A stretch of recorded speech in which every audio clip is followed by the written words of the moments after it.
the game studio. We love that in the game, Madison, rocking that bad boy. And we love any day that we get blessed with the presence of the Polish pipe bomb, Jeff Orlowski. No, it's going to be a fun day. No, it's going to be a hot one on the NicolaLaw.com talking text line, which is 877-794-1973. Now, if we opened up that during halftime of different games. There are some places, Armin, some broadcasts is the home of Green Bay Packers football.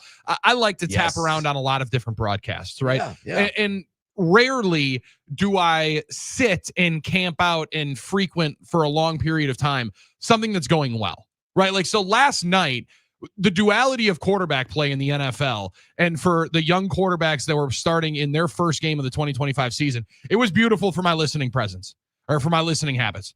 I get to, while J.J. McCarthy is looking like the young man that transferred in from a suburb of Chicago to IMG, getting run through by the varsity as he was working with the JV team.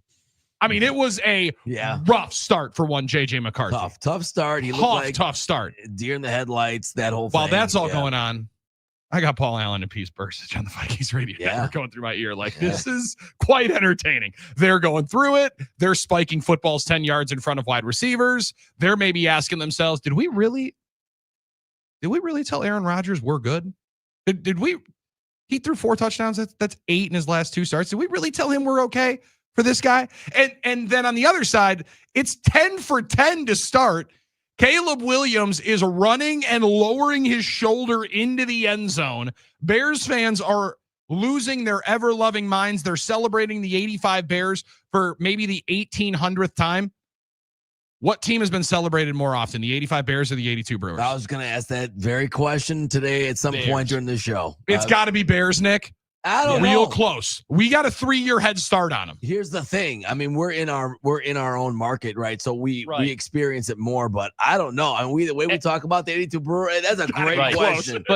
But everyone is always glazing the 85 Bears and saying they're the best team of all time. That's good. That's a good point. They had no offense. Walter Payton was elite. They had Don't get me wrong. Offense. They had some offense. But it's all about they're the greatest defense ever. They would have won a championship no matter what. Okay.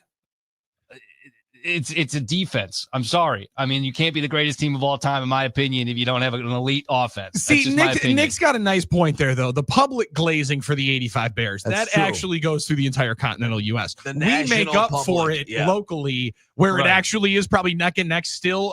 We're not going just electoral college vote here on what one gets talked about more. We like to win the popular vote. I think 82 Brewers are close just because we talk about them enough, Armin, to your point. But they're celebrating the 85 Bears again. People are running through the Soldier Field concourses saying, holy cow, how many Caleb Williams jerseys can I buy? Can I get the small logoed B hat that Ben Johnson is wearing? With the patch. With the small little patch, which I don't know how many of them they're actually selling. I haven't seen anybody wearing them. New Era swinging a Maybe they are. Yeah. Maybe they're selling a bunch. Everybody trying to get that mesh logoed hoodie that Ben Johnson is rocking on that sideline. People are loving it in Chicago. And then quickly, the worst thing that could possibly have happened, apparently, for the Bears was Tyreek Stevenson takes a 75-yard pick six back, and the game was over from that moment. Yeah, felt like J.J. McCarthy, it was like he quickly said, okay, well, worst case scenario is now out the door. I guess I can't get any worse at this point. I just threw the ball straight into Stevenson's chest, and Justin Jefferson had more chains on than catches in the first 3 quarters. Crazy. How can you play with that bling on? He plays phenomenally. I'd throw another one on there if he's getting open like he was. I mean, it's just crazy to me, but yes. McCarthy hits Jefferson and Aaron Jones for touchdowns in the fourth quarter, runs one more in, and Kevin O'Connell, 30-1 this morning at the Potawatomi Sportsbook to win the NFL Coach of the Year. I don't know that you can do it back-to-back seasons. Oh my gosh. I really wish he was the coach of the Miami Dolphins. Me too, badly. It would be so much nicer if he was in the AFC South. Right. But we're going to have to deal with this cat for quite some time. Looks like they might have another one. We're going to get into the Caleb Williams part of this conversation. I was so ready to come in here, fellas, and just dunk all over the Minnesota Vikings and J.J. McCarthy. Can't do that today, man, because that was a hell of a finish there. I don't know who had the better. Was it a better finish for McCarthy or a better start for Caleb Williams, Armin? That was hilarious last night. How... Gosh, it was. On a teeter-totter it would be, and ultimately the people in purple are waking up this morning feeling great, and Bears fans are saying, here we go again. Yeah, it's the cross-cutting fortunes that you experience in this league, and boy, did we see it all in one game last night. And that's what makes the NFL drama unlike anything else. But the cross-cutting fortunes of these two gentlemen was so interesting last night. The Bears fans, as you said, Billy, were fired up. It felt like Caleb Williams was attacking Tyler Dunn on the other side of the ball. Yes, on that first drive. It didn't even feel like he was playing against the Vikings defense and all Flores and everything. It felt like he was attacking Tyler Dunn. Like he was very fired up. It felt like Ben Johnson studied for like 8 months for that first drive. He studied his that first 15 script. was beautiful. He's like, my first script is going to be perfect. We're going to execute it perfectly. And boy, did it look great. And then the faucet turned off. I mean, that was really it. Like the script was perfect. It was executed well, so well. Like Ben Johnson's like, man, this is going to be easy. Caleb Williams is like, see, I told these guys I was that one. Take that, Tyler Dunn. And then the faucet turned off. And I should have known because he was wearing that oversized gray t-shirt under his jersey. What are you doing? Looking. Goofy. What are you doing there? Right. That was the start of the goofiness. That was the first time he's ever done anything goofy. I've never heard anything about him. Yeah. Well, I didn't want to go right to the pain and nails trope. That's hey, and you know what? Yesterday he went with the suicide hotline, the mental health hotline number on there. Okay, very meaningful on his name. It wasn't like that was cool. F you Vikes or anything. It was legitimately something worth value. I do think that it was really interesting how they collapsed. I posed this question on Wisconsin on 1070 The Game before we came on, talked about it. I mean, it's penalties. It's not even it's not even necessarily like poor quarterback play. It was little to no execution from Caleb Williams. A couple of wide open opportunities. DJ Moore, one of them. Many. But they just collapsed as a group. So I mean, you went down as a team better than Caleb tossing a couple picks, at least from their perspective moving forward, that he didn't cause the loss directly. That's an interesting point right there, Nick, because it wasn't just like he threw them out of the game. Now, he threw the ball everywhere other than where his receiver was standing. Yeah, he didn't help. There was a 3rd and 1 in which he throws it so far behind Rome Odunze that there was no chance. Like, he gets tackled 3 or 4 yards behind the line of scrimmage. The touchdown that he misses, the DJ Moore. That one's still flying up there somewhere. It's still going. But to Nick's point, the way the entire unit just kind of crumbled, that's a different deal. That's a different deal than just, all right, young quarterback struggles, sees a couple of ghosts, and we can rectify this. That's a team and a unit that many people still thought was a playoff roster. And then last night, again, I'm not listening to Vikings postgame after that game. I'm not going to do it. I'm not going to listen to the purple rain and celebration and excitement. I'm going to flip that bad boy right to Chuck Schwarsky, voice of the Chicago Bulls. Absolutely. Talking to a couple of former Bears, and they were going nuts. Ben Johnson's got big job ahead of him. Well, he's got such a big job. He only took like 4 or 5 questions last night. My boy was in and out of that post-game press conference faster than I have ever seen a coach after his first game. And somebody else can go and judge the video for themselves. Some red eyes in there. Like it looked like he was going through it. My bad. And quickly after they asked him the question about Cairo Santos, which it's evident that is as blatantly clear of a decision strategically as you can make. That ball needs to be in the 4th row. Yeah, obviously. The way that the rules are written, I don't care where the ball lines up. You could have kicked it in through the sideline.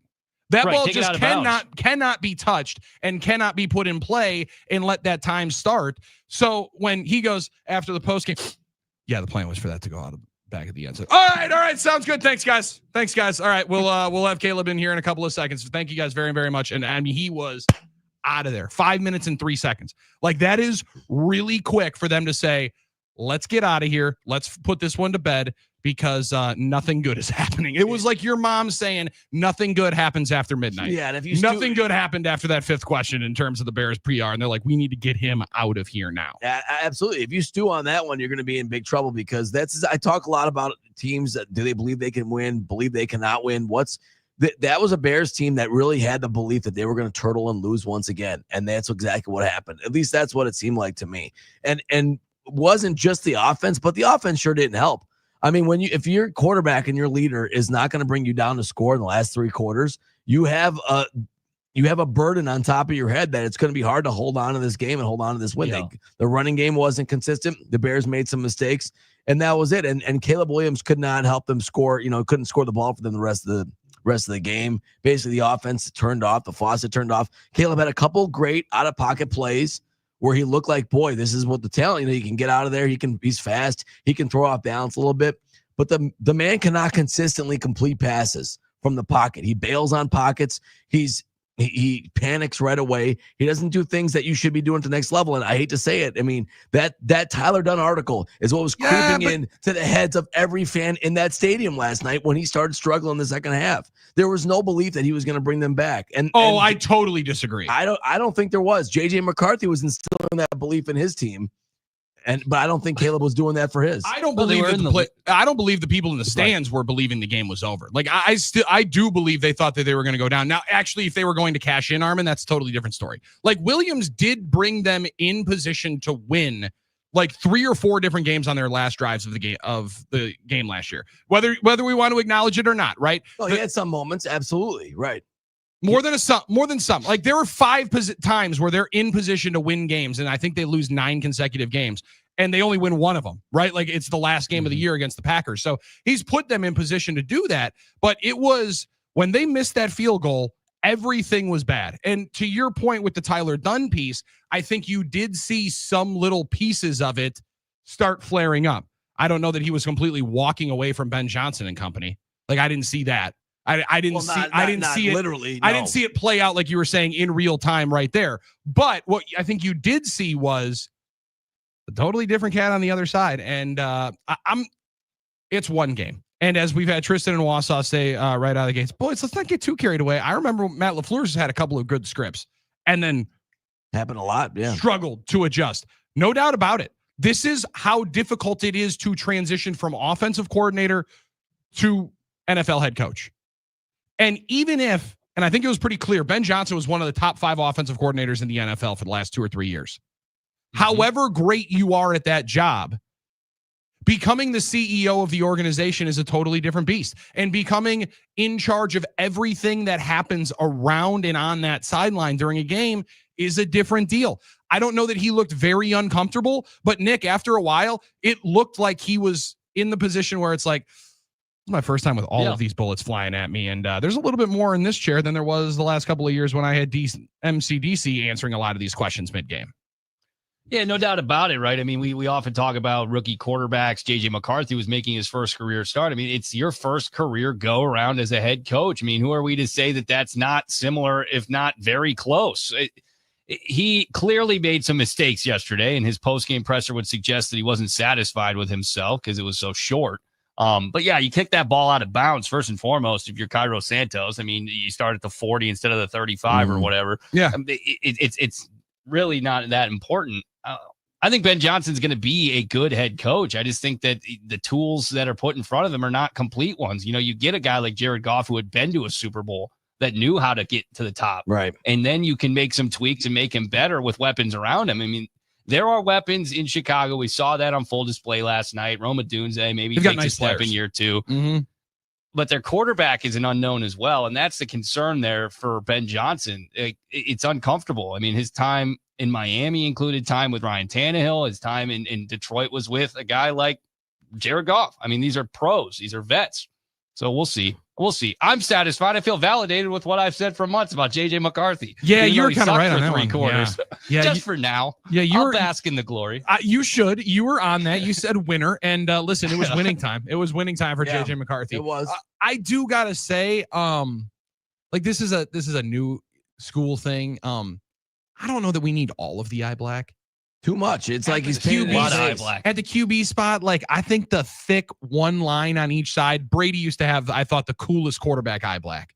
Just the perfect symmetry, one clean one. So these dudes nowadays want to have it's like Ultimate Warrior running. It's war paint. It's war paint. But JJ, while he's talking to Lisa Salters, I could not stop looking at the corner of his mouth. I thought he was eating it. Like I thought it was dripping into his mouth. He also has a little bit weird of a smile where he kind of looks like Heath Ledger, the Joker. It's too weird, He's got a wide smile. He's got a wide Joker-like smile. A little creepy style. And I have to hear one more time he's from LaGrange and he went to Nazareth. I get it. Yeah, he's from Chicago. For a couple of years. And he had Bears stuff growing up. I mean, it is funny how Bears the Bears team to generationally keep missing quarterback talent in the draft. I mean, maybe they miss another one. I'm not sure. It's still one game. Are there 3 quarterbacks that are better right now in the NFL that the Bears passed on? I mean, it depends how you feel about Drake May, but I think, it might be 4. Yeah, maybe. I was going to say it might be 4. Well, Michael Penix, right? I mean, is another one. Bo Nix. Bo Nix might be. Bo Nix is clearly better. Daniels. Jaden Daniels clearly better. Yeah, there's questions for it right now. And I still have questions on JJ. And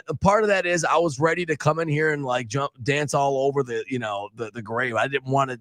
Listen, we had to rewrite that first segment. I was so excited to do that for sure. Make fun of them and all these things. And then McCarthy came out and he really started to gain some confidence. And you have to give O'Connell a lot of credit. He put him in good position. I also don't even know that it was just him, Armin. Like you could tell watching the game, that whole sideline towards the middle of the fourth quarter started to believe was live. They started to believe. Absolutely. And if they believe in JJ McCarthy, that's a really good roster. Like that's a playoff team for sure. I mean, they won 14 games a year. Oh, absolutely. They're very talented. They didn't lose a ton. They lose Sam Darnold, who was phenomenal, no doubt about it. However, how much of that is the quarterback and how much of it is that young man on the sideline? It's the coaching, I think, too. In that very, very slim fit Vikings hoodie. Then they believe that he's the guy that can produce for them, that can produce situations with the talent they already have. Obviously, you saw him waving out the kick returner. I mean, that's A1. That as a Minnesota Viking fan, you probably watch that and just know, oh, this guy's playing chess and everyone else playing checkers. Like that's a good feeling when your head coach seemingly is that high above everything else. And I'm not saying he's the best coach in the NFL. I think he's right there in line with it. I think he has been proven to be one of the best coaches in football, especially when you're talking offensive minds. But also, Nick, that's a difficult. We just talked about it with Ben Johnson. Transitioning from only calling plays to leading the team. I think Matt LaFleur talked about it. His podcast with say a name that's not hot in the media right now.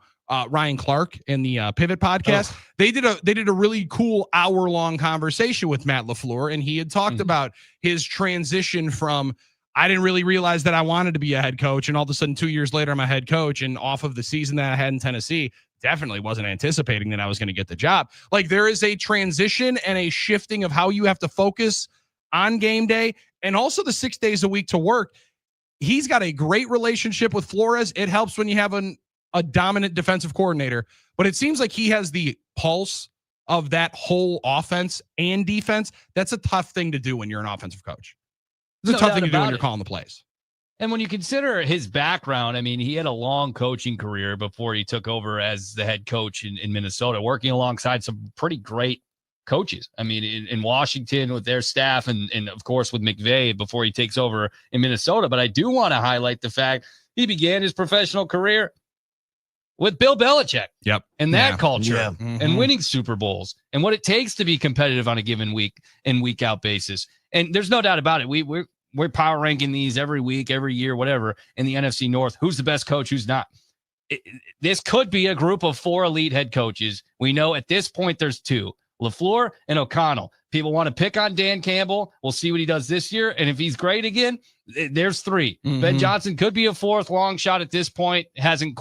Certainly hasn't gotten going quite yet. But Kevin O'Connell might be the best coach in the NFL, and he's in your most bitter rival at this point, one state over in Minnesota. That was the tough part for me. It's like, what do I want to see in this game? In a way, it's a win-win because you can make fun of somebody, but in a way, someone else has to win that one. And I don't know. You know how I feel about the Vikings, so that was tough for me. That's why we want him to take that Miami job so bad. Really wanted him to go hang out with Stephen Ross on that yacht. I mean, like, there's going to be an opening there soon. Some of us think.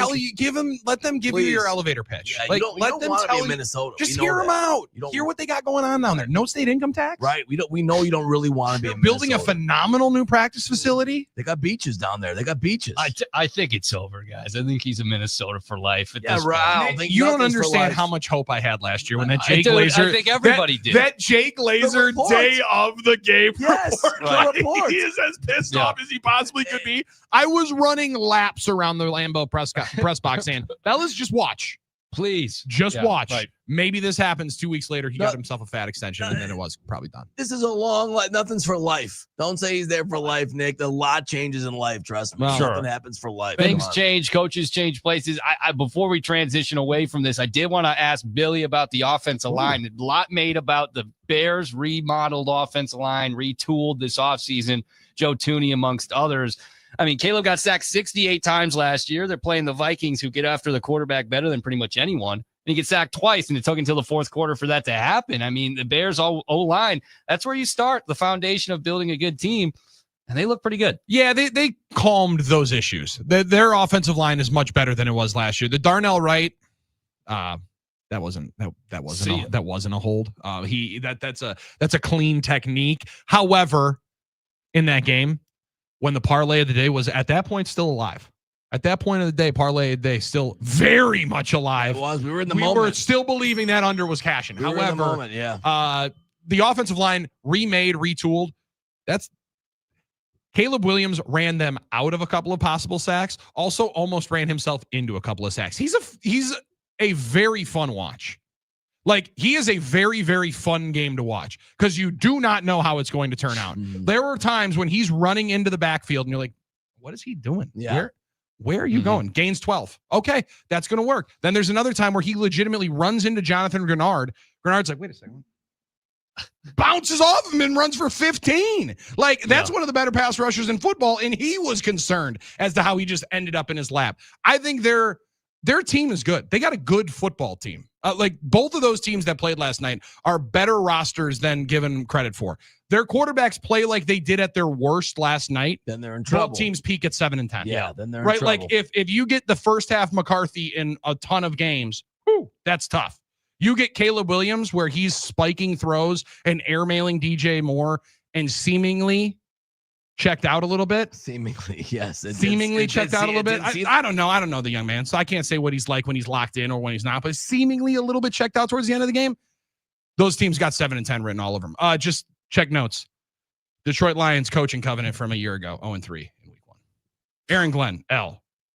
Dan Campbell, L. Ben Johnson, L. I thought they were the best coaches in football. And you know what? It's only 1 week, so there's long way to go. So we had to acknowledge that there's always things that happen early in the season that don't hold, and there's stories yet to unfold. I don't want to be like everybody else that says, hey, you can't. Hey, everybody, why are everyone making these judgments on J.J. McCarthy so early on Twitter? Well, that's what we do. We react in real time. That's life. That's reality. That's what we do. So it is what it is. Kappa exists. Now, can we? Are we done finally saying nice things about the Vikings? I can't handle this anymore. I can't do it. I know they were good last night. Well, we've been trying to go to break for 5 minutes. It hurts. But you kept bringing it back up, and this one from Joe and Hartford is phenomenal.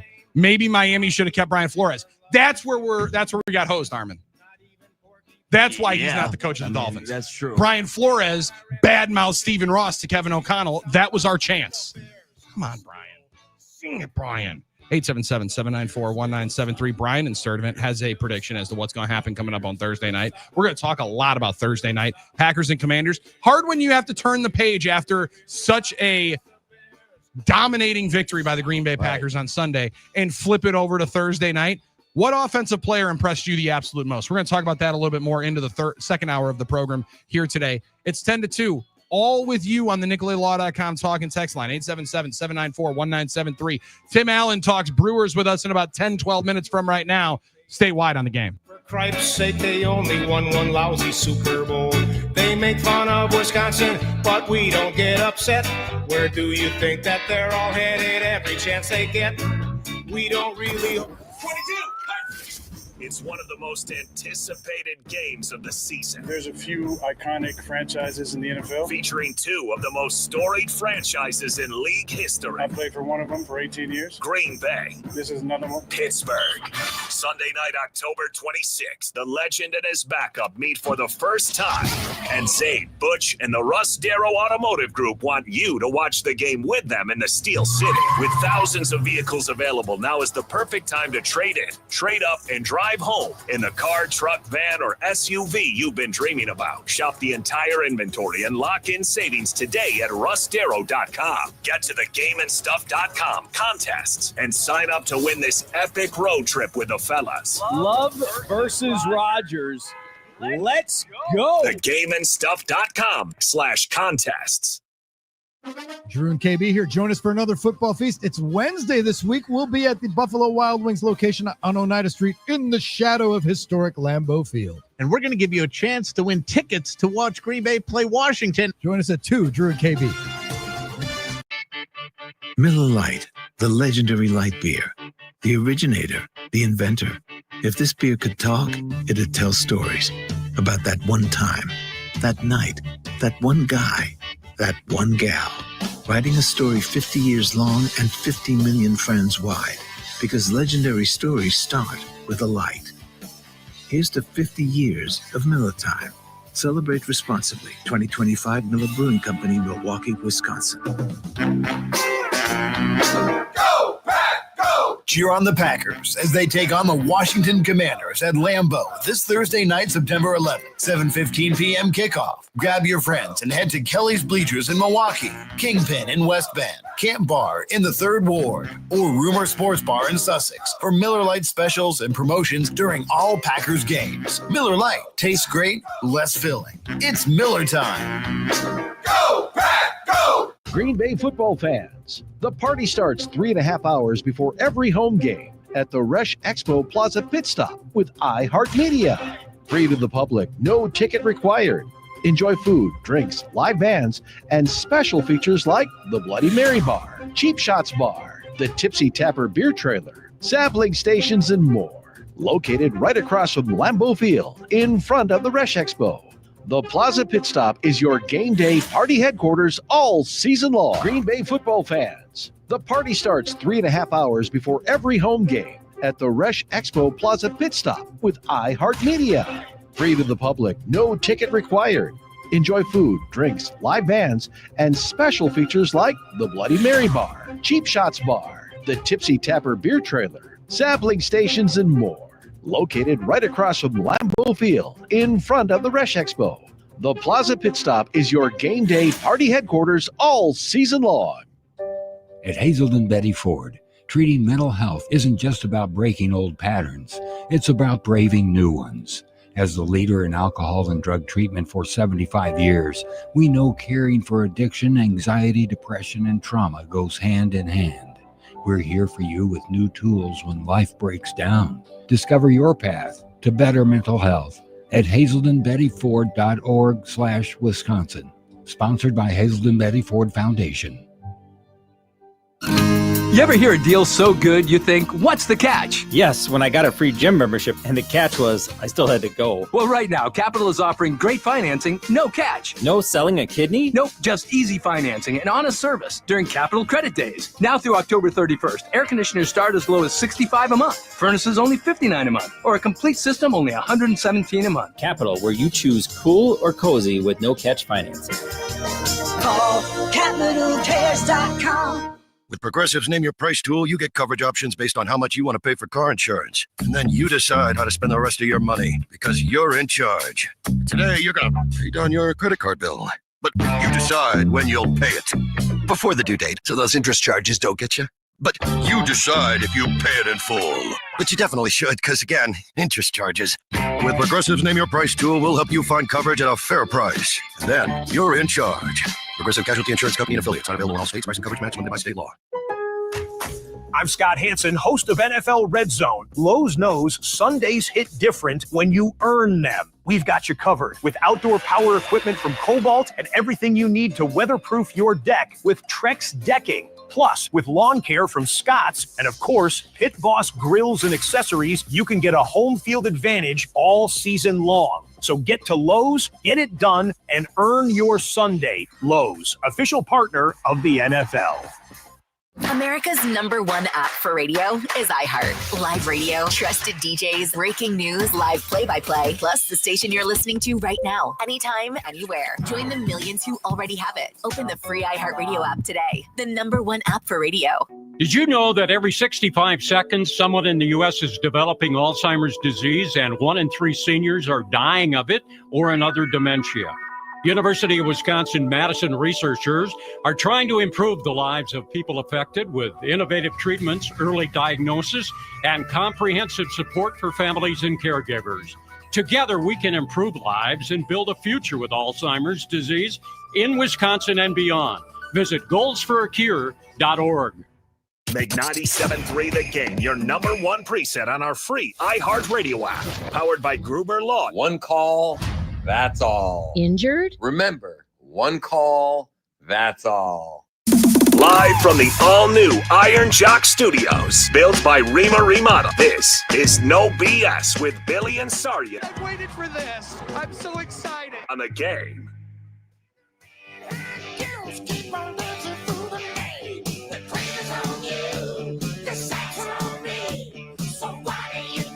NicolateLaw.com talking text line open for you, 877-794-1973. You talked with our friend Tim Allen on that same talking text line last night after the Brewers just hold a fat L in Texas last night. But when it goes to the bloop and a blast, it's also far worse when it's 2 walks, a bloop, and then a grand slam. Like that blast is the backbreaker, even though 6 2/3 from Jose Quintana last night was good for the Crew in the longevity department of their bullpen. Not good on the result, although a good result with that Chicago Cub team. So the Brewers' magic number still takes a slash last night. We'll talk more about that coming up with the franchise in about 8 minutes from right now. Nick Bruzewitz is right there. Armin Sarian. I'm Billy Schmid, and Jeff Orlowski produces No BS here today. On that talking text line, couple that I wanted to make sure that we got into. Armin's having a nice back and forth with our friend Bob in Minneapolis here and talking about how some Viking fans got to be upset, some depressed, and some probably very, very happy after last night's game. He said, I'm saying that because there's a reason why Packers fans love highly successful coaches and think one deserves to be in the Hall of Fame. He's talking about Mike McCarthy, who was celebrated at Lambeau Field this past weekend. So if McCarthy deserves to be in the Hall of Fame for winning a Super Bowl, doesn't Mike Ditka deserve that as well? Just making a point. Don't believe either deserve to be in the Hall of Fame. So Armin, while we're doing the show, you're fighting to make sure that Mike McCarthy's into the Hall of Fame. Is that what I'm gathering here? You know, the funny thing, I love that you're taking up that fight here today at 10:32 in the morning. Well, the thing with Bob is he likes to create straw men. I never even suggested McCarthy was a surefire Hall of Famer. I'm not even sure he is if I start thinking about it. But to say out and out a guy shouldn't be eligible for a Hall of Fame unless he wins 2 Super Bowls is a little bit of a ridiculous threshold, in my opinion. So that was my only response to Bob. I think the point he was trying to make was that he thinks Ditka's overrated as well. And maybe you have a point there. When the 85 Bears, and we touched on it a little bit in the first segment, are one of the most celebrated teams in sports, but they were just a one-year champion. So they weren't like a dynasty or anything. I always talk about that if they were so great, they should have been. So maybe that was part of it for Bob as well. I'm not really sure what battle he thinks he's trying to fight with me, but I don't think you can. I just like that you're ready for the fight. I'm always ready to talk. I'm always ready to debate it. I mean, I love the discourse. That's what we do here. So if you're on the PellaWA.com talking text line today, you might get a response from me. I'm always ready to talk back. NicolateLaw.com talking text line, 877-794-1973. Brian is in Sturdivant. He's up on that talking text line. He said last time we played Dan Quinn, we scored 45 plus points. I predict the Packers will score 42, have 400 plus yards of offense, and win 42-17 on Thursday night. What do you guys have for predictions? Goodness gracious, Brian. We are going to have our predictions coming up on Thursday. This show will emanate live from Lambeau Field coming up on Thursday. I'm not ready to go 42-17. I would love to go 42-17. However, these are two teams that are forecasted to be the ascenders in the National Football Conference, right, in the NFC side. And I think they're very much mirrors of the two, right? A year ago, the Packers were the Commanders. They were everybody's hot team to go to the Super Bowl. It was coming off a year where their young quarterback in his first year starting was good and really, really good in the late stretch of games. They won a lot of one-score games. They won a lot of games in prime time late into the season. Like you start thinking of those Commanders games, they were on national TV. All games are on available national television. Sure. They were on legit coverage map, 50% of the country, 5 of the last 7 times last year. So people watched a lot of Jaden Daniels. They loved being able to watch 5, and there's a reason why the excitement level is at a 9 for that Washington Commanders team. But I think there's a little too, both sides know it's not going to be as good as it was to close the season to start. And if you're going to get Washington, I think in week 2, much like Nick, I thought week 1 was the best time to get Detroit. I think getting Washington early is one of the better things you can do. Well, it's a physical divisional matchup for them with the Giants, who will get after you. Abdul Carter in his debut, and the Giants are a good defensive team. Certainly weren't much for offense in week one, but both teams are coming off of physical, emotional divisional games, and they get less rest. They're playing on Thursday night. I would say I agree with you, Billy, but I don't know, because Thursday night football is such a crapshoot. Mm-hmm. I mean, you really don't know what you're going to get, but you would rather see the Commanders before they hit their stride, and they certainly didn't in week one. Terry McLaurin didn't get much involved. The Packers defenses looked elite.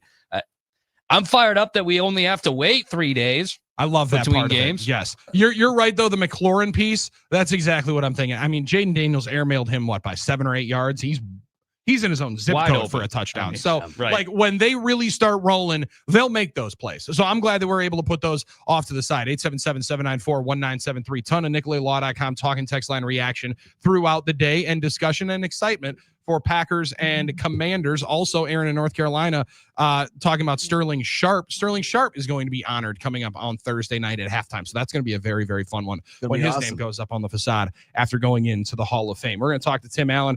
If there is a broadcasting Hall of Fame that doesn't include Tim Allen, is it really a Hall of Fame? Nah, not legit. This not man, legit. soon to be named Hall of Famer to all of us. Tim Allen, the franchise player, joins us on the other side. Brewers catch a fat L last night. However, gain a game on the Cubs. So you can smile, not gain a game. Don't lose any ground thanks to the Cubs catching an L as well to the Atlanta Braves. We love that, Atlanta. Get hot at this time whenever you see that Cubs team and the Brewers go back at it at Globe Life Field down in Arlington, Texas later on tonight. We'll talk about it with the franchise after this. It's No BS with Billy and Sarian on the game.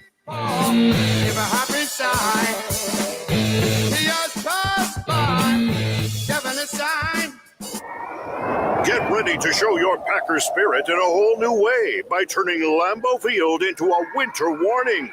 Green Bay fans unite and wear white. Match the players' white gear and let's show the Washington Commanders and everyone else a fury of white when they step onto the frozen tundra. Make sure your fit is white from head to toe with the Green Bay Packers Winter Warning Collection. Available now at the Packers Pro Shop or at PackersProShop.com. Without an Advent clinic nearby, people suffering needlessly from chronic nasal congestion and sinus infections would be stuck with either Band-Aid or Sledgehammer solutions. Band-Aids are pills or nasal sprays, and they're not true solutions. Surgery is a sledgehammer, and that's what we're trying to avoid. Because most people don't need surgery for nose and sinus issues, nor do they want a 14-day recovery. Our unique Advent approach can, in 20 minutes in our office, open your blocked nose for good, with only 1 day recovery. I'm Advent founder Dr. Kandula. Outside of Advent's four walls, invasive surgery is what they'll recommend. But here you will find effective and convenient in-office solutions to help you stop the need for Band-Aids and avoid the sledgehammer. Go to adventknows.com to schedule your appointment, because Advent knows when you breathe well, you live better. Most insurance accepted. Hey, it's Brian Butch for Window Nation. Right now, this month, get 50% off all window styles, plus 0 down, 0 payments, and 0 interest for 2 years. That's right. You could pay nothing until 2027. Here's the thing. You want to go to the hottest baseball team, the best baseball team in all of America? You could get 2 pair of tickets to an upcoming Milwaukee Brewers game when you replace all the windows in your home. So give them a call at 866-90NATION or visit windownation.com. Do Crohn's disease or ulcerative colitis symptoms keep coming back? Tremfya guselkumab may help, with rapid remission achieved at 12 weeks and lasting clinical remission at 1 year. Some even saw visible improvement of their intestinal lining at 12 weeks and 1 year. Tremfya is a prescription medicine used to treat adults with moderately to severely active Crohn's disease and adults with moderately to severely active ulcerative colitis. Serious allergic reactions and increased risk of infections and liver problems may occur. Before treatment, your doctor should check you for infections and tuberculosis. Tell your doctor if you have an infection, flu-like symptoms, or if you need a vaccine. Healing is possible with Tremfya. Approximately 3 out of 10 patients were in endoscopic remission at 1 year, based on areas visualized on colonoscopy, which may not represent the deeper bowel layer or entire GI tract. Individual results may vary. Ask your doctor about Tremfya today. Call 1-800-526-7736 to learn more or visit tremfyaradio.com. Thielman Heating, Cooling, and Plumbing is celebrating 96 incredible years of trusted service.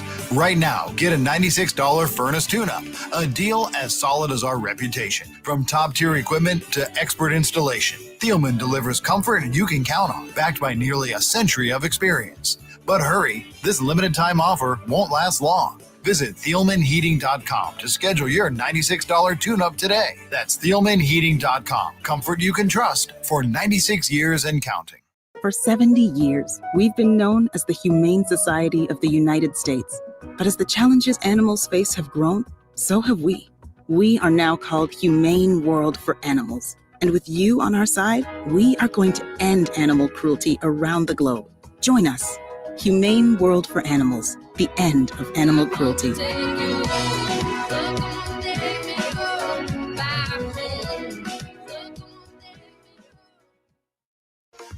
The Fox 6 weather experts are presented by AdventKnows.com. Mostly sunny to partly sunny skies for your Tuesday. We'll have high temperatures warming into the mid-70s by the afternoon and a south wind about 5 to 10 miles an hour.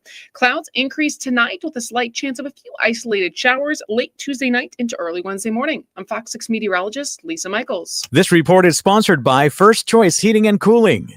0 payments, 0 interest for 18 months. First Choice Heating makes new HVAC affordable. No credit hassles, no minimums on select equipment. Call First Choice now. Your comfort can't wait. First Choice Heating and Cooling. Guys, a little tough luck in Texas as the Brewers fall in game 1. They try to even up the series. Just 17 left in the championship season. Post-game show with Potawatomi Sportsbook tonight here on The Game.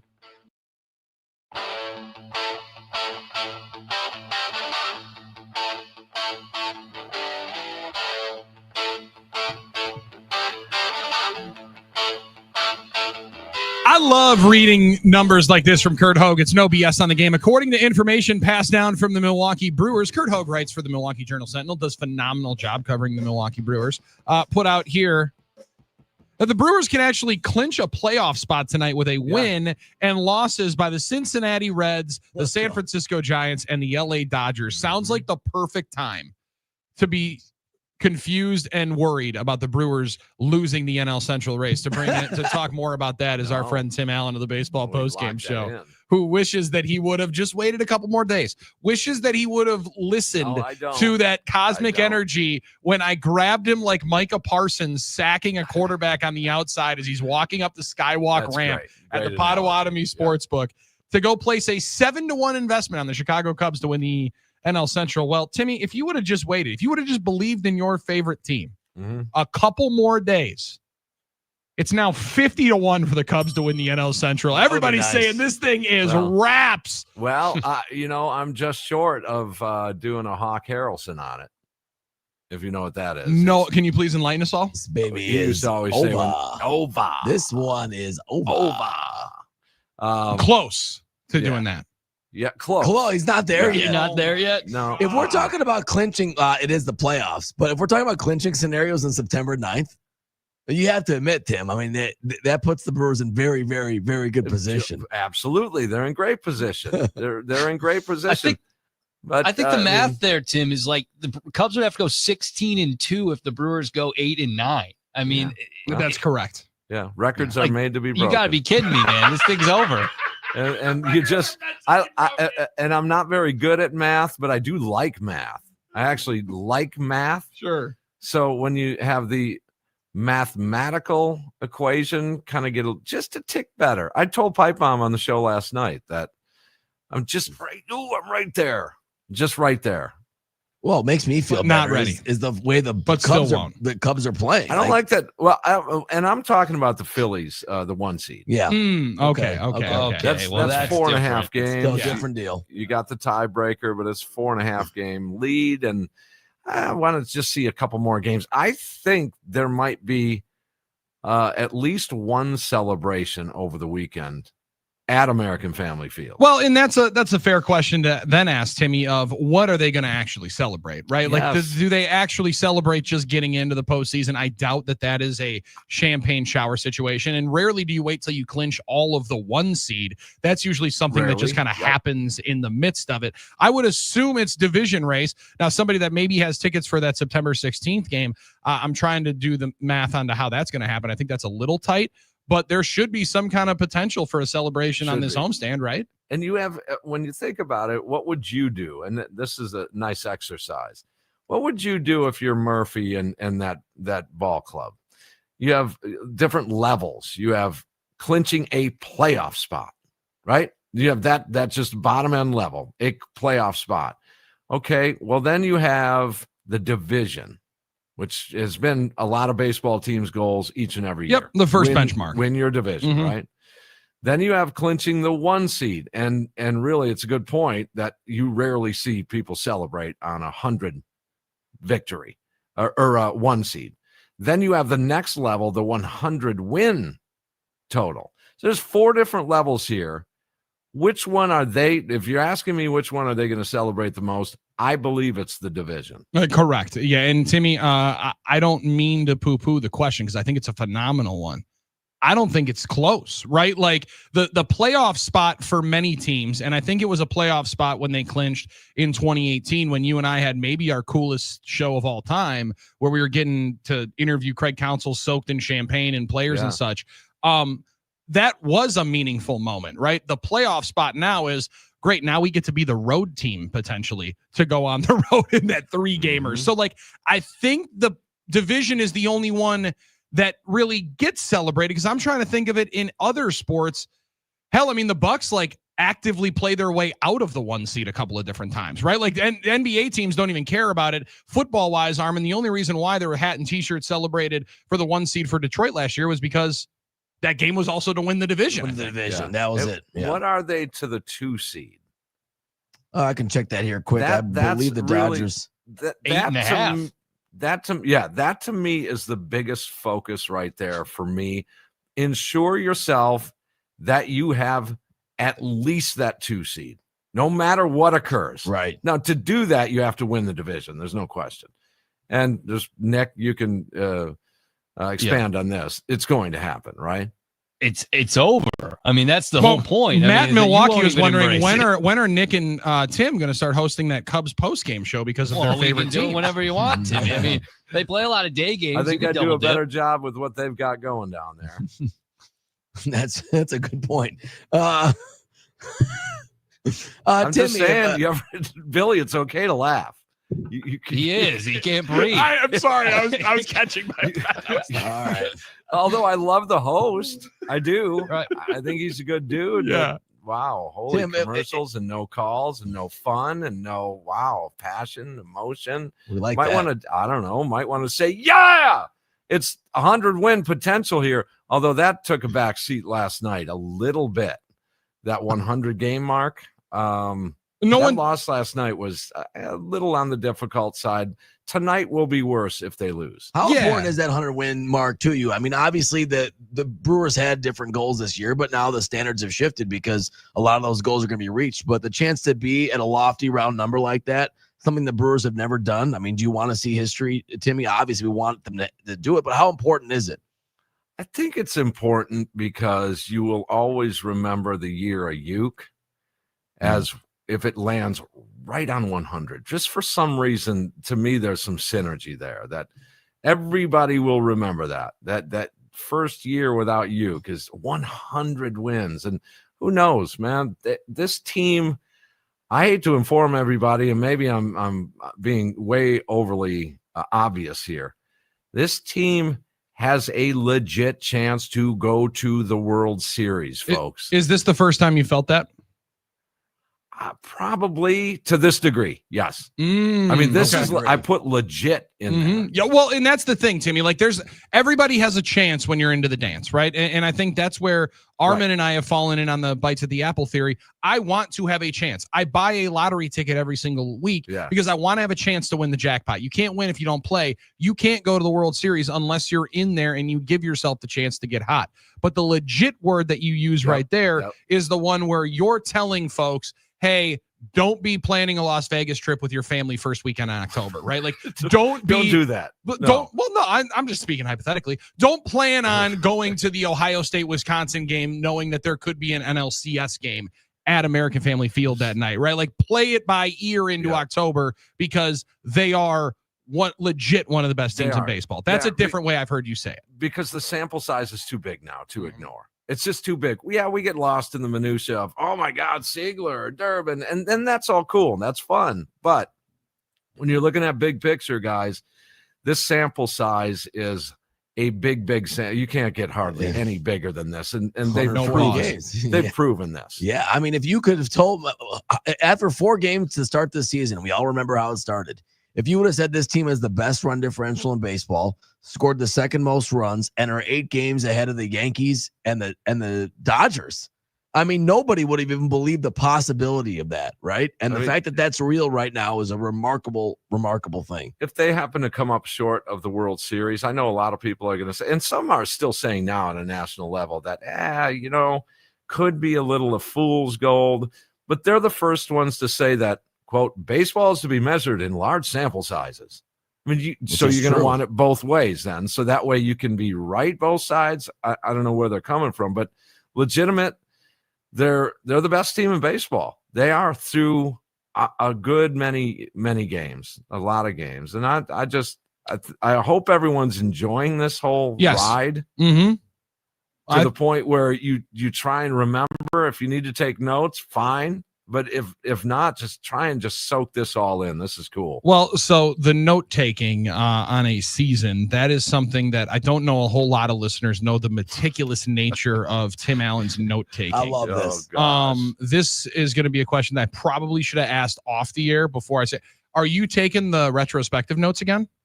I am always. Okay. So the Brewers retrospective is maybe the coolest piece of content that gets produced yearly. Timmy does the post-game show after every game.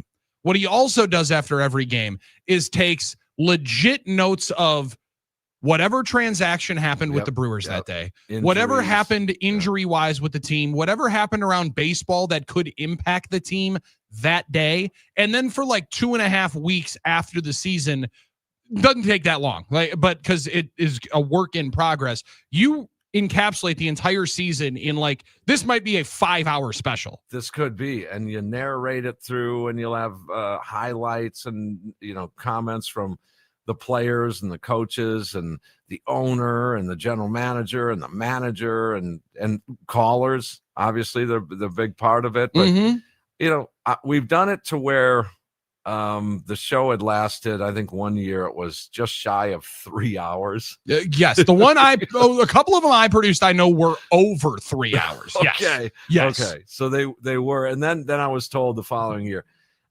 can you condense it so it fits into how can I just 1 hour? I'm like, 1 hour? Are you kidding me? No. There's no chance. I just said no. I just won't do it. Then if I got then you're going to be just like the other guys. Here I go again. Here we go again. Other radio stations. Listen, it's gonna watch it. We got a hard out.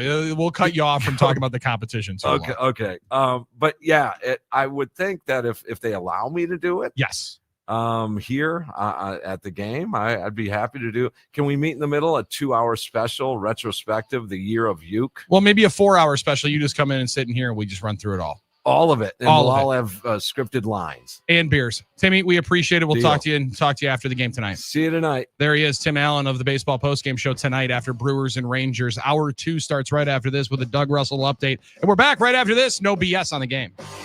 This is the big story. Starting Monday, No BS at 10 and Drew and KB at 2 on Milwaukee's most listened to sports station, 97.3 The Game. Are you struggling with stubborn weight gain during premenopause or menopause? It's not your fault. Your changing hormones are forcing your body to store fat, no matter how little you eat or how much you exercise. But there is hope. The Milwaukee Weight Loss proprietary natural program helps restore your metabolism and reset your hormonal balance so you can finally lose the weight and keep it off for good. No counting calories, no prepackaged meals, no injections, just real results. Join thousands of women who have discovered how you can lose 10 to 20% of your body weight in just 8 weeks to feel yourself once again. Visit MilwaukeeWeightLoss.com today to schedule your free consultation or give them a call at 262-433-4008. Listen, it can be done. Many patients lose 20 to 30 pounds in a month or two without prepackaged meals, without bars or shakes, no drugs, and no injections. This program resets your metabolism so you can keep the weight off for good. Schedule your free consultation today by giving them a call at 262-433-4008 or visit them online at MilwaukeeWeightLoss.com. That's MilwaukeeWeightLoss.com. And when you sign up, make sure you tell them that you heard about it on the game and that Billy Schmidt sent you. Results may vary.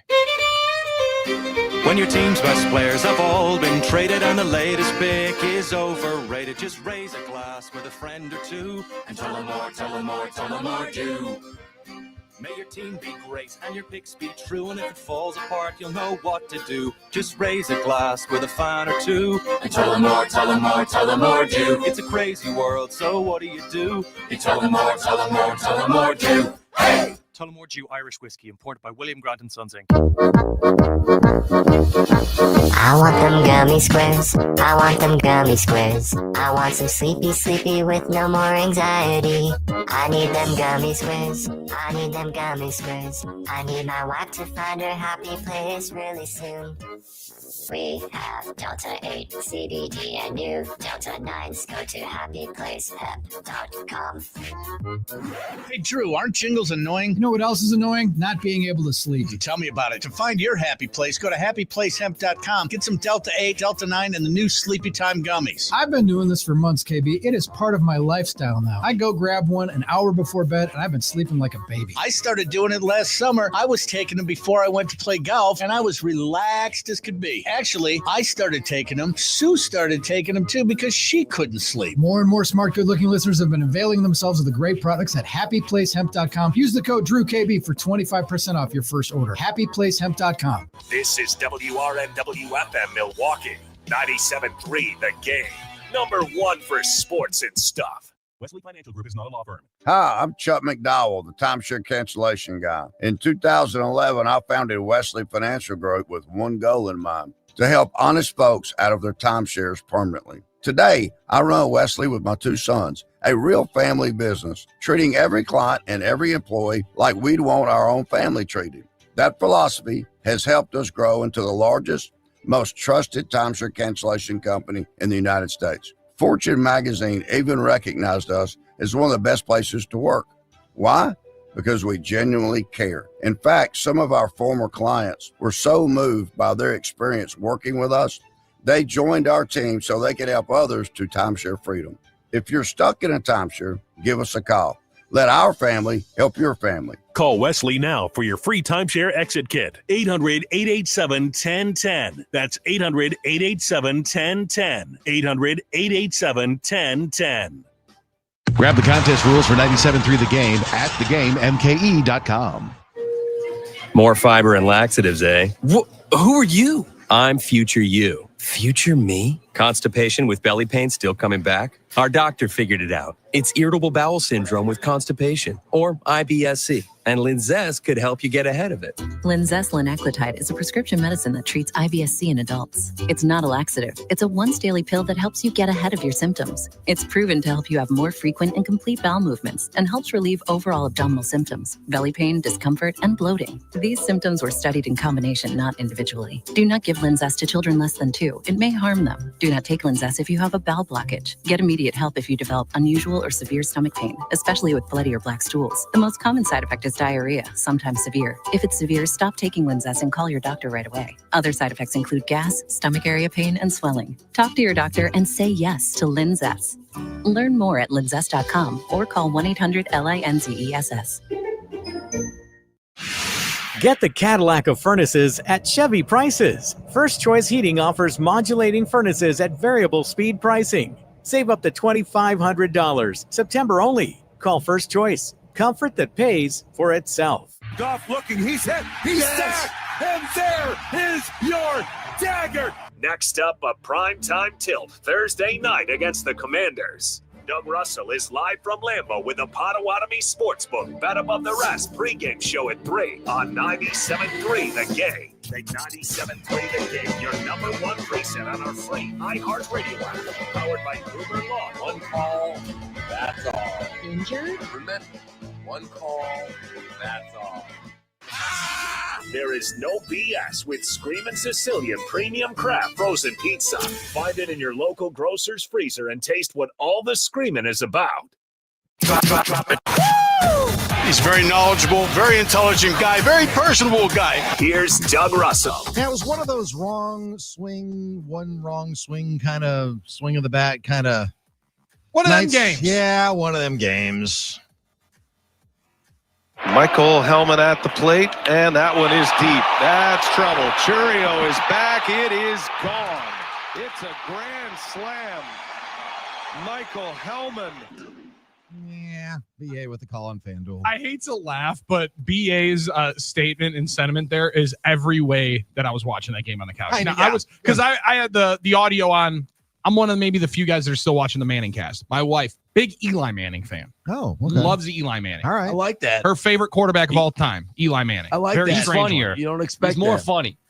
He's more funny. It's a Nick, dry Nick, sense of that's humor. a take, but I think you might be onto something. different, but you it might might be be. onto something. It's a different He's kind of dorky. funny. It is. It's a different kind of. It's also a very much in your face. Like, hey, get out of here, dude. No one cares about you.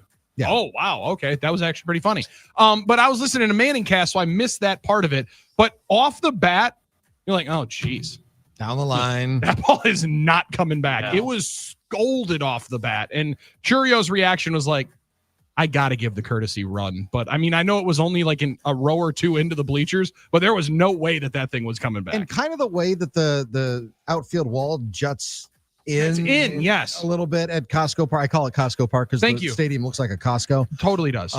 So the way that it was just didn't have a it didn't have a chance. It had no chance. And like, I don't know. It's one of the newest ballparks in all of baseball. Maybe it's just because of the COVID time where they played the whole World Series there. Yeah. I feel like I've been watching games there for 15 years. Right.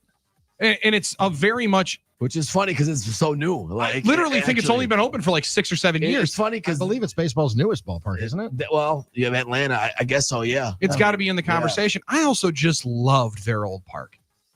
I liked it's it still too. there. It's still there, and luckily I still get to see it sometimes when they play Arlington Renegades games. Is that it? Yep.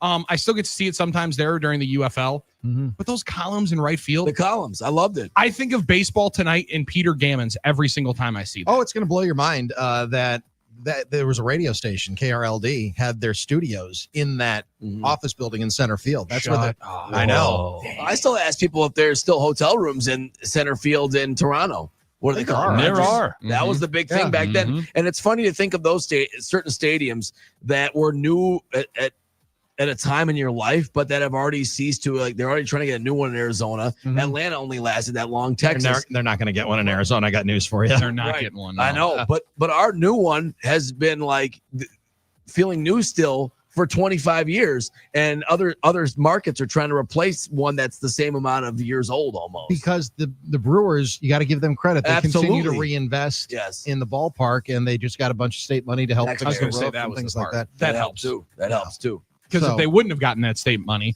Armin, to your point, in 7 years, then the conversation would be, do you renovate this or do you just build a new one? Or the other would one become is a real conversation. Or it could be the fight that we had back in the mid to late 1990s. Yep. So Charlotte, what's up? What's up? Yeah. In a time when baseball is very much open for business across the country, plenty of markets. Good time to be solidifying the state money in the city. And Milwaukee knows, and Milwaukee leaders know that you're not getting another team. No, and Doug, I've also said this, and I said this back during the arena fight while I was interning at a different station, so no one was listening. But you're not getting either one back. The relationship with the Brewers, I think, is so much stronger just foundationally in the state that more people will fight for it. Yes, absolutely. I would agree with that. So like when the Bucks got theirs, I was like, all right, sweet. Now we're not going to have the issue. Then all of a sudden, a couple of years ago, perked up again. And I'm like, ooh, this is a little bit more contentious than I anticipated. and then it was done. And then the deal gets signed. Yeah. So I think that crossroads, like that thought of what you just mentioned, I think we've all crossed it a little bit, walked over onto that side of the dock. Hate that pier. That pier is awful because there's no fish. There's nowhere to fish. There's nowhere to sit. There's no sun. Now you get to be on the perfect perch, enjoying every single summer day with baseball in your backyard and know that there's going to be a game. I think we've crossed that Rubicon and came back, and we don't want to go back there. But there was enough people that there was a little bit of a groundswell where it's like, maybe we just need to look through the kaleidoscope and know how bad that side is. And how bad that fight was. It was bloody. Yeah. It Very was bloody. It Very was bad. Awful. And a lot of us won't ever forget it. I know you won't, Doug. I mean, I was in my bedroom crying. I thought the Brewers were going to leave. I'll never forget when Bud at the speech.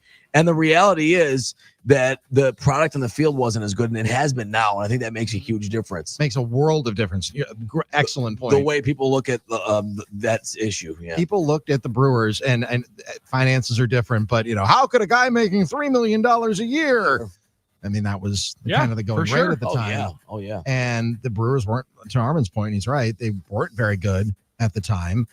And people looked at County Stadium and was like, there's nothing wrong with County. And there was. Everything was wrong with County Stadium. County Stadium was a dump. Well, and isn't that kind of how the Bradley Center was too? Like, if it's not for Giannis, that fight gets so much more contentious, much harder. And if it's not for Herb Cole. Absolutely. Right? Like, if it's not for Herb Cole with the vested $100 million interest that he was going to give up his own money, and he's like, I'm not selling if you're going to move it. Yeah. I won't sell the team if you're going to move it within the next 10 years. So I've always said that Herb Cole's tenure with the Bucks, it's complicated because the team wasn't good when he was the Bucks owner. The team was much better before he took over as owner. But that having been said, the Bucks just simply wouldn't be here without Herb Cole. End of story, full stop. They maintained their existence, and that's a reality. And he also maintained, Armin, which is now a days gone by, the quarter milk at the station. I was going to say at the milk house. Yeah. I knew you were going to talk about the superb flavored milk stand. Absolutely. So and it was a great moment when he finally got that ring. I think we all enjoyed it. It's interesting to think one more thing, Globe Life Field. If it lasts till 2045, it'll be the longest tenured Rangers stadium ever.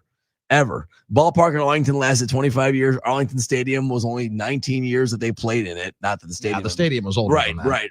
So that's just amazing to think about that. And like the Brewers, they've played in the same general place, same area, same plot of land adjacent for their entire history. Yeah, and I did not realize that it was. I did not realize they were all them and the Cowboys were in the same area until we went down there in 2010 and saw both of them. Yeah, that's a heck of an area. It is in the middle of nowhere. Like, I mean, you're driving into a desolate area. That's why I do laugh where this morning or yesterday, I should say. I don't know if this was in your. Dougie, that was a phenomenal update. I'm sorry that we just talked all the way through that's all right. Yesterday, I'll get some Paul Allen for you in the next one. Beautiful. Oh, I was listening to some Paul Allen last night, but then they started winning, and then I had to turn them on. So yesterday, Kevin Warren pens a piece to all different Chicago Bears season ticket holders that they are moving forward with the Arlington Heights deal. Yes, they are getting out of the city of Chicago. They say that again. Finally, is it actually going to be the time? Maybe. Really? Maybe. Are we sure? Because probably not. I but feel maybe. like we've heard this before. 100%. But like the back and forth and the anger, and I saw somebody put out, maybe it was Albert Breer, maybe it was somebody else, of like, how sad is this? Cleveland and Chicago, hardcore football towns moving out of their downtowns and out of the city limits to build domed stadiums for Super Bowls. Yeah, well, that's kind of how it goes. That's exactly. Yeah. So that's pretty cool. That's the point. I think it's cool, and like I do know that What's people the problem? I know people love watching games outside. We're not going to have to worry about it in Lambeau Field. It's not. They're not putting a roof on unless they force the NFL, and the NFL forces every single team to put one on. That ain't happening. So quit asking about it. So you know where the worst place to build an NFL football stadium is? Where's that? Downtown. It's downtown by a lake. Right.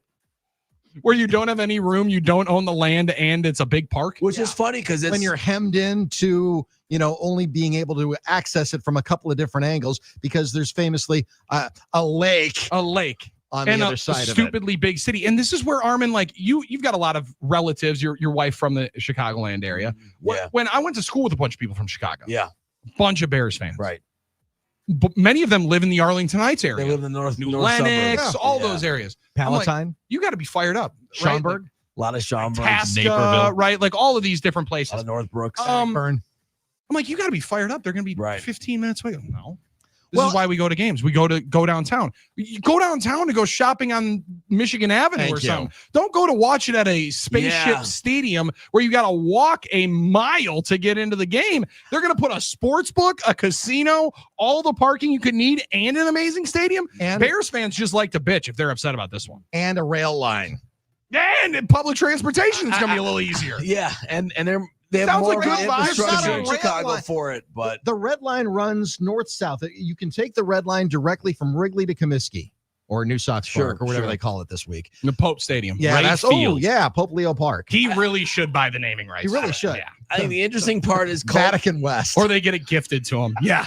And a lot of people like their traditions. They don't like change. So I think that's part of it. Like, Soldier Field's there. They're dumb. Functionally, it's better in Arlington. But I think the interesting thing is, as trends have changed for baseball to try and put parks downtowns and towns again, and people saying this is the great spot, look at PNC. It's the opposite for NFL stadiums. And part of it's because how they function, right? They're bigger in some ways. They function more as a behemoth of needing more space and parking and things like that. Look at how the campus at Lambeau has grown over the last 25 years. So space is at a premium, You know who doesn't play in the city that, holds the name of the teams? The San Francisco 49ers do not play in San Francisco. The New York Jets and New York Giants do not play in New York. What? The Los Angeles Chargers and Los Angeles Rams do not play in Los Angeles. What? Oh, no, but the NFL Network is right there, so they wouldn't lie. Yeah, they do. They would. I also, who doesn't play in Miami? The Miami Dolphins. The Miami Dolphins, even the Stephen Ross, you got to fix that one. I thought it was hilarious where awful announcing and people online were jumping on Ian Eagle and JJ Watt and CBS for showing New Jersey. He's like, we're not going to be the broadcast team that lies to you and shows you New York when we're in New Jersey. Yeah. This is Hoboken. Congratulations. Great. This is what you get. Yeah. These are the swamps. This is what you get, and you'll like it. And here's a nice shot of 3 Mile Island. The majority of teams are. Like, I get it. I understand that we want to be upset about something. Maybe life is more fun when you can be upset about something. I don't understand why they would be upset. It feels like a great move for them. It feels like a fun one. And they're going to get a Super Bowl. Yeah. And like multiple Final Fours. And you know who else is going to get those? We are. Yeah, we're going to be close enough. Because we're going to be close enough. Yeah. Yeah, which we like. Otherwise, we have to go to Minnesota, and no one wants to do that because they're not getting another one. Field, the conditions last night even at Soldier Field suck. I think that's a fair point there too. I hope they can get it right at the new stadium. Maybe they'll do turf and not real grass. It has been abysmal. They were rolling out the sod last night. They were like trying to even it out. Did you see the goal line? The goal line was all messed up. Sand all over the place. Hire a whole new crew. No, I think notoriously that's been a big issue too in the Parks District handle. Everyone gets hurt there. They're ready to get out of there in terms of a playing situation. Fans, that's the one thing that's unique about them because of that. Please stop saying that Soldier Field opened in 1924 because it didn't. I love this. I love my favorite Doug Russell rants. Yeah. They tore that stadium down, left the colonnades, and built a brand new stadium in 2003 in between the two colonnades. It is not a stadium that opened in 1920. What are you talking about? No, they used to play that college all-star game there. Go off. Right? Doug. And that's where they played all those historic games. What about the Fog Bowl? They tore it out. It's not there anymore. There's nothing. Listen, not to be the old guy in the room, but I was at that old stadium. And I've been at the new stadium. There is nothing similar from the old to the new, except for the outer wall. But it looks good on those television shots. Those columns look nice out there on. They look great when you can actually see them from the inside too. I'm interested. It's like the Love Boat in between the Parthenon. It is kind of strange. They are like the gates outside, and then you don't see any of it. I'm interested to see what they end up doing with Soldier Field. Otherwise, maybe it'll just collect dirt and grass, and it'll be like venue. Maybe it'll be. They have a lot of concerts there. So it won't be like the Pontiac Superdome where all of a sudden it's just or Silverdome. Pardon me. Holy Hulk Hogan. Where all of a sudden the grass is just growing through the concrete. Don't think so because the Pontiac Silverdome was out in the middle of nowhere. I mean, that's another good one. Until they did move, Dan Minono, good point. Yeah. Detroit is the only team that did, but Detroit also downtown became a lot more visible. But if people wanted to go down there, if the Lions could do it over again, I bet you they would probably go out to where the old Palace was or something like that to grow like the campus. The campus thing became a thing right after they built Ford Field. Yeah. So they might even move out to Pontiac again just for that same reason. But it was what the trends were. Now, Ford Field's a great stadium, don't get me wrong, and it's got a lot of life left in it. But don't think for a second that the Lions aren't looking at what the Packers have done, what the Bears are going to do, what they do in Los Angeles, what they've done in other places where they have these mega malls. New England's a perfect example of where you just kind of have this plot of land out in the middle of nowhere. There's another one that they play in Foxborough for crying out loud. Build a city around it, basically. Exactly. They build, like you said, the casinos. They can build the megaplexes, the theaters, the secondary venues for concerts and things like that. That's the trend of the NFL right now. Yeah, it totally is. It's all of how can you get 365-day a year revenue, and it's in all different sports. Look at the NBA. I mean, your longtime owners are selling out to real estate moguls because you got to build stadiums and you got to build complexes. Look no further than the Deer District. Yeah, 100%. And it's that 2021 celebration is what a lot of teams are dreaming that they'd be able to have. But you know what you can't have? Wisconsinites.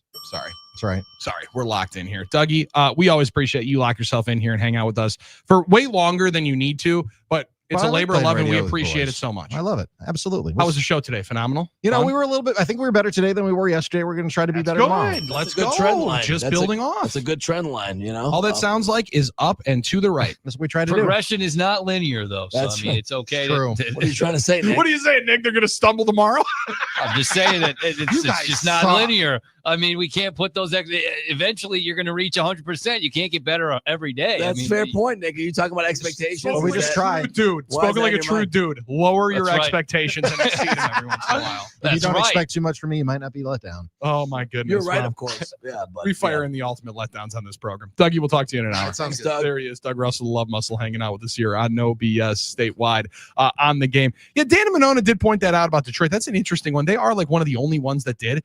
Although their whole complex moved back in, right? Like they moved around by the Tigers Stadium, and then they built the new hockey arena where the basketball team now plays, Little Caesars Arena, also downtown. But people actually started liking going to downtown Detroit a little bit more. That's true. It was a unique no trend. longer was that YouTube video, the We're Not Detroit. Right. People are like, oh, you can actually go to Detroit and have fun. Detroit don't go to that downtown. casino, though. They rob people at that casino. Not actually. You just never went. Yeah, that's and the price. Nick, I'm telling you, I don't know anybody has. I don't know anybody has ever won in that casino. Ever. But I never saw anybody cashing tickets. Although I was in and out of there pretty quickly because I lost so fast. 877-794-1973. Tater in Houston'sford has fired in a couple of talk and text line messages. My favorite one was, I am willing to get into it with Armin. But if anybody disrespects you, just know that you got Tater on your side. Well, I love Tater. Tater's a good dude. I appreciate Tater. I don't know what you're referring to. I did see his but you're fighting with people on these talking text lines all the time. You're always going back and forth with folks. You're never. Yes, I am. Even when folks are maybe not realizing what your point fully is, and we can talk about it on the radio show.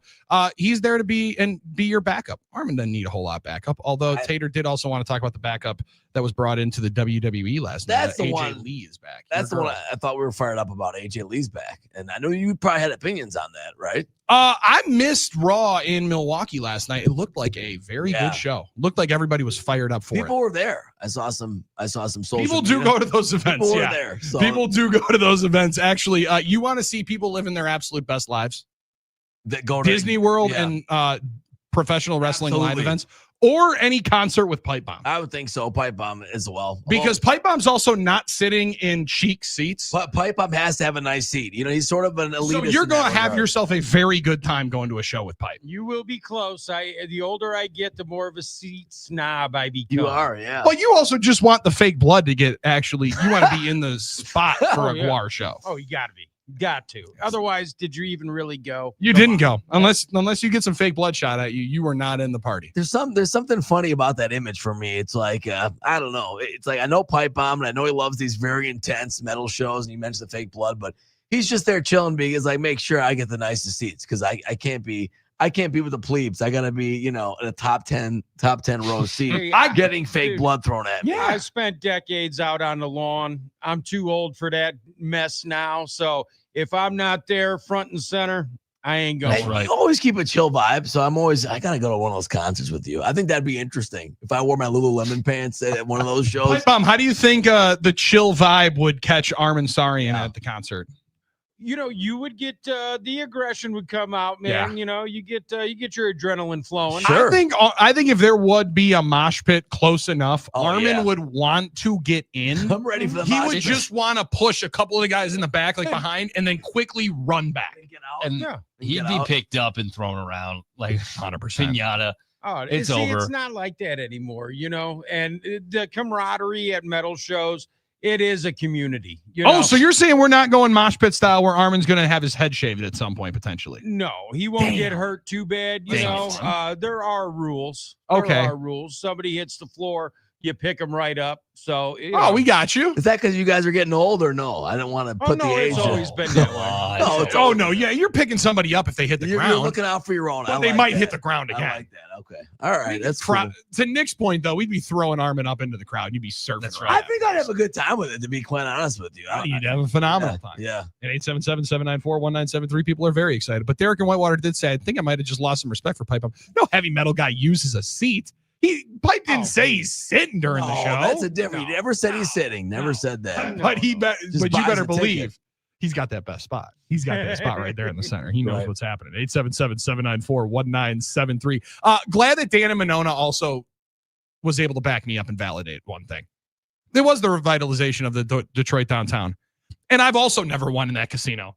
Good. I'm telling you, it's a brutal place. I've been there once. That's why you go to the Potawatomi Sportsbook. You got to. You go to Potawatomi Casino Hotel for not only the best dining, sports viewing, entertainment experience, and hotel in the city of Milwaukee, but you actually have a chance to win. That's why you go to the Potawatomi Casino. We're going to go there in a couple of minutes, take a quick time out, and then we'll hit a parlay of the day coming up in about 20 minutes from right now. We're also going to talk later on into the program some more Packers, and one guy who I always look forward to chopping it up with after games. Rob Reichel writes for Forbes, has been covering the Green Bay Packers for a long time. He's going to join us at 12:20.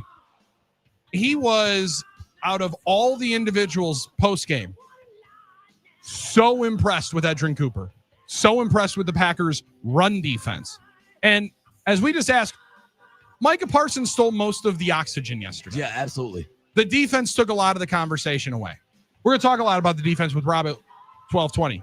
But Armin, on the other side, I want to know whose offensive player on Sunday impressed you the most with the Green Bay Packers. Because it's not like the offense was stellar all over the place. But there were some big performances. 10 different guys caught footballs. Jordan Love looked really good at times. Josh Jacobs had a couple of good runs, but never really got himself in a full lather. What offensive player impressed you the most on Sunday going into week 2 for the Green Bay Packers? We'll get into that before a parlay of the day on the other side. Nick Bruzewitz is in our Madison affiliate. Armin Sarian's right there. I'm Billy Schmidt. It's a Jeff Orlowski, the Polish Pipe Bomb production today. It's no BS on the game.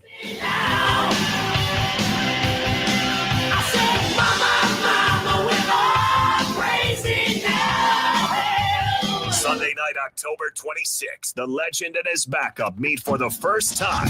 And Zabe, Butch, and the Russ Darrow Automotive Group want you to watch the game with them in the Steel City. With thousands of vehicles available, now is the perfect time to trade in, trade up, and drive home in the car, truck, van, or SUV you've been dreaming about. Shop the entire inventory and lock in savings today at russdarrow.com. Get to the gameandstuff.com contests and sign up to win this epic road trip with the fellas. Let's go. Thegameandstuff.com/contests. Hey, Drew, you know what I love? Good guarantee. Who doesn't? That's why we love Iron Jock. Iron Jock is advanced performance gear and apparel backed by state-of-the-art science. And it all starts and ends with Iron Jock's exclusive nano silver technology built into all of Iron Jock gear. When you sweat, the nano silver and the super fabric reacts, releasing silver ions that instantly eliminate 99.9% of odor-causing bacteria. For the life of the gear, it's guaranteed. Just go to ironjock.com to buy and learn more. That's ironjoc.com. Iron Jock, it's what's inside. Drew and KB, now from 2 to 6 p.m. This is a big story.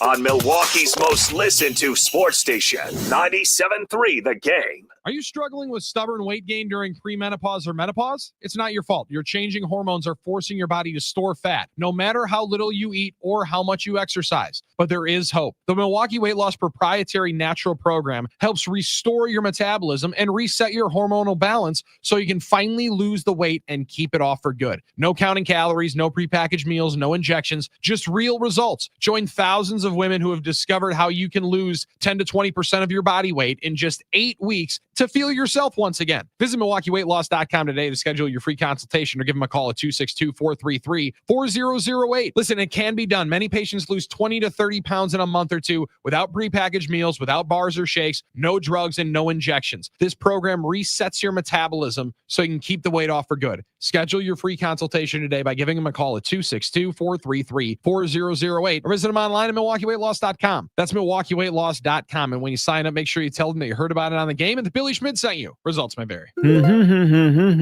Jason, what are you singing? Working on a new jingle to promote Capital's $49 drain clearing. When your sink fills up with gunk, don't stress, don't whine. It's only $49. Don't take this the wrong way, man, but I'd stick to plumbing, heating, and cooling if I were you. That's fair, but people need to know that we clear clogs for only $49. Fine, but I would have rhymed gunk with junk. It's so obvious. Call CapitalCares.com. Do Crohn's disease or ulcerative colitis symptoms keep coming back? Tremfya, guselkumab, may help, with rapid remission achieved at 12 weeks and lasting clinical remission at 1 year. Some even saw visible improvement of their intestinal lining at 12 weeks and 1 year. Tremfya is a prescription medicine used to treat adults with moderately to severely active Crohn's disease and adults with moderately to severely active ulcerative colitis. Serious allergic reactions and increased risk of infections and liver problems may occur. Before treatment, your doctor should check you for infections and tuberculosis. Tell your doctor if you have an infection, flu-like symptoms, or if you need a vaccine. Healing is possible with Tremfya.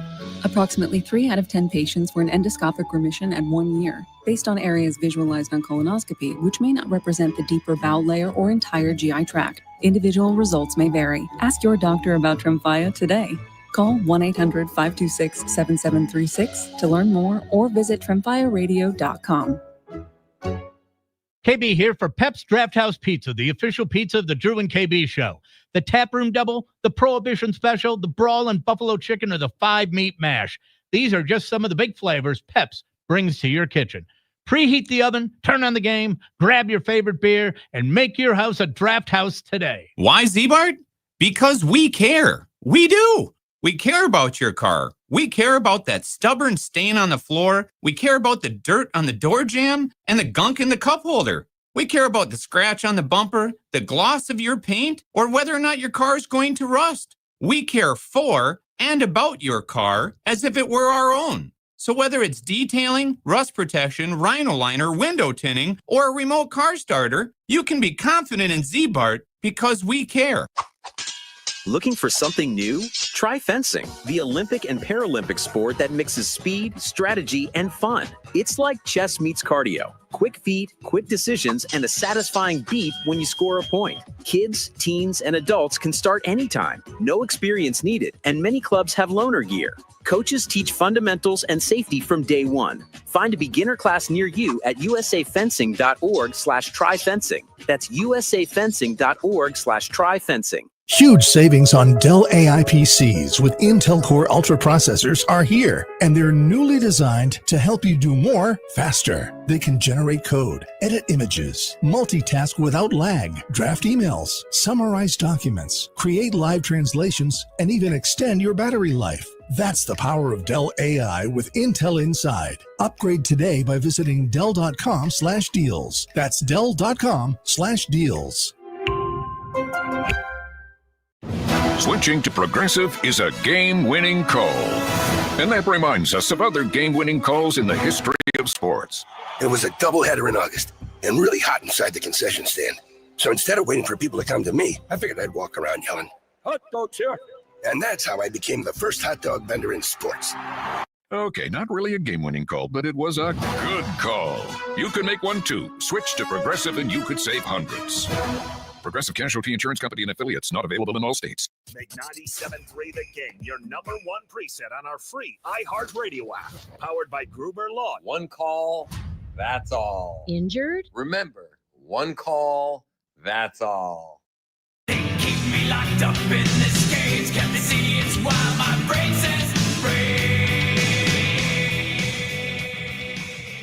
No BS on the game inside the Iron Jock Studios. I'm Billy Schmidt, Armin Sarian right there, Nick Gasper in Madison, and our friend Jeff Orlowski, the Polish Pipe Bomb, hanging out, and he is spinning the stacks of hot wax from way in the back and firing in what you might be hearing later on this week at Metal Fest. I heard Metal Fest is in Manitowoc, according to the NicolaLaw.com talking text line. That seems like the place that they probably get, all due respect to Manitowoc, probably the best acts in America. I would think, I would think, hey, are you starting to talk about Manitowoc in a certain type of way, Billy? Come on now, Manitowoc. I mean, I'm not going full Oklahoma City like you do, but I'm just saying, like, I can't imagine. Maybe it's the Summerfest of Metal Fest. No, it's like, I get your point. It's sort of like maybe it's the Lollapalooza of Metal Fest hitting Manitowoc this weekend. Like, I hope it is. It's going to be bad. It's like one of the outer county fairs besides our state fair. You know what I mean? One of the outer county fairs where, they get the band. Washington County Fair goes up. I don't know what you're talking about. I like those fairs, but that was the type of, you never know what kind of acts they're going to get there when they go. I love Washington. Many people did. You've been there. You love it. I've been there. You're not going to say anything bad about it. There, yeah. I like the fact that there's instantly the folks, though, that jump on to Pipe Bomb's statement and sentiment of the metal community. Sure. 608 said, I got knocked down at Slayer, and I was pulled up before I could even get scared. Well, that's nice that everyone's there willing to knock you down and then pick you back up. That's what you need teammates for. That's what you need teammates for, to be there for you in both ways. Some tough love. Your boy JB said it's always been a rule that you pick someone. Also a rule that if somebody is a complete jerk, I'm going to edit that one. Right. There's looking to hurt somebody, that they get taken care of. Right. And I think that's very easy, right? Like when there's that many individuals around, somebody tries to take your aggression from the week out on some individual, brother, you're probably going to be the one with the problem. Absolutely. There's an etiquette there. We can bump each other around a little bit, but if you start crossing the line, we're not throwing forearm shivers. Nice little gentle, good, Define taking care of them. I mean, how extreme are we talking about? You get taken care of? Well, just let them know they're not welcome. Listen, there were a couple of quarterback. That taken care of. I thought you were saying like Justin Tucker taking care. I don't think that. No, I don't think either one. I think it's very much a situation where like everybody's going to be safe and sound, and like maybe a couple of bumps and bruises, but nothing too bad. I love where your head's at, though, Nick. I also love where the head's at of certain people on the talking text line, answering our question of who on the offense had themselves. Who are you most impressed with? Whose day on Sunday did you come away most impressed with? Nick, I want to start with you. Who in your estimation, after Packers and Lions, a 27-13 victory wasn't as close as maybe that final score indicates. There were a bunch of impressive performances. We talked so much about the defense yesterday, but on the offense, who caught your eye the most? Well, he didn't necessarily catch my eye, but I think he deserves his flowers. Elton Jenkins, I mean, we didn't hear a word about him. I mean, he transitions from guard to center. He's their new starting center, and there's not one issue. That's an impressive defensive front seven for the Lions, and not one problem at center. No poor snaps, no issues. And Elton Jenkins is that guy. But if we're going to try and pick a skill position player, Romeo Doubs, man. I mean, 2 catches, 68 yards. He's a field mover, he's 48-yard snag, and he's a dude that, wearing the Guardian cap, you never know. I mean, he can't take many more blows to the head, and he's out there laying it on the line for his squad. So Romeo Doubs, good to see him back out there because he's the vet in that room. And he was showing emotion too, which is not something you ever see from Romeo. Both catches, he had some emotion on him. I love seeing that, which means it might be a little extra level here right now. It's a little extra juice when he's showing emotion. And I'm glad you brought the Guardian cap up thing. It's also a contract year for Doubs, right? Like, and we talked about it, and Nick asked the question during camp, which started circulating around the internet spheres a bunch, to the point where Kay Adams asked the head coach, hey, is Romeo Doubs going to get cut? Right. And he gave that look. And Matt LaFleur's like, no. And I'm sick and tired of answering this. I don't know where on earth this happened. The guy comes in here, does everything right. He's probably our number one receiver. He's the one that gets the first target and the deep shot on Sunday and makes the most of it. And to be able to, to Nick's point, playing physically at the point of attack, at the point of the catch, that's kind of Rome's superpower. But with the injuries a year ago and with the head concerns, it is nice to see that is not holding him back in his aggression towards the football, right? Like that high point one, Nick, that he goes up, he's going to get smashed in between, was that Brian Branch and Terrion Arnold. He knows what the price is that he's going to pay coming down with the ball. Being able to come down with that was big stuff. Also, there's a trust factor, it seems like, with Love and Doubs, even though I think it's only 2 catches, they spread the ball around so much. It's going to be hard for somebody to grab 5 or 6. He does seem to be, Nick, the guy that he's looking for instantly. Yeah, he's the reliable option. We've talked many times about who's going to be your red zone threat in that wide receiver group. And Jayden Reed, by stature, not necessarily that guy. Christian Watson, unavailable with an injury. Matthew Golden, he had a couple of snags, but I mean, he's not the biggest bodied receiver. So you're talking Tucker Kraft and Romeo Doubs, and Doubs didn't get in the end zone in this one, but we know he has that ability. Last year in Seattle, he had a couple. He is a good player. And as you said, contract year, looking to prove a lot. And he's clearly close friends with Jordan Love. Yeah. In the wedding party there. Good point. That's important. Good point in the wedding party. I like that. That's a good point. Armin, for you, what offensive player caught Armin Sarian's eye so much while you were listening to the broadcast, then watching it right after here, producing as the executive producer of the Packers Radio Network? Dobbs is a fantastic one. You could say the same about maybe the entire receiving core because they all played the role when they were counted upon to make their play. And Dontavian Wicks is one that I think about. I mean, he's a guy that consistently still gets open. He really has, after an uneven year with the drops last year, he's caught everything thrown his way so far. And his effectiveness for the rest of the offense has been huge. Obviously, on the Jayden Reed touchdown, he had that nice little curl, just stopping there and just watching. It was funny. He caught a big one across the middle. I love what Dontavian Wicks did. I love what the entire receiving core has done. You know, the fact that everyone's always been asking the last couple of years who the number one receiver is, and no one can decide on one. I think for some people it's a weakness. I think it's their greatest strength in a lot of ways. There's a lot of guys on this receiving core that you can make the case for being a number one guy. Dontavian Wicks is part of that group. He had the second. He was people's pick to click to be the number one guy. And he, in a lot of ways, does a lot of things the elite receivers in this league do, except for, unfortunately, consistent hands. And that's hopefully something he improves. He's already been doing it, had the big catches. Second top graded players in PFF in the week one win for the Packers. I thought that was interesting to see that. So he's been catching everything thrown his way. He's been making a great impact on the offense. If he can be that guy that makes his whole entire receiving core look different. I want to say Jayden Reed to stay in the receiving standpoint because he was also an individual that, I'll be completely honest with you guys, I didn't know that was going to play. Right? Like he's been on the practice field in and out. It's going to be a foot injury he's going to deal with all year long. It's just going to be something that's going to be a factor, and hopefully pain management and some little bits of rest you'll get early in the year with this little mini bye after Thursday night's game and the week 5 bye. Maybe it can be mitigated a little bit, but he's a playmaker that they need. 920 mentioned it on the talking text line, and I'm right there with it.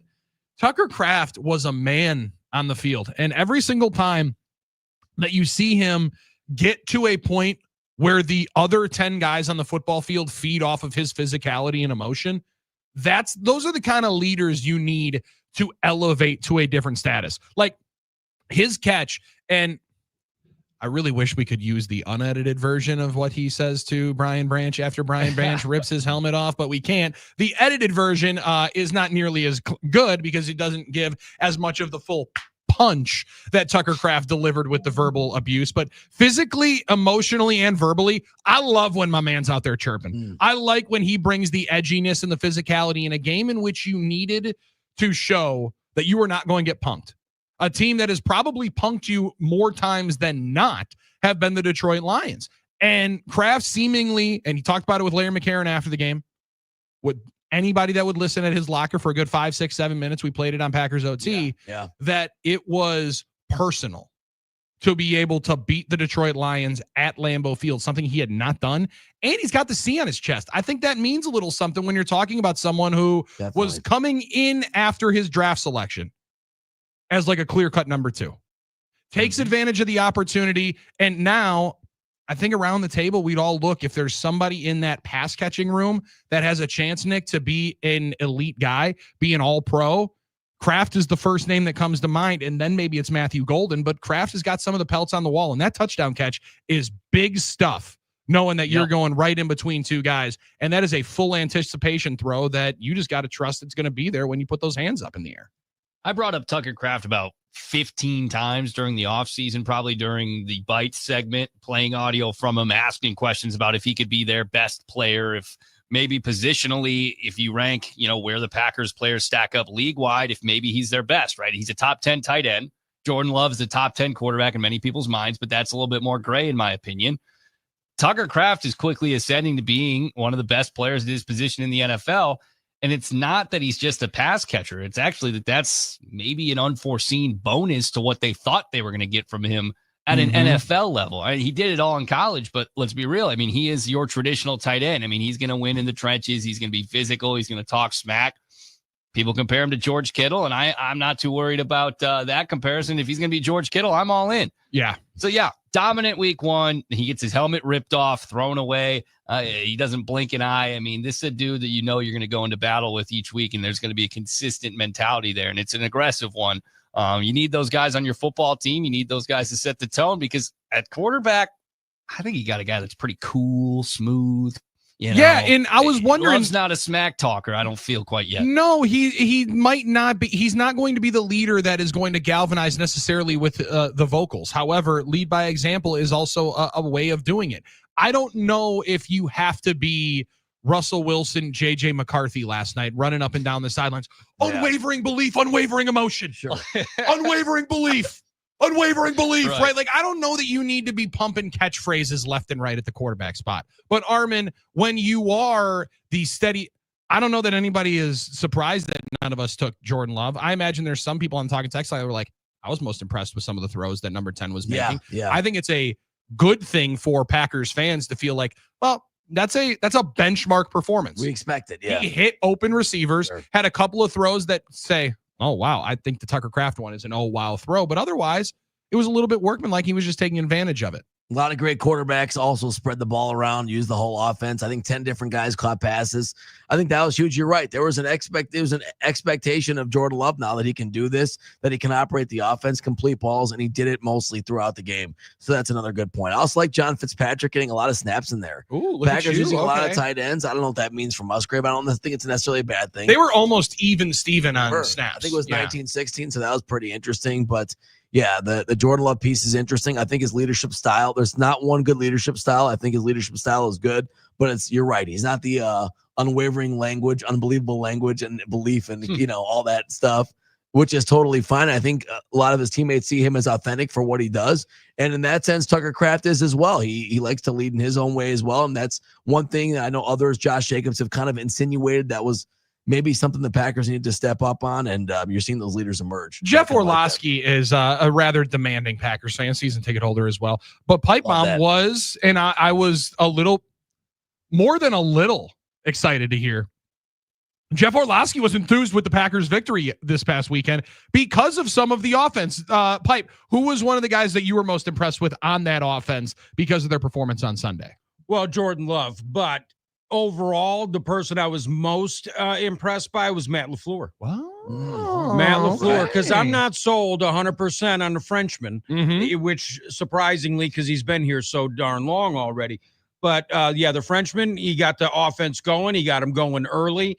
It was really good to see. I was mighty impressed by the performance on Sunday. I also thought maybe the best thing that LaFleur did from a play calling standpoint, to Jeff's point, was go for the jugular. Yeah. And they have a position with a defense that it seems like, we talked about this a little bit yesterday, when you have a defense that you expect is going to turn the opponent over multiple times, that you can get off the field in a 3-and-out situation because you have Rashawn Gary, Lucas Van Ness, and Micah Parsons going after the quarterback. When you have that, Nick, I think you have to be a little more aggressive.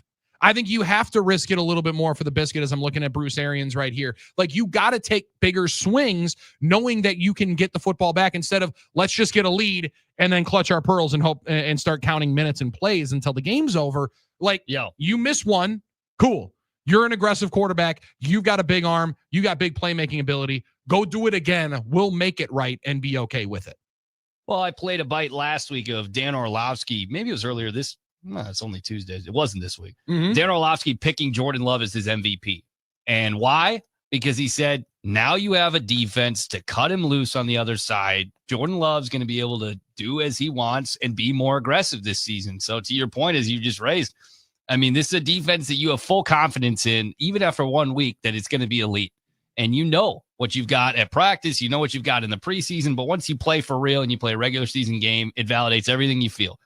They have an elite defense. We know that now. Jordan Love, don't be passive. Offense, don't be passive. Yeah. Take shots. You got the weapons. We've highlighted the fact that they have plenty of suitable pass catchers. And not to mention, Josh Jacobs didn't really have that good of a game. What happens when Jacobs is going well? Passing game opens up even more. So you're feeling good. And Jordan Love, let's let it rip. And they did open the game this past weekend. Jacobs, 19 carries for 66 yards, a touchdown. There was a 15-yarder in there as well, a part of a run where I think he touched the ball 7 out of 8 times, 6 out of 7 times on the final drive when then he scores standing up. Final touchdown drive, I should say. Scores standing up. That's a put the game on ice moment. And again, to Jeff Orlowski's point, Matt LaFleur has to go back to the ground when it has been something that has been a difficult slog, right? Like they were unable to get a lot of traction on the ground. But when the time of possession was out of whack, you needed to be able to put the game out of reach. Hand it to your all-pro back and see what happens and get the heck up out of the way. I loved being able to see that culmination and finish by the Green Bay Packers yesterday. Talk a lot more about that coming up with our friend Rob Reichel of Forbes. He's going to join the radio show in about 35 minutes from right now. Call it 12:20. We'll do an update as well with our friend Doug Russell. And day one of Bruiser Bites, very well received from the folks up top. It was a banger. I don't know. Did you guys get the reaction that I got from the bosses on the Bruiser Bites? I think I might have. Big time reaction from Bruiser's Bites. So we're going to go back to Bruiser Bites. And you know what? We're going to do it at 1 o'clock here today. Billy Edwards Jr., sorry about it. He can't join the radio show every single day. So Nick Brusewitz, more time, better time slot, main event of 1 o'clock on the nose, an hour and 15 minutes away from Bruiser Bites. Don't want to miss it. That's Nick Brusewitz. Armin Sarian's right there. Jeff Orlowski producing the program. As always, I'm Billy Schmid. It's no BS on the game. There's a truth that's hard as steel, The vision never dies. Drew and KB here. Join us for another football feast. It's Wednesday this week. We'll be at the Buffalo Wild Wings location on Oneida Street in the shadow of historic Lambeau Field. And we're going to give you a chance to win tickets to watch Green Bay play Washington. Join us at 2, Drew and KB. Get ready to show your Packers spirit in a whole new way by turning Lambeau Field into a winter warning. Green Bay fans unite and wear white. Match the players' white gear and let's show the Washington Commanders and everyone else a fury of white when they step onto the frozen tundra. Make sure your fit is white from head to toe with the Green Bay Packers Winter Warning Collection. Available now at the Packers Pro Shop or at PackersProShop.com. If you or anyone you care about is facing a family legal matter, call Cordell & Cordell today at 1-855-GET-LEGAL. There's a lot on the line in divorce. This is Joe Cordell of Cordell & Cordell, the largest family law firm in the country, with over 35 years of helping clients navigate divorce. But being big doesn't mean less personal or less local. Our attorneys live and work in your community, and as neighbors, they understand the challenges your families face. Divorce affects every part of your life, your home, savings, retirement, and of course, kids. So when you find yourself facing divorce, you need a partner you can count on. If you or anyone you care about is facing divorce, contact Cordell & Cordell today. With over 100,000 clients served, we understand the challenges you're facing on a personal level. Call Cordell & Cordell today at 1-855-GET-LEGAL. That's 1-855-GET-LEGAL. 1-855-GET-LEGAL. 111 East Kilburn, Milwaukee. Hey, it's Matt LePay, your friendly play-by-play voice. I know a good team when I see one, and I found a great one in Ridgetop Exteriors. Let's talk about your home for a minute. It's most likely your biggest investment and where you spend most of your time. So my question for you, is your home ready to shine this season? Whether it's roofing, siding, or windows, Ridgetop Exteriors is the name you can trust. For over 20 years, Ridgetop Exteriors has been Wisconsin's favorite for roofing, and they bring that same expertise to siding and windows. Imagine vibrant, low-maintenance siding and energy-efficient windows that brighten your home while cutting energy costs. Ridgetop Exteriors holds all expert-level installation credentials with leading manufacturers including Pella, James Hardie Fiber Cement Siding, and LP Smart Side Engineered Wood Siding. With thousands of five-star reviews and a commitment to excellence, they're the clear choice for your home improvement project. Call Ridgetop Exteriors today, online at ridgetopexteriors.com, and consultations are always free. Ridgetop Exteriors, putting customers first every time. Save big money on all of your outdoor projects at Menards. Whether you're installing a patio, walkway, or building a retaining wall, Menards has the largest in-stock selection of beautiful concrete landscape block at the best prices. Plus, our free, easy-to-use design program helps you bring your ideas to life. Visit us in-store or on Menards.com to see our full selection of landscape blocks and get your outdoor project started today. Save big money at Menards. When people think sleep apnea, they think CPAP. Now at Advent, we do all we can to help sleep apnea sufferers avoid the CPAP machine. And most sleep apnea sufferers who come to Advent are going to be able to avoid a CPAP altogether. Our unique Advent approach using simple in-office solutions can get your nose working and throat open all under one roof. You see, the root of every snoring and obstructive sleep apnea problem lies within the throat, nose, or both. At Advent, we know when we get the nose and throat working properly, most snoring and sleep apnea problems will subside. And we have the most simple and convenient, ultra-effective in-office solutions that can do just that. And this is why people have traveled by planes, trains, and automobiles from corners of the world you would never think of to find the sleep apnea and snoring relief you won't find elsewhere. Go to adventknows.com to schedule your appointment because Advent knows when you breathe well, you live better. Most insurance accepted. Here in Wisconsin, there's one name synonymous with fantastic frozen pizza. That's Palermo's. For almost 60 years, Palermo's has focused on feeding Wisconsin families. And though Palermo's has grown a lot since 1964, they're still family owned. They're still proud to call Milwaukee home, and they're still committed to making the best frozen pizza possible. From their new and improved rising crust pizzas to their guilt-free primo thin pies, Palermo's has a delicious slice for every appetite. Find Palermo's in your grocer's frozen food aisle. Palermo's, flavor is our family business. Thielman Heating, Cooling, and Plumbing is celebrating 96 incredible years of trust and service. Right now, get a $96 furnace tune-up, a deal as solid as our reputation. From top-tier equipment to expert installation, Thielman delivers comfort you can count on, backed by nearly a century of experience. But hurry, this limited-time offer won't last long. Visit ThielmanHeating.com to schedule your $96 tune-up today. That's ThielmanHeating.com. Comfort you can trust for 96 years and counting. This report is sponsored by Taco Bell. The slow-roasted Cantina chicken menu is here to stay with ingredients like purple cabbage and freshly prepared pico de gallo. Try it today at a participating U.S. Taco Bell location while supplies last. Contact store for participation, which varies. There are a lot of lawyers in Wisconsin, but only the top 5% are awarded the distinction of super lawyer, including 94% of the attorneys in our firm. In fact, 25 of our attorneys were named super lawyers last year, as well as the #1 lawyer in Wisconsin, and 6 more were named rising stars. Not every car accident case requires a super lawyer, but why settle for anything less on your case? Habush, Habush & Rotier, national reputation, hometown service. Visit Habush.com for more information.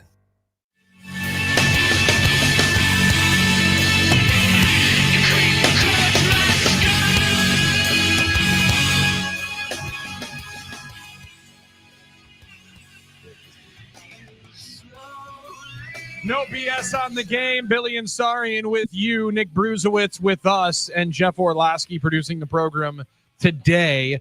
Phenomenal time whenever Jeff Orlowski's in the iHeart Megaplex. Oh, it's just the vibes are high, man. Excellent.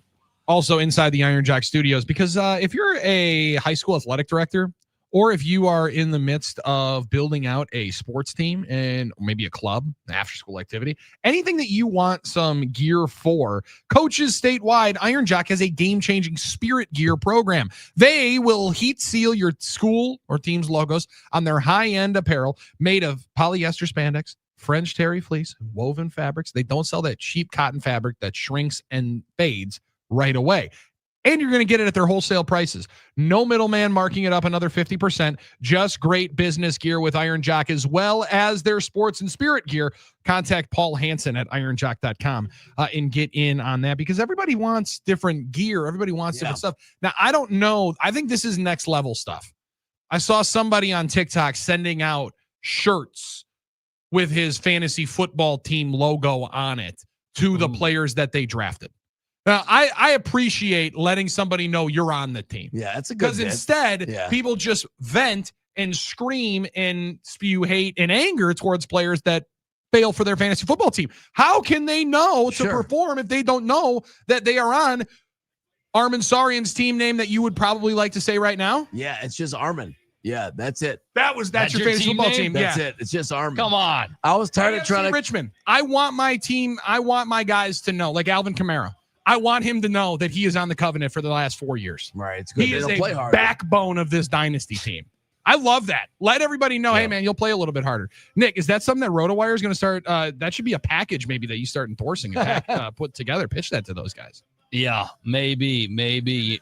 My fantasy team name is called The Art of Winning, and I have photoshopped my head onto Bill Belichick's body. That's the title of his most recent book. We're just consistent. It's about culture, and we win. I got a couple: Blubbering Boys and AFC Richmond, and then Armin's is a really, really good one that he doesn't want to talk about. I don't know why. I don't know. Maybe the FCC doesn't like it. Jeff Orlowski's producing the show. That's Armin Sari, and Nick Bruzewitz is right there. Hour 3 of No BS straight ahead. Starts up with a Doug Russell update next on the game. Preset. Save. We're already a preset in your car, I assume. Preset number 1. Never a doubt. And we've brought it to the iHeartRadio app. Simply click the button labeled Preset. Our station gets anchored to the top of your app. 97.3 The Game. Added. Big savings are happening right now at Russ Darrow. Hi, it's Dave here for the Russ Darrow Automotive Group. They're making room for brand new 2026 models, which means huge sales on every 2025 in stock. Whether you're shopping for a stylish Kia, a rugged Chrysler, Dodge, Jeep, or Ram, or sporty Mazda, dependable Nissan, trusted Honda, versatile Mitsubishi, or the legend Toyota, we've got incredible deals waiting for you. With thousands of vehicles available, now is the perfect time to trade in, trade up, and drive home in the new car, truck, van, or SUV you've been dreaming about. But hurry, when the 2025s are gone, they're gone for good. Shop the entire inventory and lock in your savings today at russdarrow.com. Big savings are happening right now at Russ Darrow. Discover the Darrow difference today.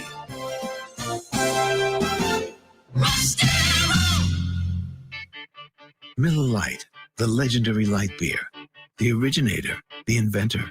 If this beer could talk, it'd tell stories about that one time, that night, that one guy, that one gal, writing a story 50 years long and 50 million friends wide, because legendary stories start with a light.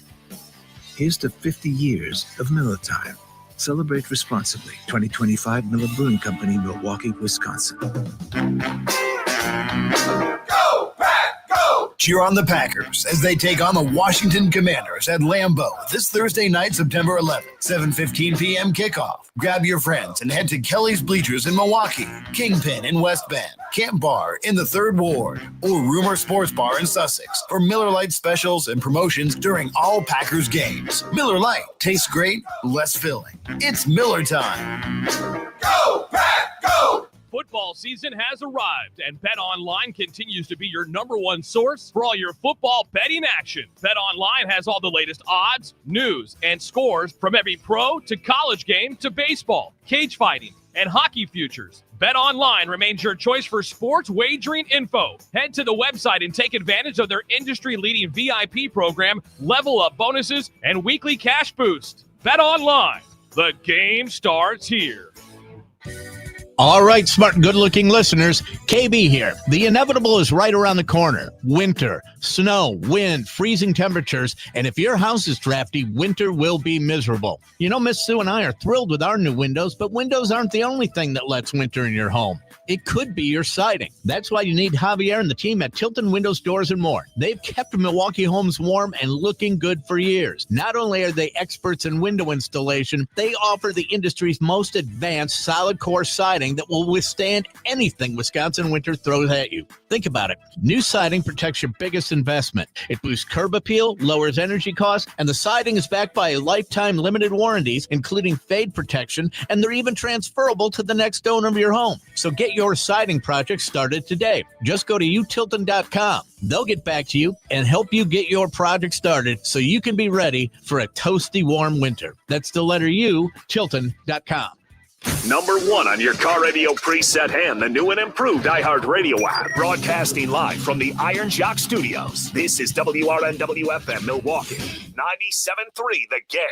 Whoa! Jason Kelsey just found out that NFL Sunday Ticket now lets you subscribe month to month. Yeah! He just realized you can join and cancel anytime. Ha-ha! Now that's what I'm talking about. Now he just found $1 in the sofa. Yeah! And he just saw a great parking spot open up. Look, just because Jason's easily excited doesn't make NFL Sunday Ticket month to month any less great. Right, Jason? Yeah. Get NFL Sunday Ticket month to month and cancel anytime. Woo! Sign up at NFLSundayTicket.com. Renews every month during the 2025 regular season. Cancel anytime. Terms and embargoes apply. No refunds. Commercial use excluded. You like saving money, right? We all do. That's why Allstate just lowered the price of car insurance. Not, but But wait, there's a catch. Lower. Actually lower. So if you're shopping around or just want to see how much you could save, check Allstate first for a new lower auto rate that could save you hundreds. You're in good hands with Allstate. Not available in every state. Only applicable for new auto insurance business. Rates will vary by several factors, including how you purchase the policy. Potential savings vary. Allstate North American Insurance Company and Affiliates, Northbrook, Illinois. This is the Duke's Country Song. It's a song about the best mayo. Has a yellow lid, and its full name is Duke's Mayonnaise. Get Duke's Mayo in store. It's got twang. Portions of the following program were pre-recorded. The game has changed. What the hell are you talking about? It's the Game in 60 with Doug Russell at 9 a.m. No BS at 10. And Drew and KB at 2. More of what you love on Milwaukee's most listened to sports station, 97.3 The Game. Make 97.3 The Game your number one preset on our free iHeartRadio app, powered by Gruber Law. One call, that's all. Injured? Remember, one call, that's all. Drop it. He's very knowledgeable, very intelligent guy, very personable guy. Here's Doug Russell. Tough one for the Brewers last night. They lose to the Rangers 5-0 at Globe Life Field, Costco Park. Yeah, Costco Park. Do you think that they also have the $1.99 hot dog and soda? I think so. They should. They should just go right into all Kirkland stuff. Why not? Just lean into That's it. kind of like we were talking about the Browns' new stadium. That looks like a mega church. When you look at the renderings, the stuff we're coming up with, interesting. No, but listen, Adam McCalvey also put a picture of Globe Life Park out yesterday. Sure did. And the tweet was just hilarious because it was what every single person looking at it also was thinking by seeing the outside, an architectural goldmine. It seems like Adam, you're so right. It seems like everything is like very like edgy, rigid glass enclosures is the new. No, it's gray. It's bad. Okay, but the Browns. I'm sure it's fine on the inside. I'm sure it's got all the new, awesome. Bells and whistles and everything that you could possibly want. I'm sure the clubhouse is amazing. I'm sure for the baseball folks, they don't care that it looks like a department store. No, not at all. And I bet they probably have some good food offerings in there. Some nice people. I don't know that there are a ton of people there. I don't know that there were a ton of people there for the Rangers, even though they won the World Series a couple of years ago. And they're fighting for their playoff lives right now. They're not dead yet. Not at all. Going into the game, they were a game and a half out of the last wild card spot. They were wondering if they could pick up a pass rusher. Yeah. Oh, sorry. Oh, that was the team. Well, they wanted a run stop. Well, they got one. Final score again, 5-0, game one of the the run stopper was the Brewers offense coming in. Jose Quintana, he was cruising right up until that fateful fifth inning. He'd like to have back a couple pitches he threw in that inning, but I thought he had a great start, and he could have won complete game tonight. So I'm really pleased with the way he threw the ball. A couple pitches didn't work his way, but you get 2 outs in the inning, and make an 0-2 pitch that just doesn't get to where you want. Far from where you want. Yeah, no, I believe William Contreras was like inside of the inside corner. Yeah. And that bad boy was. But you can't middle, center cut. Tough spot to put that 0-2 pitch. And you can't win without scoring runs, and the Brewers didn't do either last night. I gotta write that down. Yeah, you're gonna lose sure those you games. Get all that. Yep. Same two teams again tonight, starting at 7:05. Chad Patrick will pitch against Jack Leiter. So we'll hope for better. Hope for more offense. But let's also not forget the good part of last night. Christian Yelich back in the lineup. Christian Yelich back in the lineup. Hit the ball hard. Good part. Hit the ball hard. Got on top of the ball a couple of times. Just being able to be in the lineup is a good thing. And I was really questioning as to why he was not on the IL. Well, now you know. But if you get him back in 7 days, right, comparatively to 15, this close to the playoffs, I don't want to take any space with that ramp up time. So start having him ramp up now. So hopefully you get to the end of the month with his best version. More good news. Cubs lost. That's other Huge good news. Yeah, Huge that was news. good Gives news. you that little bit of great cushion, that little bit of, okay, I can lay back and relax tonight. Nice work, Nick. Good work. Great. Yeah. You understood the assignment. Good stuff. Good stuff. Yeah. No. All good stuff there. Division's over. I mean, it's over. Brewers won. Yes, that's true. The magic number officially is 11, but that's, with 17 games left to play, that's pretty good. That's pretty good. They can clinch a playoff spot tonight. The question was asked by us of Tim Allen, what will they celebrate? Playoff spot, 1 seed, division title, bye. I think it's hearty handshakes and some hugs tonight. Mm-hmm. But the full-on pop the champagne is going to be when that magic number is 0. When they hit the division, and they won't do it for the 1 seed, right? Like there will be more, you said, hearty handshake kind of things. No, they're not going to do celebration champagnes and shirts and stuff for a 1 seed. But the division is, although I do think MLB makes that stuff for the playoffs. So any playoff berth you do. So I wonder how that'll work. Like, who decides if they can celebrate? So I'm with, once you get to the playoffs, every single round you win, you're cool with that. Celebrate it like no other. Sure, because NBA players have complained. How come MLB can do it and we can't? Well, they sold it to Budweiser. Right. There you go. It's partly that's what it is. Basically, Lord knows they need more revenue streams because they don't have a $2.8 billion rights deal with ESPN like the NBA does. But you're right. NBA players are like, you guys won 3 games. Well, I think it depends on the series team are though, longer. Too. Because if it's like the Dodgers or the Yankees where they just go to the playoffs every year, it's like, yeah, all right, here we go. It almost becomes what guy is going to be the guinea pig to see how many beers you can drink at one time. Yeah, I could see that. Who's going to do the Madison Bumgarner? What was it, 4 beers at one time? Yeah. Like, who's going to be that guy? And any team with Daniel Vogelbach on it, you can bet it was probably going to be him. Yeah, it is interesting how that works, though. I think it's just the cultural norms of each sport. Basketball always had their long playoffs, so people weren't celebrating rounds, and baseball didn't. Yeah. So therefore, any position you got to was a reason to celebrate. Also, I mean, baseball fans that, potentially gatekeep, not talking about anybody in here, but like when you guys talk about like the older time playoffs, there was only 1 round. That was it. So there's a even though it expands, it's like, no, it's still 1 round. This would be where we go. This is how we celebrate. So just build off of it. And any chance to drink some cold beers with the boys, I think is a great opportunity. Champagne stings the eyes. Well, the goggles are huge. Sophia Minutes got to watch out. They don't give us goggles though. No. Although there was one, I forgot who it was. There was one media schlub a couple of years ago who brought his own goggles. I've never seen that before. I haven't seen it since. But there was somebody from like full ski goggles, or did he do like his swim goggles? I think somebody should do like their YMCA swim class Miss Alice goggles next time. That would be good. Yeah, that would be awesome. Bring a snorkel mask in next time. If is there a sense? And it would be so fun. And Doug's got the big old nose on there. Hold on. So I'm here with Christian Yelich. Christian, being able to hit 290 in this year, how exactly did that translate to you guys winning the division? I mean, is there? I'll let you take that thing off and I'll answer your question. Well, right. I mean, but the question is there journalistic ethic of trying to not look like you're celebrating so that for no goggles, no nothing, while you're getting champagne dumped on you trying to ask questions? Like in 92, Costas was in the finals locker room. They didn't do a stage yet. Bulls win. They're dumping champagne all over him, and he's just trying to ask a straight line question. Did he cry about it like Tim McCarver? He didn't cry about it, and therefore Dion didn't dump anything on him like Tim McCarver. Yeah. You're a real man, Dion. A real man. No, Bob just went in and did his job. Well, Bob's a big J journalist. Tim McCarver was a little baby. It was absolutely true. You're absolutely right about that.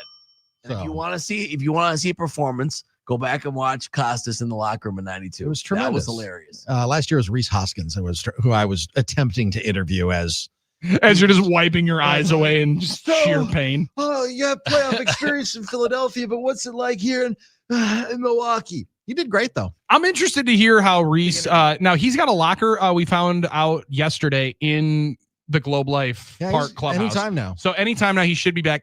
Today was the day they have to make the decision on Hoskins. I would assume he's brought in and he's going to be with the club. That's going to be an interesting one postseason because with his experience, you got to think he's getting at bats. I would think so. And the way that he was swinging the bat earlier in the season, too. And the way he's swinging the bat earlier this season. And he's kind of been hitting well down at AAA during this rehab stint. But Andrew Vaughn and Jake Bowers, talk about understanding the assignment. Oh, wait, Reese Hoskins almost back? But are you going? Let me get a couple of multi-hit games in here and make the decision really tough into September. I don't know if you can. Any first baseman, you're not going to do that. It's going to be tough unless you can just fully bank on one of them, unless one of them's your DH and Yelich is playing in the outfield every single day. And that's why Isaac Collins is hanging out over at third base now. Like, you're going to have to get creative with it. But I don't know that you want to waste away that bat on the. No. That's the other tough part. Not onto that playoff roster. You're just trying to predict performance, and that's the difficult part. Jake Bowers, more than anybody, though, fully understands the assignment. Man, he's just any chance that it seems like he's about to get DFA'd, he's like, hold on, 2 for 4 with a homer and a double. let me just see if I can calm the nerves. And he has the pelt on the wall of the game 3 homer. I mean, I don't know if clutch is a thing or not, But if it is, you can look back and say, oh, well, he was the one with the homer in the playoffs. Sal Frelick. That would have been sluggers of the team. If it wasn't for what happened with Pete Alonso, those would have been the winning homers. Those would have been all-time moments in Brewers history. They still could be. You just lost the game, unfortunately. But not all-time moments. Then they're not all-time moments. Well, I know, but They're the footnotes. moments. Yeah. The moments were. But the time. outcomes weren't, unfortunately. I try and think of it that way. But you're right. They don't become those moments because they weren't the winning. But to Armin's point, I will defend him on this one. I think I've heard that Levering call 80,000 times in the advertisements of the, and it's gone. We didn't beat the Dodgers, but that Woodruff homer will be etched in my Yeah, but they win that game. I get it. Yeah. There's a difference. That is a little different. Yeah. And it was off Kershaw. Yeah. They're going to show that. They're going to show that in the 6 hours of pregame that they do to Kershaw's induction into the Hall of Fame. Yeah. Woody's got to go to that as well. Oh, he has to be. He's got to hold up a big sign of him just rounding first base. That'd be amazing. I think Kersh would love it too. I don't know love, but yeah, I think he'd appreciate it. Woody, I think he'd appreciate it though. If you have a sense of humor, you definitely appreciate it. That's a long-term troll. I think you got to be committed to the bit and appreciate the commitments. It's like Bob always talking about he homered off Sandy. Like, do you think Sandy Koufax is really upset that he would? I don't think he'd be upset about it, but Kersh is a bit of a red ass. Yeah, but I do think Sandy Koufax did, as Bob said 100 times during broadcasts, he did go in there and say, "Hey, Bob, how about you stop talking about it? I want to get in the Hall of Fame one of these years." But him and White, and there was one other guy that he hit a grand slam off of. I'm trying to remember. The thing about Sandy Koufax is he was still the youngest player that was ever at the time. I don't know if he still is, but he was the youngest player at the time ever elected to the Hall of Fame because he didn't play that long. No. But it was spectacular when he was in there. I'm with you. I think that would be awesome. And I do think Kershaw would give a nice little chuckle. And maybe buy him a. You got to have a sense of humor about these things, in my opinion. I mean, you don't have to. So now the sense of humor was something that was teased, and now I do have a sense of humor. I'm also a little bit evil. So whenever something is going bad for an NFC North team, a rival, Dougie, there's this thing called the NFL app, and I fire it up and I start listening to calls of different teams. Last night I was listening to some PA early in that game, but then it got too good at the end. Jeff, shall we hear from some Paul Allen? Do you have some Paul Allen for us? 3rd and 1 from the Bears 14. McCarthy out of the shotgun, milking a 3-point lead. It is a run pass option. McCarthy takes off to the right, to the 10. Stutter steps at the 5. Touchdown! He's JJ McCarthy. I was waiting to figure out how he was going to do that because he hits the he's JJ for Justin Jefferson on every touchdown. Yeah. So he's like, wait a second. I can't do JJ. I got to throw something else in there. Also, Pete Bursich, stay in bounds. Right. That's stay so in good. bounds or go to the end zone. That's why people love that broadcast because they're so organic with it. I mean, right? Isn't Dude, that right after he's like, and I don't know exactly what has happened here on the Vikings audio network, but we have gone from everything being pear-shaped in the first half, nothing going right, to now Caleb Williams can't throw the ball to anybody close. The ball on the second to last possession, I think the Bears get, Aaron Jones almost catches on the sidelines. He goes, and that is just an awful pass.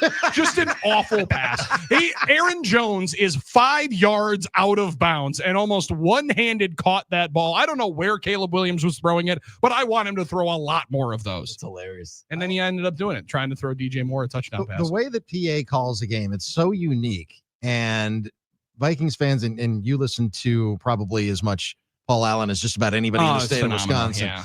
Because he's so monotone when things are, not going spectacular. And then he just, the elevation that he has for that touchdown.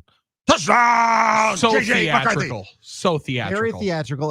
And when things go horrifically for the Vikings, you can just taste the disgust of the words that are coming out of his mouth. Yes. It's an art. He is such an artist when it comes to that. And Dougie, I do think some people don't like it. So there's different strokes for different folks, different planes. Everyone likes different stuff. I appreciate that Paul has never been just like a trained hardcore broadcaster. Yeah. Right. Like Paul didn't call high school football games. No, he was where he's like track announcer. He's a racetrack announcer. And like the job became available. He auditioned for it. And understandably so, the energy and enthusiasm jumped off the tape. Yeah. And like, I appreciate when you don't try to be somebody you're not. Right. Like Wayne Larrivee is one of the best voices of the NFL for a long time because he loves games. Mm-hmm. And he's not going to shy away from the moment makes him excited.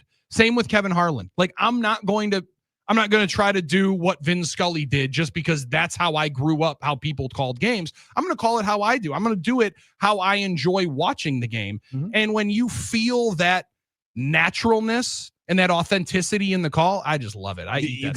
You're absolutely right. You got to be yourself. People love that, and they love authenticity, and it makes it sound better because you're being who you really are. So, like Bob Uecker, the jokes that he made, he was making those jokes with anybody that would listen. He was himself. And he taught me a bunch of different times to try to put that hot dog into the cigarette lighter in your car. Guess what? Doesn't work. All right, since you said it, he homered off 3 Hall of Famers. Anybody want to guess? Uecker? Yeah. All right, well, Sandy was one of them. I looked up the log. Sandy's one of them. See if you can get one of the last 2. Anybody, Nick, if you have an idea? Jim Bunning.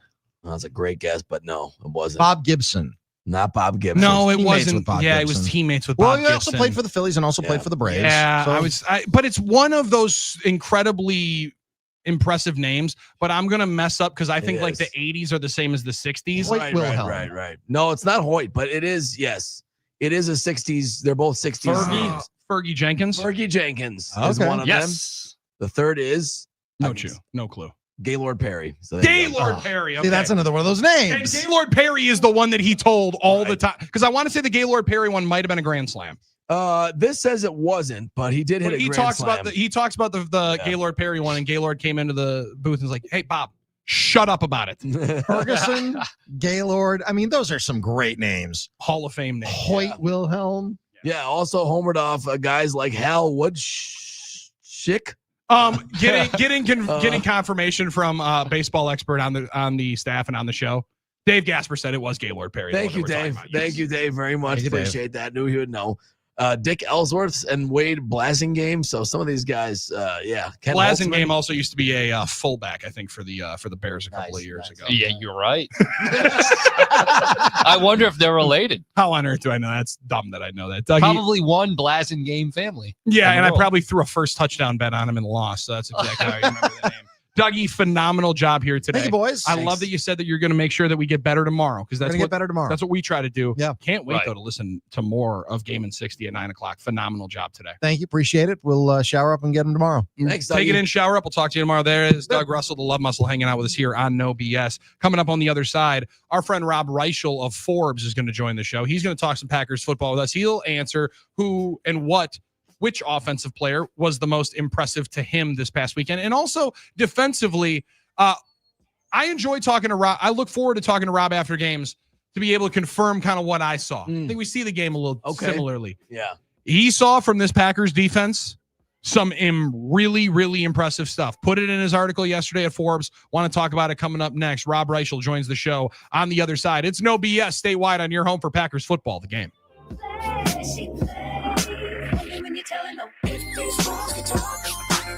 Exclusive coverage of your favorite teams. Exclusive videos from your favorite game personalities. I am a follower. Content you can't get anywhere else. 97.3 The Game on Instagram. Hey, if you're like me, you're always looking to protect the value of your home. Hi, it's Mike Heller from The Game for Wisconsin Concrete Coatings. Worried about flooding? Their polyurea coatings designed for your basement are waterproof, mold resistant, and built to last, so your basement stays dry and livable. No more worrying about mildew or ruined flooring. Boost your home's air quality and protect your foundation today. Don't wait until it's too late. Visit wiconcretecoatings.com for a free estimate. Wisconsin Concrete Coatings, peace of mind starts from the ground up. At CertaPro Painters, we know that a happy place comes in many colors, like ones that inspire a sense of wonder, or a new flavor that makes life just a little bit sweeter, or one to celebrate those moments that lift you to new heights. We can reawaken any space to make your happy place your home. CertaPro Painters. That's painting happy. Each CertaPro Painters business is independently owned and operated. Contractor license and registration information is available at CertaPro.com. Hey, it's Brian Butch for Window Nation. Right now, this month, get 50% off all window styles, plus 0 down, 0 payments, and 0 interest for 2 years. That's right. You could pay nothing until 2027. Here's the thing. You want to go to the hottest baseball team, the best baseball team in all of America? You could get 2 pair of tickets to an upcoming Milwaukee Brewers game when you replace all the windows in your home. So give them a call at 866-90-NATION or visit windownation.com. Without an Advent clinic nearby, people suffering needlessly from chronic nasal congestion and sinus infections would be stuck with either Band-Aid or Sledgehammer solutions. Band-Aids are pills or nasal sprays, and they're not true solutions. Surgery is a sledgehammer, and that's what we're trying to avoid. Because most people don't need surgery for nose and sinus issues, nor do they want a 14-day recovery. Our unique Advent approach can, in 20 minutes in our office, open your blocked nose for good, with only 1 day recovery. I'm Advent founder Dr. Kandula. Outside of Advent's four walls, invasive surgery is what they'll recommend. But here you will find effective and convenient in-office solutions to help you stop the need for Band-Aids and avoid the sledgehammer. Go to adventknows.com to schedule your appointment, because Advent knows when you breathe well, you live better.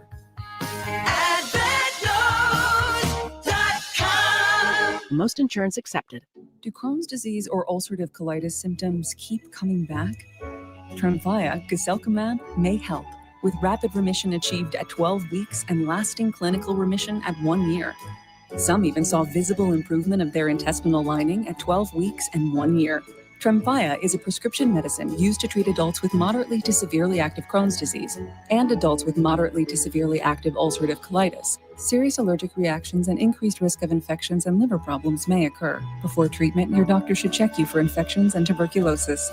Tell your doctor if you have an infection, flu-like symptoms, or if you need a vaccine. Healing is possible with Tremfya.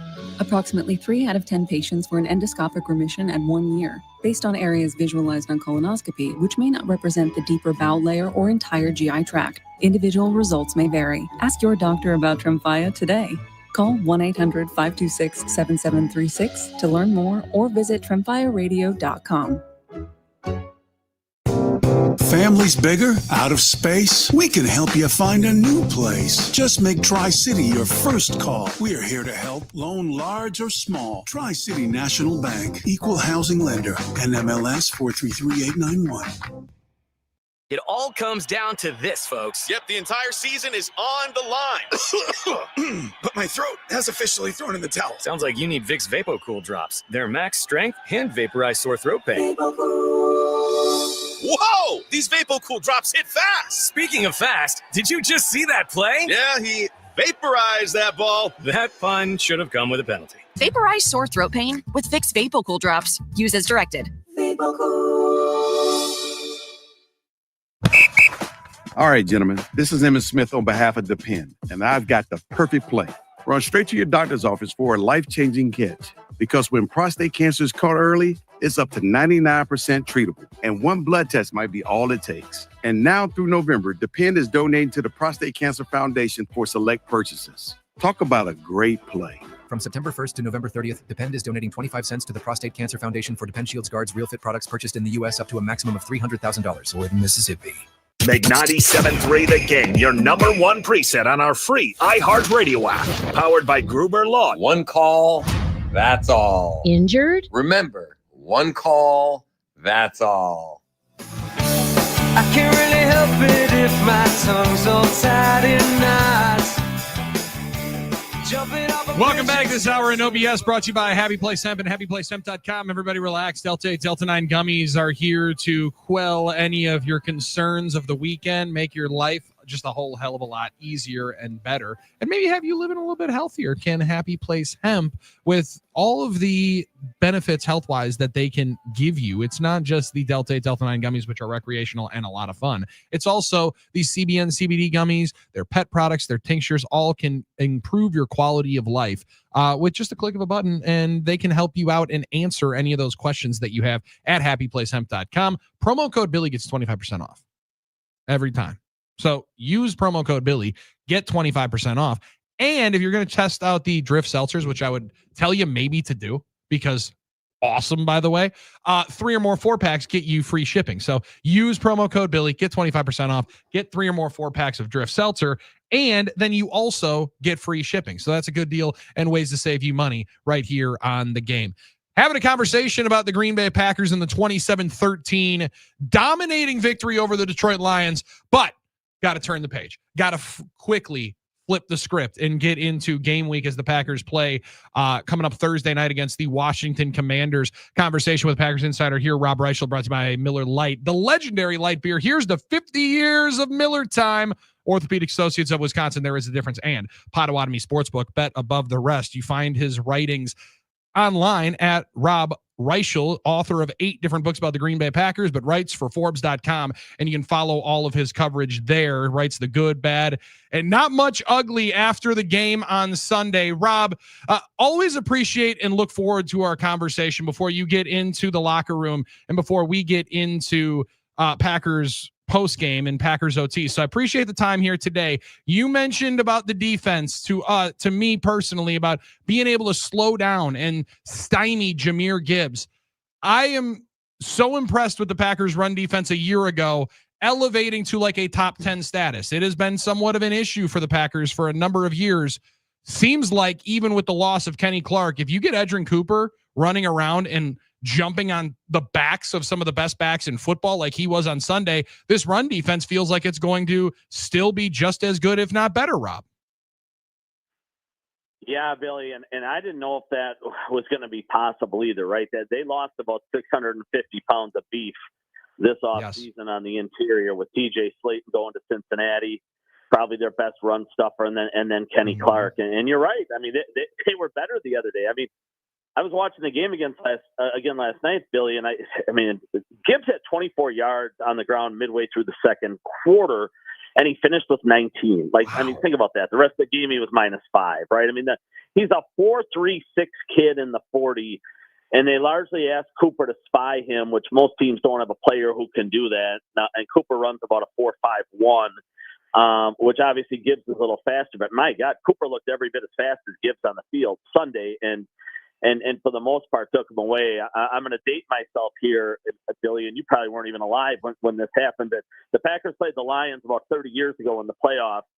It was right after they had lost Sterling Sharp to that neck injury, and they held Barry Sanders to minus rushing yards in that football game. It was very reminiscent the other day. I mean, Gibbs isn't to that Sanders level yet, but I tell you right now, Gibbs is one of the 2 or 3 best running backs in the league, and I think he's going to have a monster year. I think he could push 2,000 yards. And Green Bay completely took him away. And obviously it wasn't just with Cooper. The inside guys, the tackles had a huge game. Rashawn Gary was outstanding setting the edge.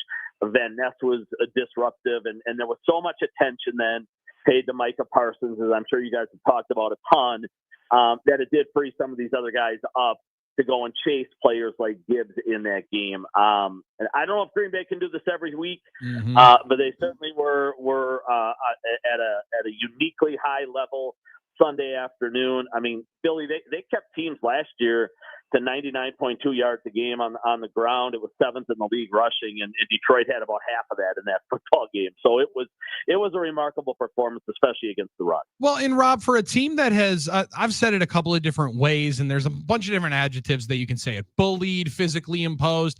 I think they punked the Packers a couple of different times over the last 3 or 4 years, knowing that they could physically dominate them, and whenever needed, they had 4 yards when they needed to pick up 3, right? And like we talked to Leroy Butler last week in preparation for the game, he'll bring up that Barry Sanders game any opportunity he can. Oh, he had a good game. But he talked about it, Rob, like I think a lot of Packers as well, players on the team, have thought about Detroit for a long time. Leroy told us, he's like, I wake up in the middle of the night and I hear those rumblings of the fans at the end of the game last year chanting Jared Goff, and it makes me sick.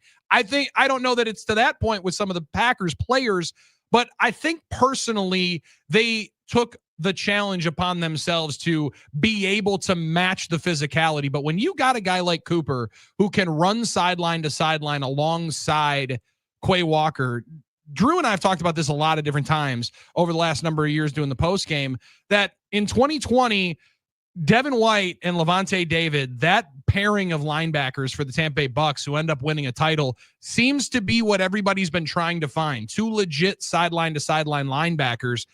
And I know it's early, I know it's quick, and it's one game, but it sure feels like they have the 2 guys that can be their David and White pairing. I don't know if they can reach that top threshold, but it feels like Edgerrin Cooper, it can really truly be sky's the limit with that talent. Yeah, I'd give a thumbs up on Cooper to entering that discussion. I wouldn't give you the same thumbs up on Quay Walker, although he does have the speed. You're right, Bill. He's a 4.52. So I mean, flip a coin, right? Cooper's 4.51, Quay's 4.52. You talked about just how much Green Bay wanted to beat this football team and where it ranks maybe in the rivals, the divisional things. Tucker Kraft said to me after the game, Billy, that he said, I don't know who past generations of Packer players hated the most, what team it was. The 80s guys hated the Bears, right? All the 90s guys might have hated the Vikings once Moss and Cunningham and that group got rolling. Tucker Kraft said, I've never beat the Lions at Lambeau. He said, they've owned the division since I showed up in the league. They're the team I hate the most. And all these guys, I mean, if you remember when Green Bay went to Detroit last year in week 14 and lost on that, I think that was a Thursday night game, if memory serves, that they came back after that game and they all said, I want to see the Lions again in the playoffs. They all felt they could get past Detroit. And of course that matchup never came to fruition. Green Bay lost to Philly. Detroit was on the other side of the bracket. They never got to line up and see them because Green Bay went out way too early in the postseason. They've been waiting for 8-9 months for that matchup. I talked to Rashawn Gary after the Seattle game, the third preseason game, for example, Billy, and he said, I've been waiting forever for this game. And, he couldn't wait to get to September 7th. He said, I've been waiting for this since whatever that was last year, December 5 or whatever that date was. And a lot of guys felt that same way. They could not wait to get to 325 on Sunday. And you saw it. They played with that edge. They played with that physicality. Josh Jacobs said after the game, no matter what the score was, for the first time in a long time against those guys, he said, we were not going to get out physical, and they weren't. And that was an enormous part of the game. Now, again, all of this could be forgotten about by 10:30 on Thursday night. We know how fluid the league is. The Packers are everybody's darlings right now, but they got to put back-to-back performances together and carry this over. But they did make a huge statement Sunday afternoon. Rob Armin here. I think, I was saying a lot since the Packers had acquired Micah Parsons that it was going to be hard for the performance to really live up to the hype and excitement, because the hype was getting so big for him to come in and the excitement for what he could do. But in a lot of ways, I felt like it actually lived up to it in the opener. Not only just having the sack, but the impact he made and just the energy and the boost it gave the crowd, but also the defense. We've talked already a lot about the defense, but it's sort of like, I don't know, this is a really old reference, but it's sort of like, when the gang got Fonzie back and whenever Fonzie was around, you felt safe. It's like the entire defense took a lift. Talking about a team like the Lions when they wanted to try and beat, when Micah Parsons was there, we got big brother on the block now. We're gonna be fine. And I just think that the hype actually got lived up to in a way I thought it maybe couldn't. Armin, I love you for that reference because that was one of my favorite shows as a kid. Indeed. So anytime we can bring Fonzie into the discussion, your ratings should soar. They will. You're exactly right. I mean, I will bet a mortgage payment that is the only time all year Penei Sewell, who's arguably the best right tackle in football, is going to need double team help. Mm-hmm. It's not going to happen 16 out of 17 games, I would tell you. And after a handful of plays where Parsons was lined up over Sewell, the Lions knew they needed to bring help there, and that freed up Van Ness, and it freed up Gary, and it freed up Edger and Cooper, and just everybody across the board. And if that's a common occurrence week in and week out, and I assume it will be, that everybody is going to devote double team help every time Parsons comes on the field. These other guys are going to have huge years. Devontae Wyatt's going to have a huge year. Quay could have a big year. I mean, across the board, he's going to earn a lot of guys some money. Yep. Just the impact he's going to have in taking attention away. Guys, I thought the game turned at the end of the first half. The Lions were setting everything up for that back-to-back, right? They deferred on the opening kickoff. It's 17-3 going to half. Lions are trying to milk the clock, get a score, and they know they're going to get the ball. So they're trying to go 2 for 1. And we saw Rodgers do this a million times when he was in Green Bay. He was an expert at it, and he was able to turn those situations into 10 or 14 points time after time. And and Parsons comes off the edge and he causes all sorts of disruption. Evan Williams gets the pick, goes to halftime 17-3. All the Lions get on that opening drive of the second half is a field goal with 17-6, and the air is out of their balloon. I mean, Parsons largely set all that up for Williams. It was a huge turning point in the football game. Detroit had a perfect chance at that point in time to get back into that game and make it a 17-10, 17-13 type of game with back-to-back drives. And Parsons, I mean, the defense across the board, again, was terrific, but Parsons was huge in that in terms of slowing that momentum. And Armin, I would say yes. All that hype was insane over the last 2 weeks or whatever the time period has been. Maybe it didn't even live up to it. I mean, the way this guy played in 30 snaps, when you start thinking if they get him out there for 45 or 50 snaps, it could be downright scary. Rob, when you look at the division defensively, now we have seen each team's debut in the regular season. The Bears' hot start yesterday, but they collapsed in the second half to essentially a rookie quarterback. Vikings couldn't get after Caleb Williams, a guy who got sacked 68 times last year. They didn't get to him until the fourth quarter. The Packers were dominant, and someone's going to take the lead defensively in this division. We look at the Packers, and we often say that, yeah, they're going to be the best offense. Lions have taken that mantle the last 2 years. But defensively, from 1 week, I know it's a small sample size. Packers were the most obvious leader in that category. Their defensive performance was far and away the best in the division. Yeah, don't sleep on Minnesota. That's a really good group too that they have. And you're right, they didn't get after Williams until late last night, but that is a brand new offensive line that the Bears invested a lot of money in, as we all know, and it should be a lot better in terms of protecting him this year. But Minnesota's going to have a really nice defense too. But you're right, Armin. I mean, I think everybody saw the lines and the numbers move here over the last 24 or 36 hours. The Packers, who I think were about plus 220 or something last week to win the division, are now a huge favorite. They're like minus 120. I mean, the wise guys in the desert certainly feel just the exact same way that you outlined there. And all of a sudden the Lions are like plus 400. They've plummeted from the favorites to third. Now, again, I think people make way too much about week one, and a lot will look a lot different on Sunday night after everybody has two games. Again, Detroit could come back and win. Green Bay could stumble Thursday night, and everything is forgotten about this game. That's how quickly the league moves. But in terms of first impressions, which often are the most telling, you can't get much of a better impression, because that group Detroit has is absolutely loaded. I know they're doing a little bit of rebuilding and retinkering on that offensive line, but the tackles are absolutely outstanding. When you let that quarterback play 7-on-7, he can absolutely kill you. There aren't any better running back duos in the league than Gibbs and Montgomery, and there are plenty of wideouts. I mean, and the tight end is darn good. I mean, really, though, after St. Brown the other day, nobody hurt him a lick, and St. Brown didn't really even hurt him, but everybody was largely invisible in that pass game. And I've said it, guys, all summer. I think the most underrated player on Green Bay's roster is Carrington Valentine.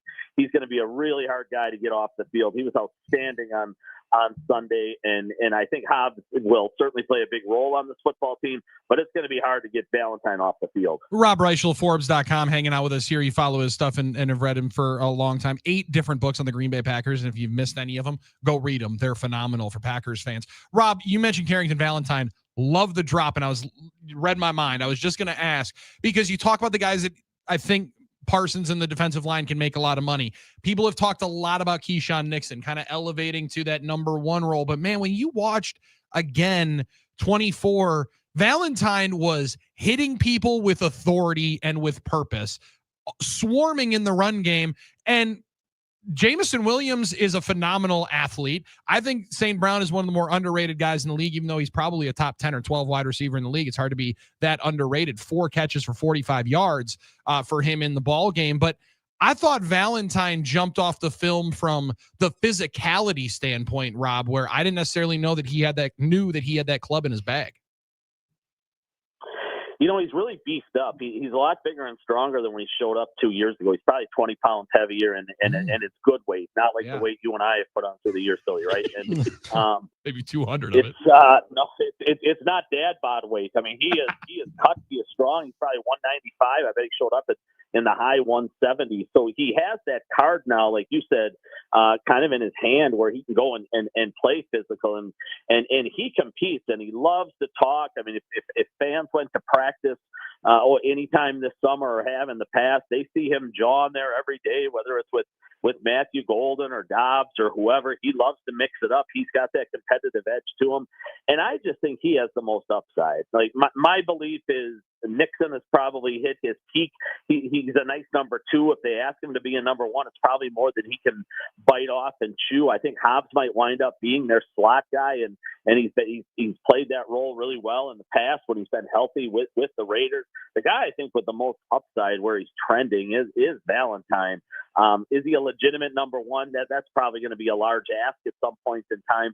But man, he was terrific against the guy again who runs about a 4.2 something or another the other day when he lined up a lot against Jameson Williams and really slowed him down. No, he's a guy that's trending in the right direction. And like I said, even when Hobbs comes back, Bill, he's going to be extremely hard to keep on the sideline. I don't see that happening whatsoever. Rob, some short week injuries to worry about. All guys that didn't practice: Jaden Reed, Zach Tom, Aaron Banks, Brenton Cox, Bo Melton. Which is the most to be concerned about in terms of severity and impact, do you believe, for this week? Well, Armin, we'll know a lot more after today when we get to talk to guys in the locker and stuff like that. Because LaFleur will be tight-lipped as he always is about some of the stuff, and then there is no media availability tomorrow. So they're going to try to keep this as quiet and close to the vest as possible. I think I would start with the offensive linemen. Zach Tom took a little bit of a shot there, and then Banks was in and out of the lineup through the course of the summer too. They would have some options there, right? I mean, Jordan Morgan could kick into left guard.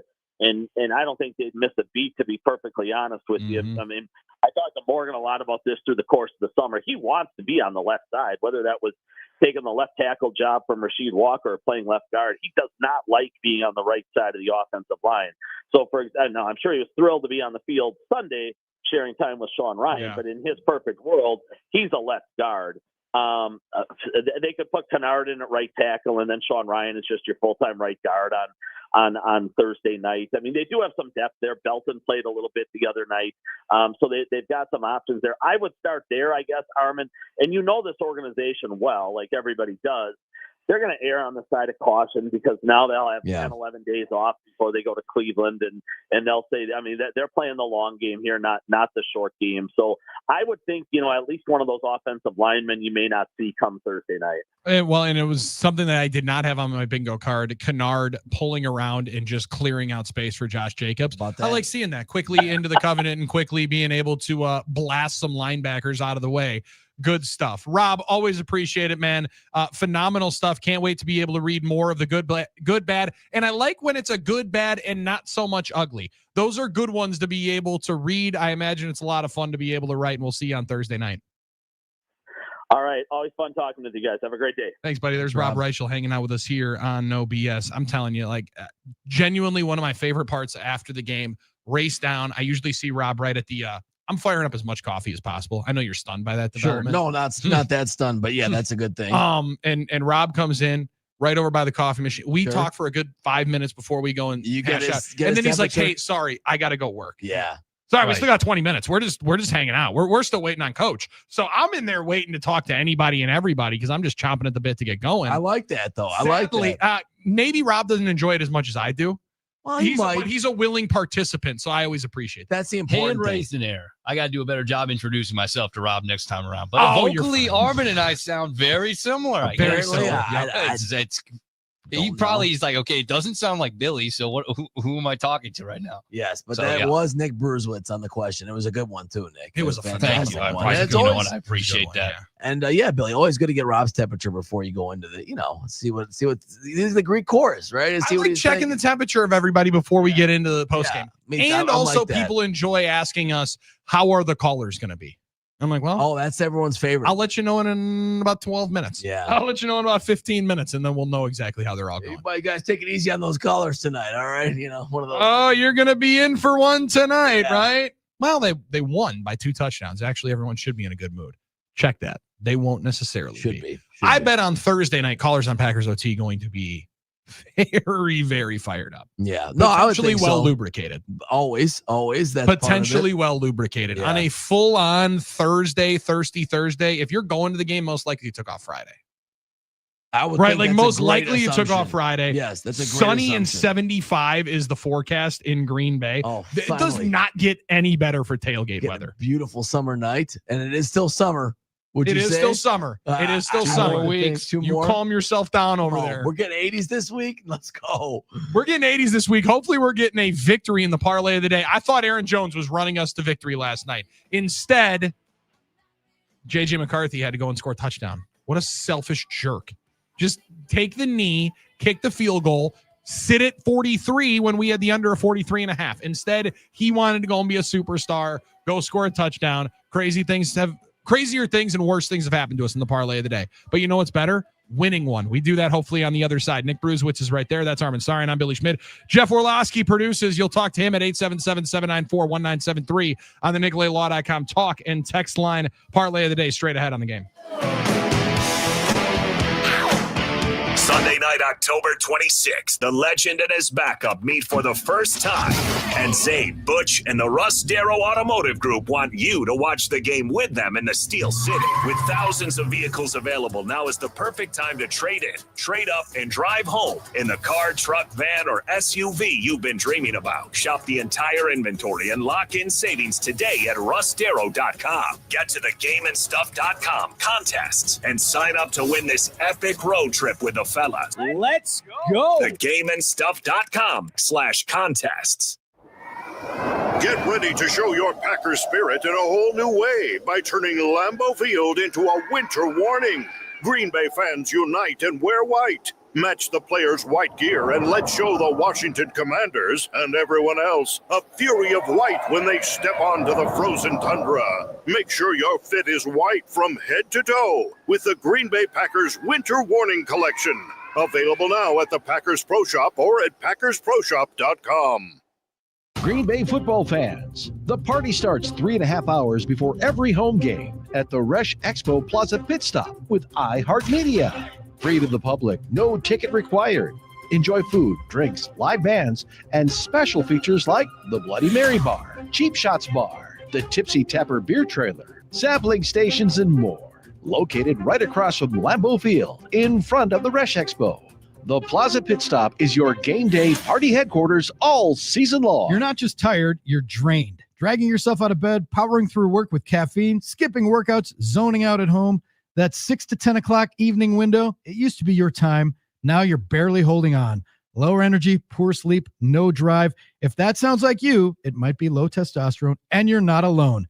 It's Drew Olson from 97 Through the Game, and I was in that exact spot with less gas in the tank. I got tested at Game Day Men's Health, and it changed everything. I've been amazed at the level of service I've received at Game Day and how quick the treatments are. It's part of my routine now. You can make it part of yours. They are looking to help you at Game Day Men's Health. It's fast, it's simple, and it's built for guys on the go. Like no waiting rooms, no awkward questions, just a free T-level test and real solutions that work. You've got a life to live. Don't waste it on the couch. Go to GameDayMen'sHealth.com and book your free testosterone test today. Game Day Men's Health. Get into one of the 5 area locations, get results, and get back in the game. If you or anyone you care about is facing a family legal matter, call Cordell and Cordell today at 1-855-GET-LEGAL. There's a lot on the line in divorce. This is Joe Cordell of Cordell & Cordell, the largest family law firm in the country, with over 35 years of helping clients navigate divorce. But being big doesn't mean less personal or less local. Our attorneys live and work in your community, and as neighbors, they understand the challenges your families face. Divorce affects every part of your life, your home, savings, retirement, and of course, kids. So when you find yourself facing divorce, you need a partner you can count on. If you or anyone you care about is facing divorce, contact Cordell & Cordell today. With over 100,000 clients served, we understand the challenges you're facing on a personal level. Call Cordell and Cordell today at 1-855-GET-LEGAL. That's 1-855-GET-LEGAL. 1-855-GET-LEGAL.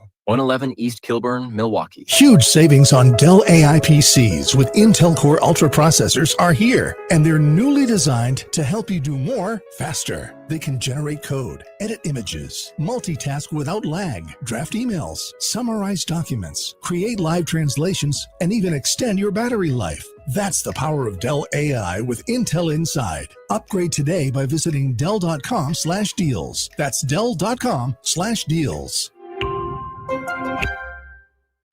Switching to Progressive is a game-winning call. And that reminds us of other game-winning calls in the history of sports. It was a doubleheader in August and really hot inside the concession stand. So instead of waiting for people to come to me, I figured I'd walk around yelling, "Hot dogs here!" And that's how I became the first hot dog vendor in sports. Okay, not really a game-winning call, but it was a good call. You can make one too. Switch to Progressive and you could save hundreds. Progressive Casualty Insurance Company and affiliates, not available in all states. You like saving money, right? We all do. That's why Allstate just lowered the price of car insurance. Not, but wait, there's a catch. Lower. Actually lower. So if you're shopping around or just want to see how much you could save, check Allstate first for a new lower auto rate that could save you hundreds. You're in good hands with Allstate. Not available in every state. Only applicable for new auto insurance business. Rates will vary by several factors, including how you purchase the policy. Potential savings vary. Allstate North American Insurance Company and affiliates, Northbrook, Illinois. Summer's wrapping up, and life is picking back up. Early mornings, long days, and a to-do list that doesn't quit. And neither should you. Who has time to slow down due to body pain? That's why there's Aleve, to keep you going. With just one pill, Aleve delivers longer-lasting body pain relief per dose compared to other leading OTC branded pain relievers. Aleve helps keep you moving from sunup to sundown with up to 12 hours of pain relief per dose, so you can keep moving and be ready for whatever's next. Use as directed. The Fox 6 weather experts are presented by AdventKnows.com. Mostly sunny to partly sunny skies for your Tuesday. We'll have high temperatures warming into the mid-70s by the afternoon and a south wind about 5 to 10 miles an hour. Clouds increase tonight with a slight chance of a few isolated showers late Tuesday night into early Wednesday morning. I'm Fox 6 meteorologist Lisa Michaels. This report is sponsored by Rapid Radios. Rapid Radios are instant push-to-talk walkie-talkies offering national LTE coverage and no subscription ever. A great alternative to a mobile phone for your kids. For a limited time, go to rapidradios.com and you'll get 60% off. Free UPS shipping. Add code radio and get an extra 5% off. Drew and KB here. We fire up at 2 o'clock now. Beers on the table with our buddy Wayne Larrivee, the voice of the Packers. And at 3, the regular Drew and KB show takes over. We got Marty Runsky, Shanna Quinn, and Bill Schroeder from FanDuel Sports Wisconsin. Join us at 2, Drew and KB.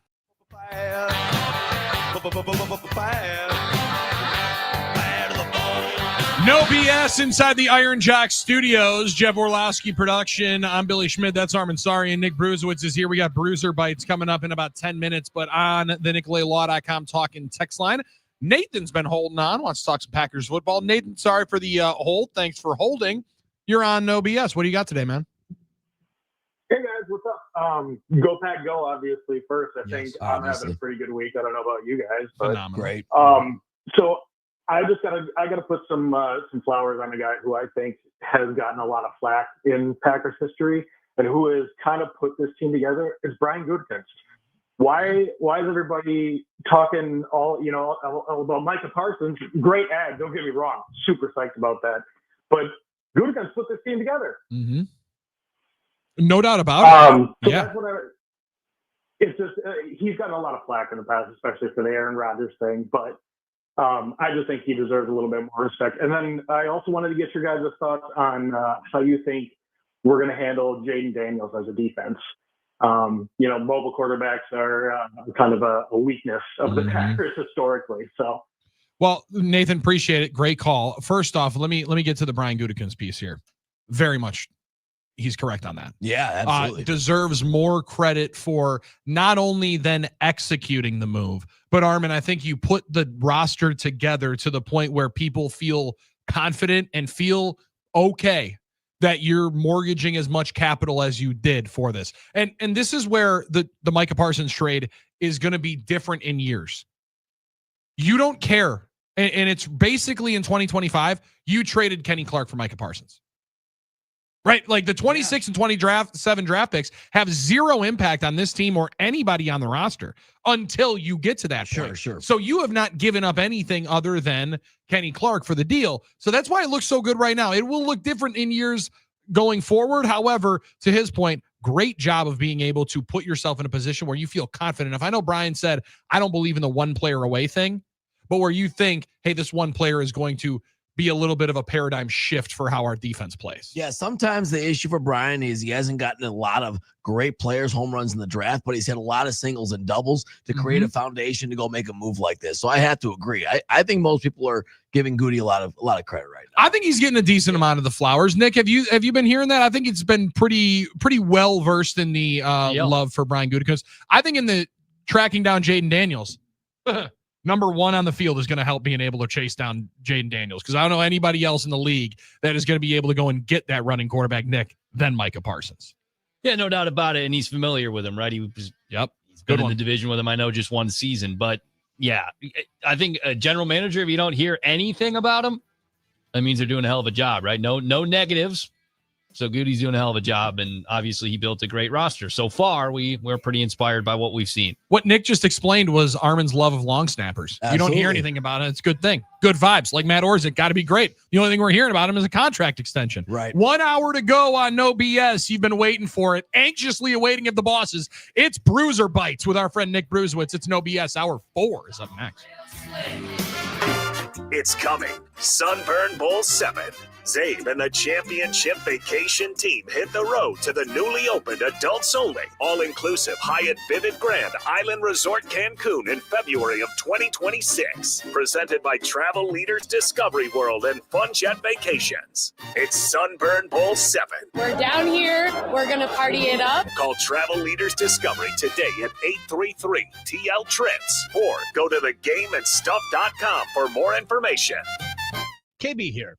One of the most important things to be successful at losing weight is having a great support group. And with Milwaukee Weight Loss, you've got one of the best. They monitor my daily progress and help me through those roadblocks that would always make me give up before. They keep me focused on the end goal and provide me with the tools I need to keep going. Now, I've done other weight loss programs, but this is the only program I've stuck to for this long. Their doctor-developed program makes weight loss fast, natural, and safe. No drugs, no injections, no prepackaged meals, and no exercise.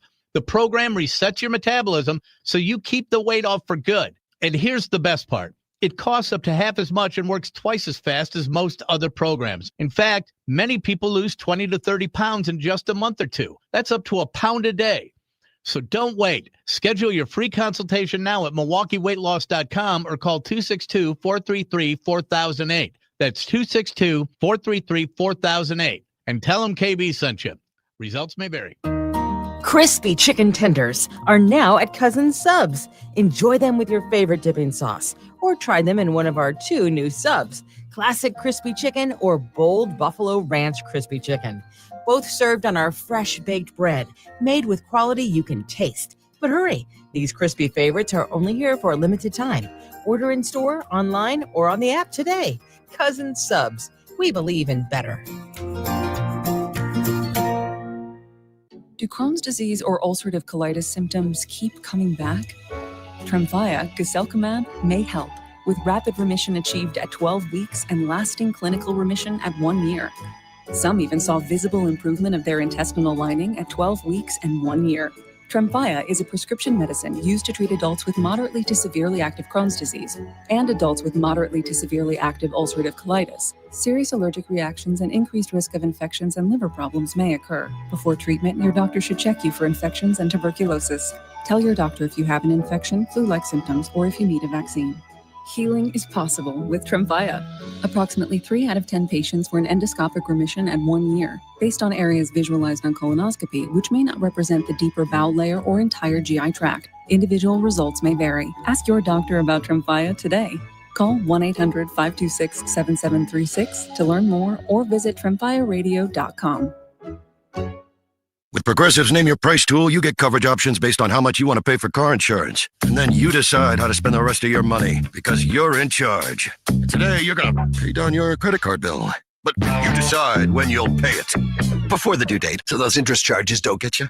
But you decide if you pay it in full. But you definitely should, because again, interest charges.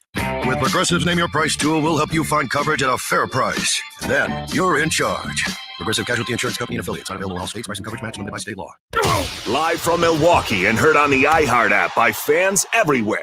We are WRNW-FM Milwaukee, 97.3 The Game. Number one for sports and stuff. You work hard to provide for yourself and your family, and that's why identity theft is so scary. Not only does it pose a threat to your financial well-being, everything you've worked so hard for, but it's also a danger to your family. Even children can be victims. It's not their money thieves go after, obviously, but their social security number. Fortunately, there's LifeLock. LifeLock monitors millions of data points a second for threats. If your identity is stolen, LifeLock will fix it guaranteed or your money back. Act now and save up to 40% your first year at LifeLock.com. Use promo code NEWS. Terms apply. Wesley Financial Group is not a law firm. Hi, I'm Chuck McDowell, the timeshare cancellation guy. In 2011, I founded Wesley Financial Group with one goal in mind, to help honest folks out of their timeshares permanently. Today, I run Wesley with my two sons, a real family business, treating every client and every employee like we'd want our own family treated. That philosophy has helped us grow into the largest, most trusted timeshare cancellation company in the United States. Fortune magazine even recognized us as one of the best places to work. Why? Because we genuinely care. In fact, some of our former clients were so moved by their experience working with us, they joined our team so they could help others to timeshare freedom. If you're stuck in a timeshare, give us a call.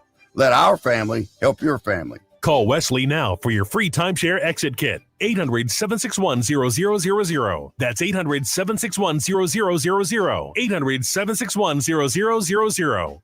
Rapid radios are instant push-to-talk walkie-talkies offering national LTE coverage and no subscription ever. Perfect for instant contact with an aging parent. For a limited time, go to rapidradios.com and you'll get an extra 60% off, free UPS shipping, and add code radio for an extra 5% off. Make 97.3 The Game your number one preset on our free iHeartRadio app. Powered by Gruber Law. One call, that's all. Injured? Remember, one call, that's all. Come and make me holy again. I'm the man of the steel. No BS on the game. Billy and Sarian with you alongside our friend Nick Bruzowitz and our main man today, Jeff Orlowski. Some people say free the pipe bomb on the postgame show. We've freed the pipe bomb into the 9 to 10 to 11, 12, and 1 o'clock. You've just been ripping songs left and right, but we free Jeff Orlowski to then work more. Yeah, is that okay? What's that mean, really? Free pipe bomb, you know? Well, Justin from North Carolina came up with it. He wants me to get more airtime. Yeah. But yeah, you know, this is more freedom than I'm used to. You know, usually I have to go straight back from here to the county jail. You know, they just let me out a few hours a day. But yeah, so this is great. I like that we can get you on more work release. We'll figure out. Me too. You know what? We'll do what we can. We're gonna figure this out. We're gonna get, because we got free the pipe bomb as much as possible. I love when Jeff's in the building, because not only does it add another voice, a different alternative perspective, it also brings alongside with it one of the greatest treats. And Nick, I'm sorry, just ahead of Bruiser Bites, that you're gonna have to know this. You didn't get blessed with the ice cream sandwiches that Jeff Orlowski just dropped. Oh yeah, those are great. Yeah. Oh, come on. Pipe bomb is a master. Some would say master manipulator is a bad thing. Oh, it's a negative. It sounds like a negative. I think it's a positive. Okay. Manipulates knowing that we just need a little bit of a boost, a little bit of a bump, and a little bit of excitement. And nothing does that like a Neapolitan ice cream sandwich. Neapolitan is the key, because then you have 3 flavors going on. Chocolate, vanilla, and with a little strawberry. Oh, and that's my favorite, you know, because I can say that is it's the dessert of the dessert. Does we that know make you sense? like strawberry ice cream, man. I We've love heard the Cold Stone story. I did. You know about the Cold Stone story? Absolutely. And strawberry is a delicious one. And when you had that soft little chew of the candy coating on the sandwich, right? The cookie coating on the sandwich. Yeah. But then you have the Neapolitan. Next level. So you can make your dessert. You know what I mean? Does that make sense? It's my dessert of the dessert. I just love that. You could double also dessert. You could also really go ham sandwich on it, which there's a certain level of fatness that you have to get to this point, and I've breached that a number of different years ago, where you just slice that bad boy in half.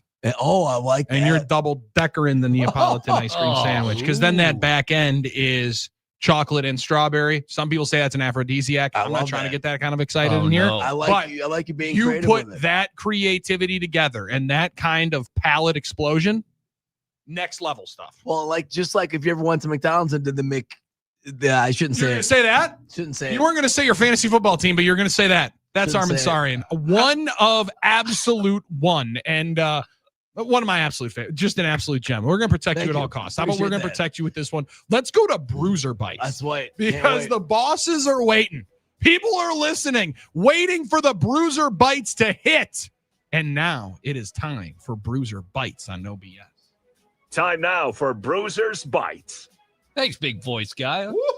Good job there. Come on now. That's crisp. Damn, That's crisp. bosses are listening. How we get intros? Let's go. That's what I'm talking Feeling about. good, loving it. And we love Wisconsin Concrete Coatings, right? WIConcretecoatings.com. They'll do your garage floor. They'll do your garage cabinetry. They'll make your garage into the man cave you don't have or make it better than the man cave you do have. A lot of people in our beautiful state love hanging out in their garages, watching games, Yes. drinking beers, enjoying So some food. true. Lots of dips, lots of chips. Do it in your garage with a Wisconsin concrete coated floor. Their polyurea coating 6 times stronger than your traditional epoxy. And they'll also help you out in your basement to prevent damage. If you ever have any water damage in your basement, and a lot of folks on the east side of the state are feeling that still from August. WIConcretecoatings.com. Now that this is kind of an open book and we're in our 4th hour, I mean, I got a little bit more freedom to maybe pack in as many bites as possible. So we'll start with Peter Schrager of ESPN. All right. One of my favorites. I get it. He's a non-player. He's never played. Yeah. So Okay, his Ryan opinion is Clark. lesser. His opinion is lesser, but it's a strong opinion and it's a positive Packers opinion. This is what he had to say about the Packers defense after week 1. There is an elite defense, and Jeff Hafley, the defensive coordinator, is a guy who could have sat at Boston College and been an ascending college head coach and had a great college career.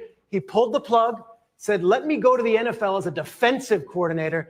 And I wouldn't be shocked if this team continues to play this way the entire season. And Hafley is the name that we're talking about next year as an NFL head coach. I love the Packers defense. And the only way to beat Philadelphia in that rushing game is to have the big bodies that can go up there. And I think Green Bay does. That's in reference to who could potentially dethrone the Eagles as the king of the NFC and the Super Bowl champion, defending champs. They whooped the Chiefs in the Super Bowl this year, to my delight. Packers, have they officially now inked their name into that upper echelon in the NFC? Well, Armin, I think they've clearly put themselves into the conversation of like legitest of legit title contenders. Like to think so, yeah. And I think in the NFC, you have to have a full-on roster to be able to do it. You look in the AFC, you have to have one of the Cyclops quarterbacks, right? Yeah. Like you have to have a Mahomes, Allen, Burrow. And that's still I want to put Lamar in there, but my man has maybe never won a big game. Yeah, but that's the thing. He's in that mix to where you say, okay, he's a perennial You're a 2-time MVP, and I don't know. Frankly, I don't know when they've won a big game. So, like in that spot, like you to win those games in the NFC, you got to have a full complementary team to be able to beat the full rosters of the 49ers for a number of years. We put the Eagles in there now because they seem like 1 through 53, one of the best well-built teams together. So it's not just going to be one position group that can take you to the next stratosphere, but leveling up at multiple different spots puts you in there. I don't only think it's the Micah Parsons edition. That's one of the reasons why they get the most conversation. Yeah.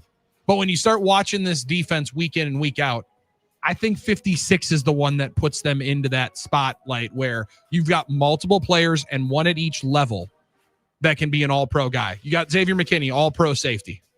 Micah Parsons, maybe all-world pass rusher. You need somebody in that middle grouping, in that linebacker role that can be that guy. And Edgerrin Cooper appears to be that player if he continues to ascend. Oh, yeah, no doubt about it. When it comes to Jeff Hafley, what I always liked about him is he was a guy that nobody really saw coming in terms of what the defensive coordinator position was going to be. No one knew he was available. Nobody knew he was available. Nobody thought about it. In a world where everybody has an opinion, and therefore everybody's going to throw out any name, so someone's got to be right. Nobody had it right except the Packers, right? And that was the important thing. And will Hafley be that guy? Let me tell you something. If that's what you're worried about, that's a good problem to have. That's a good one, yes. That's a good problem to have. Well, the Packers at least from a fan base perspective, may have a problem as it stands with Lions fans and their Okay. attendance Let's in get to recent this. games Let's at get to Lambeau this. Field. Yeah. Our friend Aaron Nagler kind of issued what I think is some sound advice for those out there that are freaking out. This is what he had to say about those that are butthurt about Lions fans in Lambeau Field. This is the modern NFL. Packers fans travel. Packers fans fill other stadiums. It sucks, but you know how you get it to stop? There's a foolproof way that you can get Lions fans to stop coming to Lambeau, and that's to have games like yesterday. I'll tell you what, none of these Lions fans were coming for that 20-year stretch where they never won at Lambeau. You know when they started coming to Lambeau? When the Lions started kicking the Packers' ass. You put a couple of games like that together, you're not going to see many Lions fans wanting to go to Lambeau anymore. It's that simple. Is it that simple, boys? Yes. Just start winning games It's again a like lot. you did It this is. weekend? It's that easy. You win games, and they don't want to make the pilgrimage. We love when at AT&T Stadium you hear the Go Pack Go chants. I was at Paycor Stadium in Cincinnati when the Packers had that wild back and forth game, and with all the missed kicks and everything. You know what was one of the best parts of it? The Go Pack Go chants at the end of the game. You cannot enjoy the spoils of the victor if you're not able to take the pain of the defeat. If you are going to go and do the trolling, you're going to go and do the trash talking, you're going to go and have the fun at the end of the day discussing and celebrating the victory on the road, you got to take it when it comes your way. Absolutely, that's fair. And of course, leave it up to Aaron Nagler to be smart, reasonable about it, because he is. He brought up a great point. And for those of us, and I'm going to say us because I'm one of those many times that likes to complain when other fans are in our stadium and likes to get frustrated about fans selling. I started thinking about this, and it is very true. Millennials, and I would say those that are, in that range, and we're starting to get older, we're an experience-driven culture more, and it's just more likely people are going to travel now for events. That's just the reality of it. People are more willing to spend money and travel to do things when generations past we wouldn't. I mean, how many times have you said, hey, I want to do this, and your mom and your dad were like, how can you spend money on that? You have to save in case you need a new fridge, stuff like that. That's just the times that we're in, I think. And therefore, there's probably nothing you can do eventually about people that want to travel and see their teams because people want to do it. Lambeau's a bucket list item. I get it. Sometimes I wish it was all Packer fans, but I like that solution better. Let's just keep winning. Let's make them not want to come. I like that. Yeah, I like that idea as well. If they keep doing what they did over this weekend, I can't imagine Lions fans are fired up to travel, sit there, and watch their team get dominated. People will look at that final score like we did with the Packers' final scores against the Lions last year and think it was closer than it was because Isaac Tesla made a ridiculous catch to put them on the board in the column of touchdowns. Let's switch over to last night. The Minnesota Vikings triumph. Great comeback for a Bears team that can't help but collapse. And it was J.J. McCarthy who was the talk in town. First player in NFL history with 3 touchdowns in the fourth quarter of their regular season debut. Aaron Jones joined Emmanuel Acho and LaShawn McCoy on their new program immediately following the show. The program is called Speakeasy. They started that after being let go by FS1. Creative. This is what he had to say about his quarterback, J.J. McCarthy, in a moment that he really loved in the game. Either late third, early fourth, we were still down. And JJ runs in the huddle, and he after a TV timeout, he looks at us and he's like, "Is there any place else you guys would rather be?" Ooh, I'm like, definitely say I got goosebumps. And we was still down. We was down. We haven't really caught our momentum yet. And I'm like, wow, like this. And I've been telling people he's different up here, but that to me that shows gratitude and presence. Like, be present where your feet are. You damn right there's no other place I'd rather be. I didn't dream to being on this field. That's a very cool moment. My question for you guys is, do you think it was a little bit of aura farming, or do you think it was cool? Aura farming, good term. You think it's aura farming? Is there anywhere else you guys? You don't hear that quote if they don't win. That's you don't hear that quote if he loses the game on his arm. The first thing I thought of. Farming? Yeah, it does remind you a little bit of when Sunshine came in for Rev. Remember the Titans? Come on, guys. What do you guys all look at? You got to lose your quarterback for? You got exactly. Yeah, you got to lose your team. You're going to lead your team a little bit. But Nick, you have a good point. You only hear about that stuff when the teams win. I'm sure most guys have a little bit of this in their DNA. They know they're supposed to do it. However, unfortunately, his actions backed it up. And I don't like saying this, because I like to make fun of the Vikings. I like when they lose, when they fail. Unfortunately, that's the opposite of what happened last night. And used one of your favorite lines against. He Marv Levy. Yeah. Where else would you rather be than than right here, right now, down 17-6 in the fourth quarter. Soldier on Monday Night Football when we're about to go and lead the troops back and score 3 touchdowns in the fourth quarter. I'm going to say this, though. If he's got that down 17-6 in every game, you can't make a living that way. You can't do it. So we'll see what happens in the coming weeks for J.J. McCarthy. He obviously had a moment last night when we were ready to dance on him. And guess what? I didn't see it coming, and I hope it doesn't continue. Yeah, I wish that I would have been at Potawatomi Sportsbook and placed a money line investment on them to go on live because I can only imagine the odds were extremely in your favor because there was nothing that you watched on that football field offensively that said they're going to figure it out. My man was like 5 of 8 for 30-some yards in the first half. And threw ones to Jefferson, right, in the first half? Yeah. And I was playing against Justin Jefferson in one of my many fantasy leagues. I was very happy with it. I had just allowed myself to go to the place in my head where I was going to win that game with an 11-point lead over Justin Jefferson going into Monday Night Football. You know what I didn't, Nick? Once he scored the touchdown, game over. Right. So, that was how clean it was. Quickly the game shifted. And the only thing that told you they were in that game was the fact the Bears never put them away. And if you have a guy at the signal caller position that everybody believes will make the most important play, there is something to you can walk into the huddle down 17-6 in the fourth quarter and say, fellas, we're going to win this game. Right? Because you can't BS a certain amount of guys that are in that huddle that have seen a lot of ball. He's playing with all vets. Right? Like Aaron Jones has played with all of them. So he knows what it looks like. He knows what the true confidence is and what the manufactured of this is what I'm supposed to say in this moment is. So I think that's where the little bit difference with McCarthy and everybody that he interacts with, they're like, bravado, you see fake bravado. You see fake tough guy and fake confidence. There doesn't seem to be much fake about his unwavering competitiveness and belief they're going to win. I heard Adam Thielen say something very, very similar after the game. So I don't like it. It does seem like they have a good one there. I'm not ready to say a great one. Right. I'm very, very far from saying that. However, that is how those kind of moments, special seasons are made of special stories, however Tim Allen says it. Special careers are made of moments like that. And that was a hell of a special moment for J.J. McCarthy in his first real game action in the NFL. It was. And another one-score victory for the Vikings, too. Remember that's who they are then. That's who they are. I know your math would tell you that it's going to end at some point, but that's just kind of how they win games. That's what people say about the Brewers and it happens. So you're absolutely right. Well, talking about winning games, he improves to 64-3 as a starting quarterback in high school. That's crazy. J.J. McCarthy hasn't lost the game that he was their starting quarterback. I just saw 2,500 days. I mean, it's been a long time since he's lost a game that he was supposed to. Do you think his? Sorry, not to go back to draft. Yeah, do you think his? Do you think his girlfriend was watching the game with his dad? I'm thinking the dad probably wished that he was. If they weren't, I mean, that's just that was one of we can't dive into. That was one of the wildest draft night videos I've ever seen. Go and enjoy it. Go and watch it. Not CD Lamb style. Right. Maybe funnier. Sorry. Okay, go ahead. Okay. Very friendly. Okay. Very friendly dad.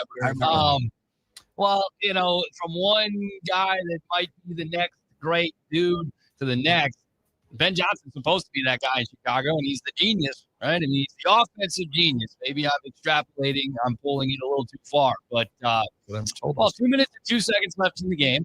One timeout, an opportunity to kick it off to the Vikings, put it out of bounds, or put it through the back of the end zone.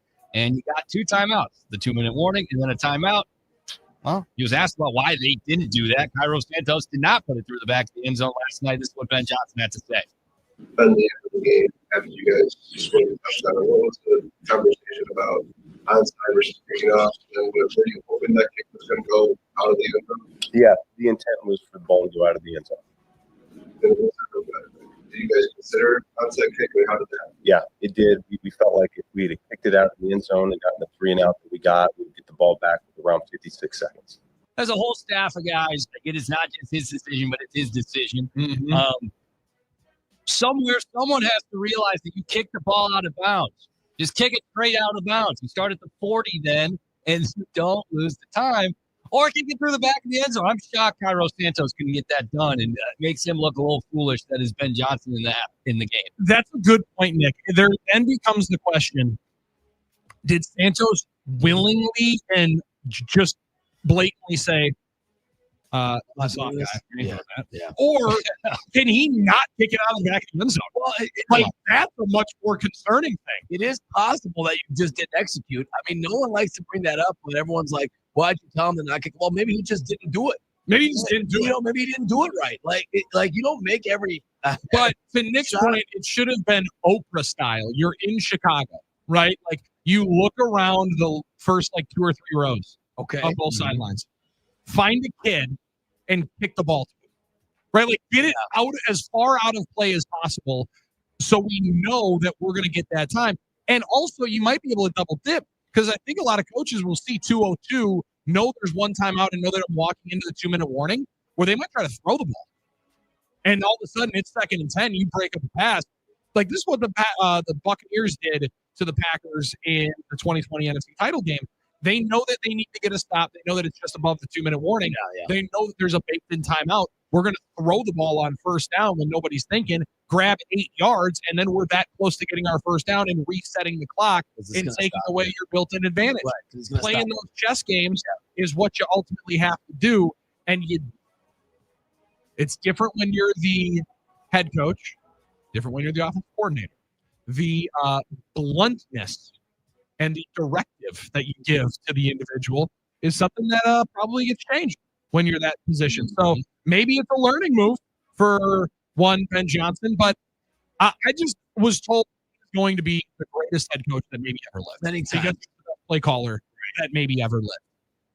I think we've seen a lot of offensive coordinators struggle to be a head coach. I'm not saying he's bad.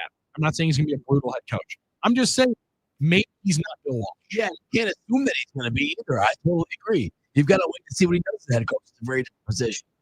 So players look at you different.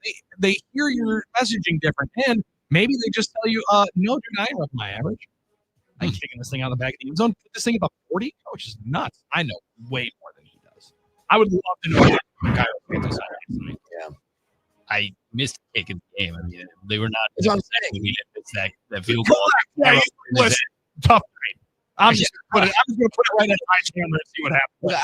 That's what I'm saying. It's not the same. I understand it's not the same, but if you tell me to go up and just drive 250, I can't just do it just because you told me to do it. No, I get that professional athlete. Yeah. I mean, sometimes okay, centers miss snaps all the time. I'm not saying they should do it. They want to do it. No. I mean, but they were literally, dude, they're literally asking him to have the worst kick of his career. Yeah, just shake it. Just shake it out of bounds. Instead, it's right dead center in the end zone. Shaking is different than going out of the back of the end zone. But I get it. Either way, it just can't be the field of play. Yeah, we agree that it can't be because that hurts the strategy. Yeah, I just maybe put it anywhere else but where you put it. And you know what? It's fine. It's the Bears. They love to make kicking mistakes. They frequent kicking mistakes. Yes. The punter that Tom Coughlin is still yelling at from 2010, telling him to kick the ball away from Deshaun Jackson and out of bounds, it's saying, thank God. Yeah. Thank God I'm no longer the only one that show. How about you guys show this highlight instead of just mine? Sorry. What's up? You're good. You're good. This is what this is about. It's about sparking conversation. We'll transition over to the Badger. Fickle had his press conference yesterday here in Madison. And he talked about his tight end, Lance Mason, who transferred in from Missouri State, joining the Badgers not during spring, but during the fall. I mean, midsummer. And he had 7 catches, 102 yards, and a touchdown in their 42-10 win over Middle Tennessee State. Here's Fickle on Lance Mason. There's a combination of things that Lance gives us an opportunity to use.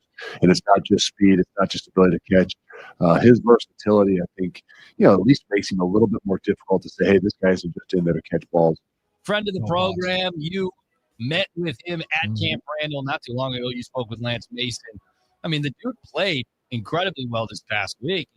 I mean, we're all looking for a guy to step up and be the go-to playmaker, pass catcher, and Benny Anthony can be that guy. Dretch clearly shows Lance Mason. Can't forget about him. Yeah, and Nick, you've seen the offense and a lot more of the practices than I, so you know maybe a little bit more of how the design looks. It seems pretty predicated, though, on the fact that you're going to need a tight end to be able to make plays across the middle. And Lance Mason has done that, albeit at a different level of competition, for multiple years in college football now. And in the world of the transfer portal and NIL, everybody says the nasty stuff about it. I know that there's a lot of bad that goes into it. There's also the good point of Lance Mason was going into his final year of college football, playing at Missouri State, loved being at Missouri State when we got a chance to talk to him, Armin. But then all of a sudden, right before his final 12 years of college football in his career, somebody says, hey, man, you want to go play in the Big Ten and chance to start? And he gets to go and take that advantage and go and live out that dream. Like, so I get there's a lot of negative, there's a lot of bad. We can focus on that. I like to generally traffic in positive and the optimism and the excitement of somebody living out their dream. Sure. 100 yards in his second game in the Big Ten.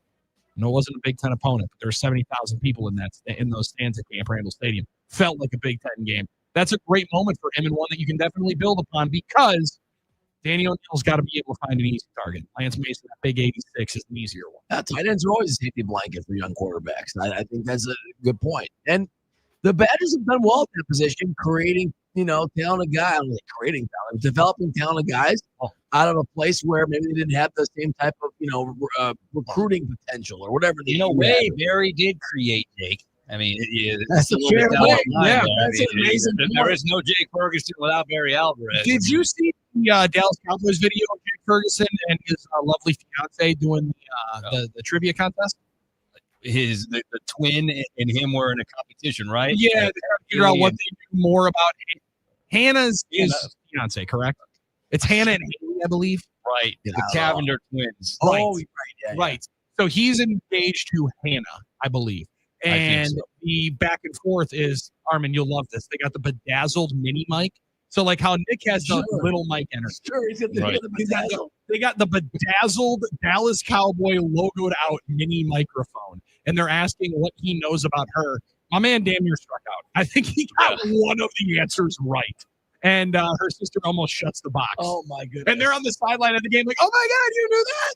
Oh, my God, it was you that got it right? They're twins. And you definitely knew that there was some wheels turning in her head like, I'm going to talk to Jake when we get home. He needs to know some more about this. How does he not know what my favorite dance move is? Then she had to watch multiple hospital balls from Dak Prescott to her boyfriend's Beyonce.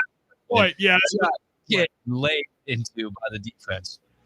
Well, I want to transition one more time to another Badgers conversation. This one's a little bit interesting. I barely understand what the heck's going on. Isaiah Forkerine trying to seek added eligibility. He played Division II football at Grand Valley State. He didn't play a lot, but he played some. He's going to get another season. He's in limbo. And Luke Fickell was asked about it yesterday. He gave a really, honestly, I think, emotional and deep answer. That's what he had to say about that. I'm probably going to steer clear of commenting or saying a whole lot on that, just to keep my opinions and some things to myself. So I'll just say this: it's I feel really bad for the kid. I can't handle it emotionally to talk about it. I don't know how he is handling it, and we'll just leave it at that. He kind of gets broken up there. Yeah, so emotional about it. He's a hell of a player and a great teammate. God, I wish he was out there, but he's not. Yeah, it's really tough, Armin, because I see both sides of the coin. Yeah. Right? Like the NCAA is trying to uphold some small semblance of structure and power. Yeah.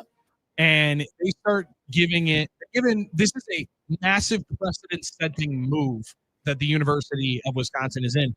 The precedent-setting move in case of Forkerine as well as Xavier Lucas, right? Like they're already right now kind of in the crosshairs of two different NCAA situations that I think, whether right, wrong, or indifferent, individual situations and circumstances are sometimes made example of.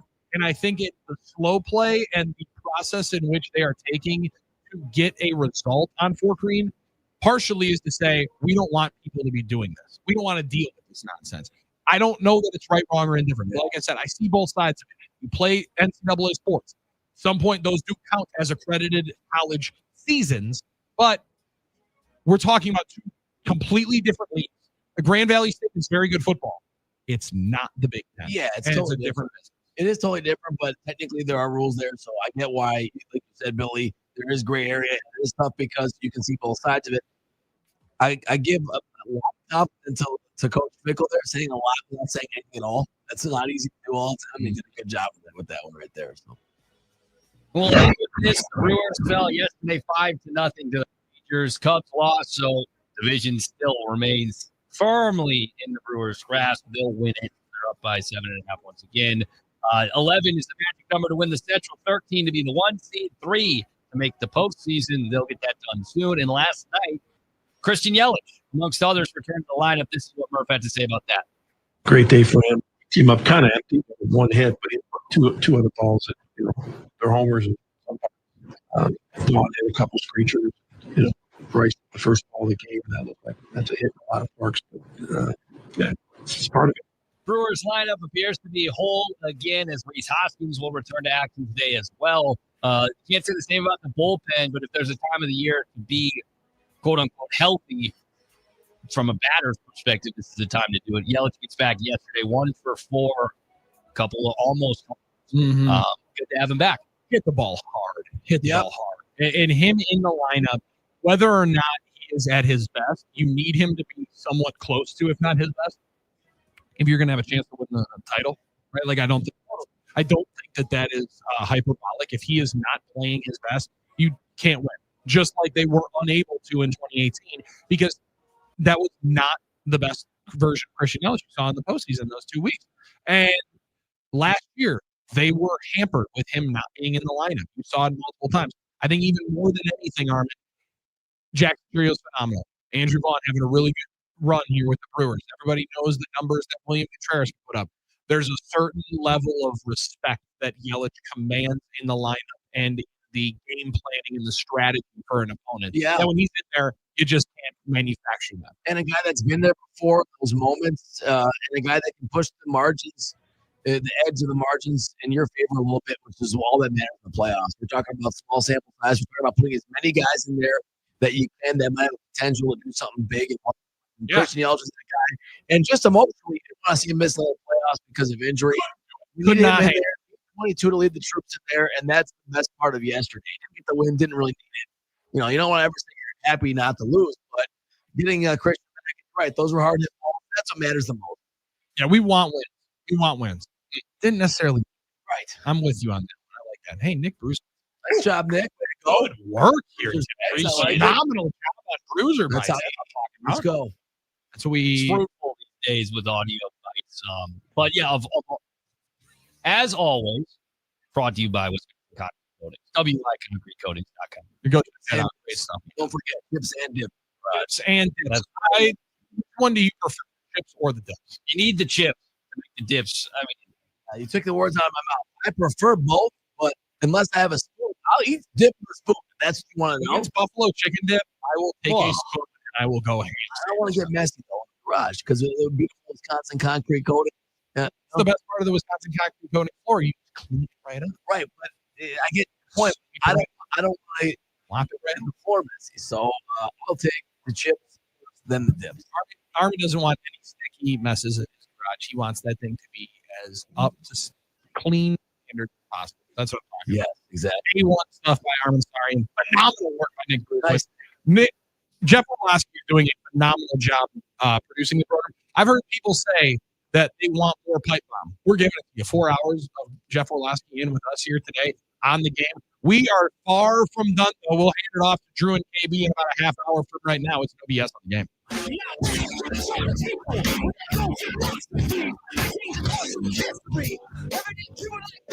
Drew and KB here. We fire up at 2 o'clock now. Beers on the table with our buddy Wayne Larrabee, the voice of the Packers. And at 3, the regular Drew and KB show takes over. We got Marty Rutsky, Shanna Quinn, and Bill Schroeder from FanDuel Sports Wisconsin. Join us at 2, Drew and KB. Our 2025 iHeartRadio Music Festival, presented by Capital One. September 19th and 20th at T-Mobile Arena, Las Vegas. Streaming live only at Hulu. Limited tickets still available at AXS.com. Get yours while you still can. Gear up, music fans. Hyundai is back as a proud partner of the 2025 iHeartRadio Music Festival. Join us as our electrifying all-star lineup hits the stage like never before. Nagging pain in your back, hip, shoulder, or anywhere in between? You've stretched, iced, rested, and it's still there. Time for something that actually works. At Game Day Men's Health, they offer EPAT therapy, a non-invasive, FDA-approved treatment that uses pressure waves to trigger healing at the source. No pills, needles, no downtime. Just targeted in-office therapy that breaks down scar tissue, boosts blood flow, and speeds up recovery. Drew Wilson from 97 game. I tried EPAT for the first time for pain in my elbow, and honestly, it made a difference fast. No recovery time. I was back doing what I love. I don't really love working out, but I was back doing it pain-free thanks to the EPAT therapy at Game Day Men's Health. EPAT is proven to treat pain in the neck, back, heel, elbow, hip, shoulder, ankle, you name it. No risk of infection, no side effects, and most guys see improvement in just a few sessions.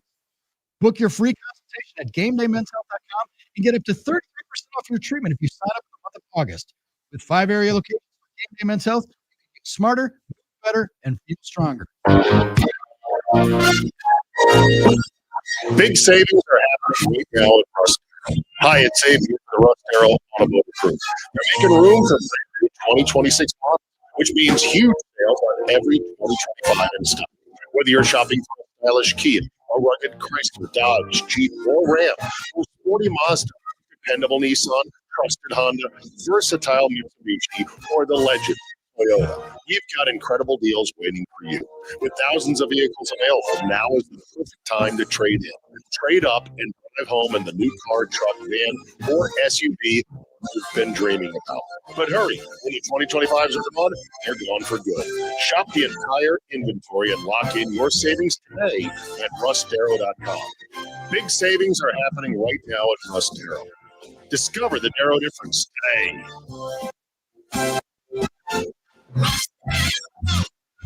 People can't stop screaming about Screaming Sicilian frozen pizza, and no wonder there's plenty to scream about, like the buttery stone-fired crust, secret recipe tomato sauce, mounds of whole milk mozzarella, and tons of creamy toppings. Find Screaming Sicilian in your local grocery frozen out, and find out for yourself why store called Screaming Sicilian Holy Pepperoni Frozen Pizza, the best of the best. Screaming Sicilian, taste what all this streaming is about.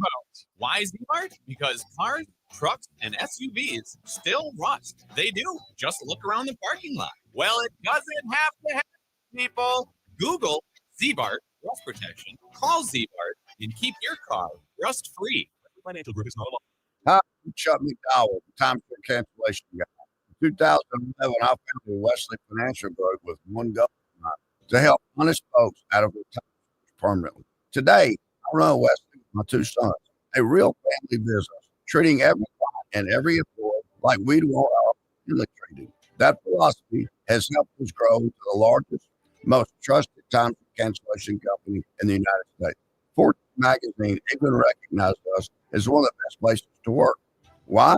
Because we genuinely care. In fact, some of our former clients were so moved by their experience working with us, they joined our team so they could help others do timeshare.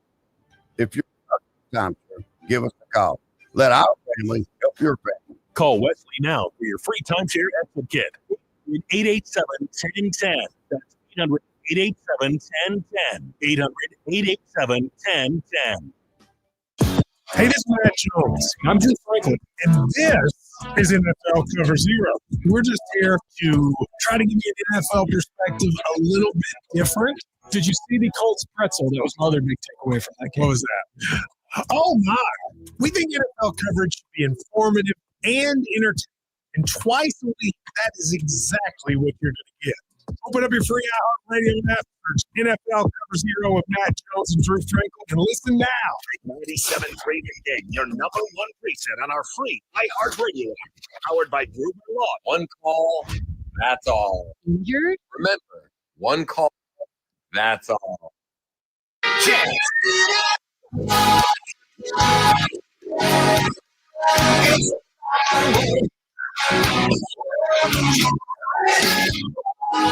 No BS on the game. Billy and Karian with you alongside Nick Grusowitz and produced today by Jeff Orlowski. We're going to step up to the Potawatomi Sports Book in just one quick second, but gotta say we were having just a ton of fun last segment with Bruiser Bites, and Armin, you were inspired during our Bruiser Bites segment to go and check something out here tonight. Yeah, well, I mean, Nick was talking about all the great chips and dips you can have. So you have in your garage with some concrete coatings floor. So I had to go get some chips in the Vendo World, and there was a dip.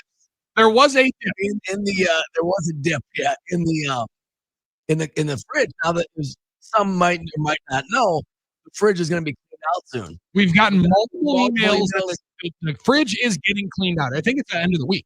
Yeah, and there was a French onion dip in there that, the date was good. However, it had been open, and there was a chance I'm not willing to take. Go runny on there on the top, maybe? I'm not taking the chance. No, I might get my own fresh dip next time I'm in the garage. It's With fresh. Wisconsin concrete coating. It's fresh. That's less than a week because I brought it in. Oh, that was your dip? Oh, it's Punch dip. If I would have just consulted with Pipe, I could have been eating the dip with my munchies right now. Yeah. And I say munchies in terms of the snack mix, of course. I'm not going to hey, but if you want to help your boy out, Frito-Lay, if you're out there, I love your products. Fantastic products. You got the munchies?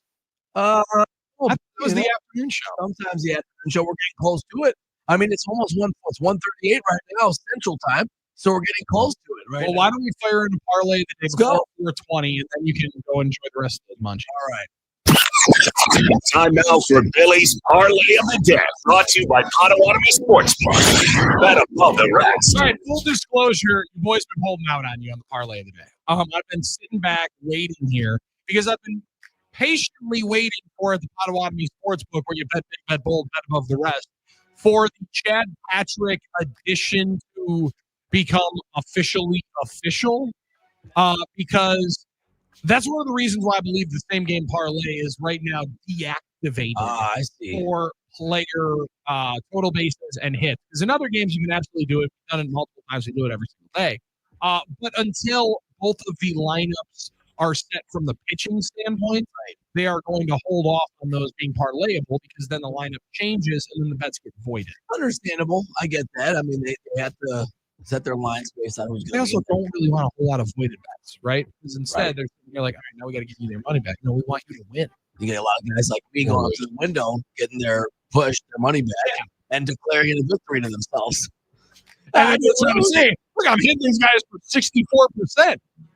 Yeah, it's like when you 11 of them are voided. Yeah, close. Like when you turn in like 30 push bets and you get a few hundo back and you tell everybody you won. Look what I won. These guys. You know there are guys like that out there. Yeah, we know a few of them. So instead, we are going to, while no longer patiently waiting, because at some point we need to fire in a parlay of the day. Right. Itching over here at the Potawatomi Sportsbook kiosk to be able to fire in a parlay of the day. Now, you can ask. I kind of felt like you had a heavy lean towards one of the two. This is one of the few Tuesday nights where there's no action. Right. You got to wait like 2 more weeks for Mac to hit Tuesday night, because then Miami of Ohio against Ohio University will be happening during the parlay of the day. Instead, it's like Mystics and Liberty. Liberty laying 15.5. You also have the Lynx and the Fever, I want to say. They're correct. And Caitlin's not playing the rest of the year, so no one's really paying attention. I hate to say, right? Wait, you mean no one's watching the W? Well, I'm just saying there's a lot more attention involved when Caitlin Clark is part of it. I'm not saying nobody. I'm saying I feel like the Indiana Fever game attendance has probably suffered quite a bit with her being down. I'm not going to go and venture with the Lynx and Liberty. I will tell you, I was thinking about the Aces. Okay. I was thinking about the Aces. I like that. However, I mean, that's a double-double machine on the other side, named Therese. I don't know that I'm necessarily feeling confident enough going there. So we're just going to go stick to the stuff you know. Unless she gets suspended again, like she did the other day. No, she was talking a lot of smack about her teammates. Right. Is she out? She's playing now. Okay. She was suspended for like a half. Right? Isn't that what happened? I didn't follow it. Come on, dude. Maybe you got sent hell. Come on, dude. How about you watch the W? She was suspended for a half. Let's be focusing on the W. Come on. God, What is this? Does that Academic exist? suspension. Why are you doing that? They haven't suspended people in half since JV, where they do because It's possible to do it in the W. Maybe I'm they do. always, I'm an expert, it was always like the history teacher that came up and said he didn't turn in his grades. Or he Yes. And he's been sitting on it waiting because you talked in the third day of class and then waiting and knowing they were going to get you back. You know, I always thought about what we like to add those problems because I didn't have that problem. I turned my homework in and got grades. My problem was making the team. She was suspended a half. I told you. I followed this stuff. They're laying down the law. The team suspended her for one half. The first half. I told on you that. Sunday's game against the Aces. Yeah. She talks smack saying if the Aces don't get some stars, she's out. She's out of there. The sky. This guy. That's what he's trying to play with the Aces. Have some respect. Well, the Aces only 18. All right, give us the Aces laying 18. All that wood? We're no pause. We're laying all the wood with the Aces tonight in the parlay of the day. That starts out the parlay of the day. All right, let's go. Full bet above the rest. Give us the last. I enjoyed the W You got that kind of last year. Oh, I was going to say, is the playoffs already? Last year I enjoyed the playoffs. So I don't hear any jokes, all right? I enjoyed the WNBA playoffs. We're back to Aces minus You're 8. totally watching WNBA all the time. Let me say this. I would love watching the playoffs of WNBA. I wish I could like it. I just am not there yet. We'll see if that changes as time passes. Right now, it's a non-watch for me. Mary's Fever is still selling out. Well, yeah, people bought tickets. Oh, that's good. I personally, I could be wrong. Maybe they grew a fan base, which is great if they did. I hope they are. I hope they're cultivating the next generation of WNBA fans because we are not doing very good. We have been doing a very poor job with generation fans for the WNBA. And I kind of I did enjoy the playoffs last year. I'm glad somebody did. All right. There's too much other stuff going on. We'll watch. We're at some maybe at some point. Vegas minus 18 tonight. Give us the Aces. All right. A lot of this is W, man. You don't know what's happening. I get it. We're also taking the Milwaukee Brewers here tonight. Chad Patrick back on the bump. Come on, let's go. Get a dub. Come on, Chad Money line, Patrick. not run line, right? Money line. I'm assuming when you say that, yes. Are they favored? Well, it's actually even. Correct. It's even. Well, It's the run line is minus 1.5. I knew that they were going to be somewhat favored. That's why. Even so, no, we're going money line. Yeah, it's like minus 1 money line, minus 109 range. That's about as close as you can get. Some would say as close as you can get. We're going to go with the Royals plus 102 as well. On the road today against the Cleveland Guardians. And that's the parlay of the day. Bet big, bet bold, bet above the rest. I'm sorry. That was so fun. I do hope that we watch more WNBA so we can have more moments like that. Absolutely. What are we going to do? Maybe if we watched more WNBA, we wouldn't have more moments like that, where we genuinely just learned about the WNBA for 5 minutes. No, we'll win bet. What'll happen? If we learn about the league, Doug Kazarian, if you're out there, I know Doug Kazarian kills it on these WNBA bets. Man, and he's Armenian. So you'd think there's He's Armenian? His name's Armenian. Kazarian's an Armenian name. So. I should have known that. How did not everybody? All right. Parlay of the day, Royals, money line, Brewers, money line.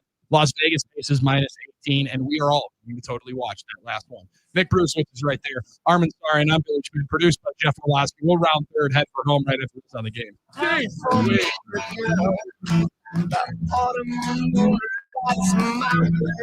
here. Join us for another football feast. It's Wednesday this week. We'll be at the Buffalo Wild Wings location on Oneida Street in the shadow of historic Lambeau Field. And we're going to give you a chance to win tickets to watch Green Bay play Washington. Join us at 2, Drew and KB. Get ready to show your Packers in a whole new way by turning left field into a warning. Green Bay fans unite and wear white. Match the players' white gear and let's show the Washington Commanders and everyone else the fury of white when they step onto the frozen tundra. Make sure your fit is white from head to toe with the Green Bay Packers Winter Warning Collection. Available now at the Packers Pro Shop or at PackersProShop.com.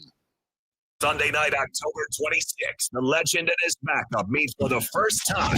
And Zay, Butch, and the Russ Darrow Automotive Group want you to watch the game with them in the Steel City. Get to the GameandStuff.com contests and sign up to win this epic road trip with the fellas. Let's go. The GameandStuff.com/contests. Hey, what's up? It's Russell Nicolay with Nicolay Law. You get injured, it's Nicolay time. You ever hear a deal so good you think, what's the catch? Yes, when I got a free gym membership, the catch was I still had to go. Well, right now, Capital is offering great financing with no catch. No selling a kidney? Nope, just easy financing and on a service during Capital Credit Days. Now through October 31st, air conditioners start as low as $65 a month. Furnaces only $59 a month. Or a complete system only $117 a month. Capital, where you choose cool or cozy with no catch financing. Do Crohn's disease or ulcerative colitis symptoms keep coming back? Tremfya guselkumab may help, with rapid remission achieved at 12 weeks and lasting clinical remission at 1 year. Some even saw physical improvement of their intestinal lining at 12 weeks and 1 year. Tremfya is a prescription medicine used to treat adults with moderately to severely active Crohn's disease and adults with moderately to severely active ulcerative colitis. Serious allergic reactions and increased risk of infections and liver problems may occur. For full treatment, your doctor should check you for infections and tuberculosis. Tell your doctor if you have an infection, flu-like symptoms, or if you need a vaccine. Healing is possible with Tremfya. Approximately 3 out of 10 patients were in endoscopic remission at 1 year, based on areas on colonoscopy, which may not represent the deeper bowel layer or entire GI tract. Individual results may vary. Ask your doctor about Tremfya today.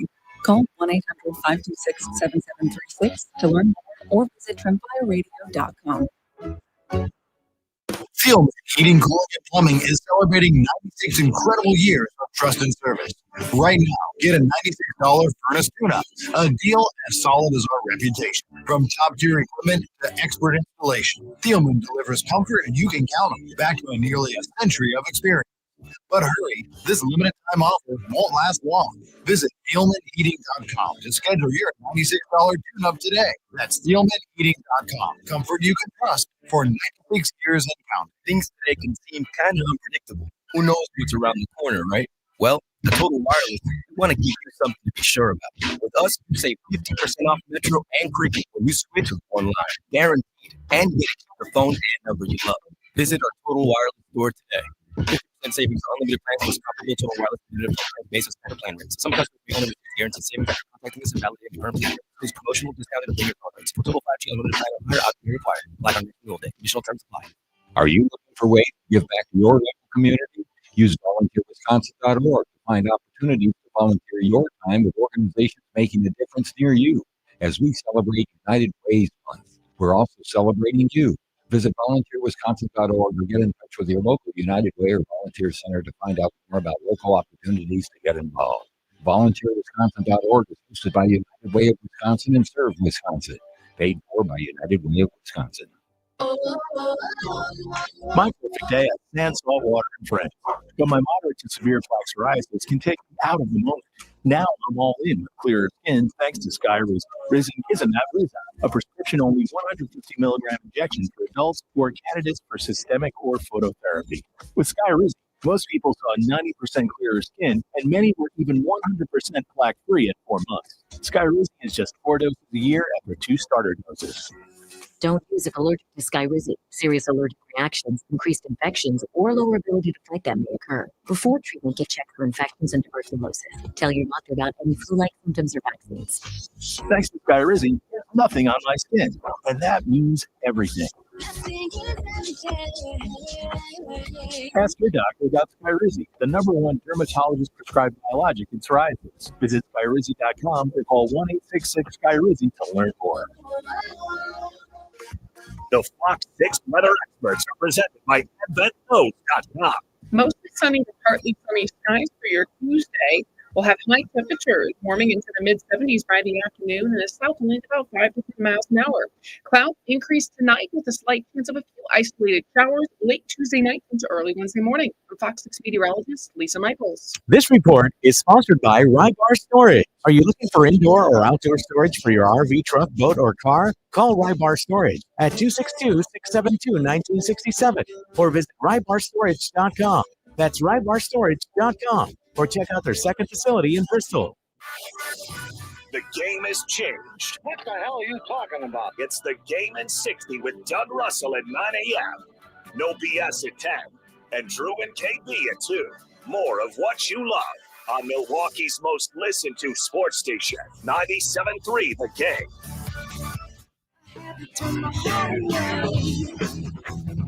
No BS on the game, not BS, and you having a great time here today. Jeff Orlowski producing the program. It is Nick Cruzowitz in our Madison affiliate. Armin Sarian's right there, and I'm Billy Schmidt. And during the break, we just started talking about fraternities and sororities, and now we're watching videos and sending them to each other of guys getting new members in their fraternity in Clemson. These guys are like more excited than when you get drafted into the first round of the NFL. And I love it. I love the energy. I love the vibes. I love the support. You know what I mean? Do we like these videos more than the like 200 girl sorority, like full on dance to high school music from the block? I don't know. I've never seen those. I don't know what you guys are talking about. What? You seen them? I don't know. I might have seen one or two. These are good vibes. Those sorority videos, though, the choreography is crazy. That's what I'm saying. And they must, incredible. I don't know how many times they're all one-take videos. They must really practice and train a lot, with a lot of like practice takes. Like Nick, so if you're walking down like last week, you're walking down the street of all the frat and sorority houses at UW Madison, would you just see them rehearsing this like in the middle of class time, or is this something that you're doing behind closed doors and then releasing? Yeah, I have not been fortunate enough to see one of these in action. To see it taping in the wild? I would find it hard to not try and join in. You know what I mean? Like just crash it. I was like, is this a flash drop? And I know every move. You know what I mean? Like the BYU Cougar just always ends up hopping in at one of the games, or like security guard. That's true. Not as many of those down there though. 877-794-1973. Phenomenal show here today, guys. I've said that word way too much here today. That's just how good it's been. Nick, good work. I got to get better tomorrow. Hi, thank you so much for blessing us with your presence today. Thank you. The bump and some of the dynamite droppings, because those can only be made by one Jeff Orlowski. Find him as well, always on with Tim Allen after the baseball postgame show. Also, I think on Thursday on this radio show as well. Armin, great job. Thanks, Billy. Day 2's in the books. We're not done yet. We'll hand it off to Drew and KB right after this. It's been no BS statewide on the game. Milwaukee's most listened to sports station and the home of your Wisconsin Bachelors. 97.3 The Game. Hey, it's Matt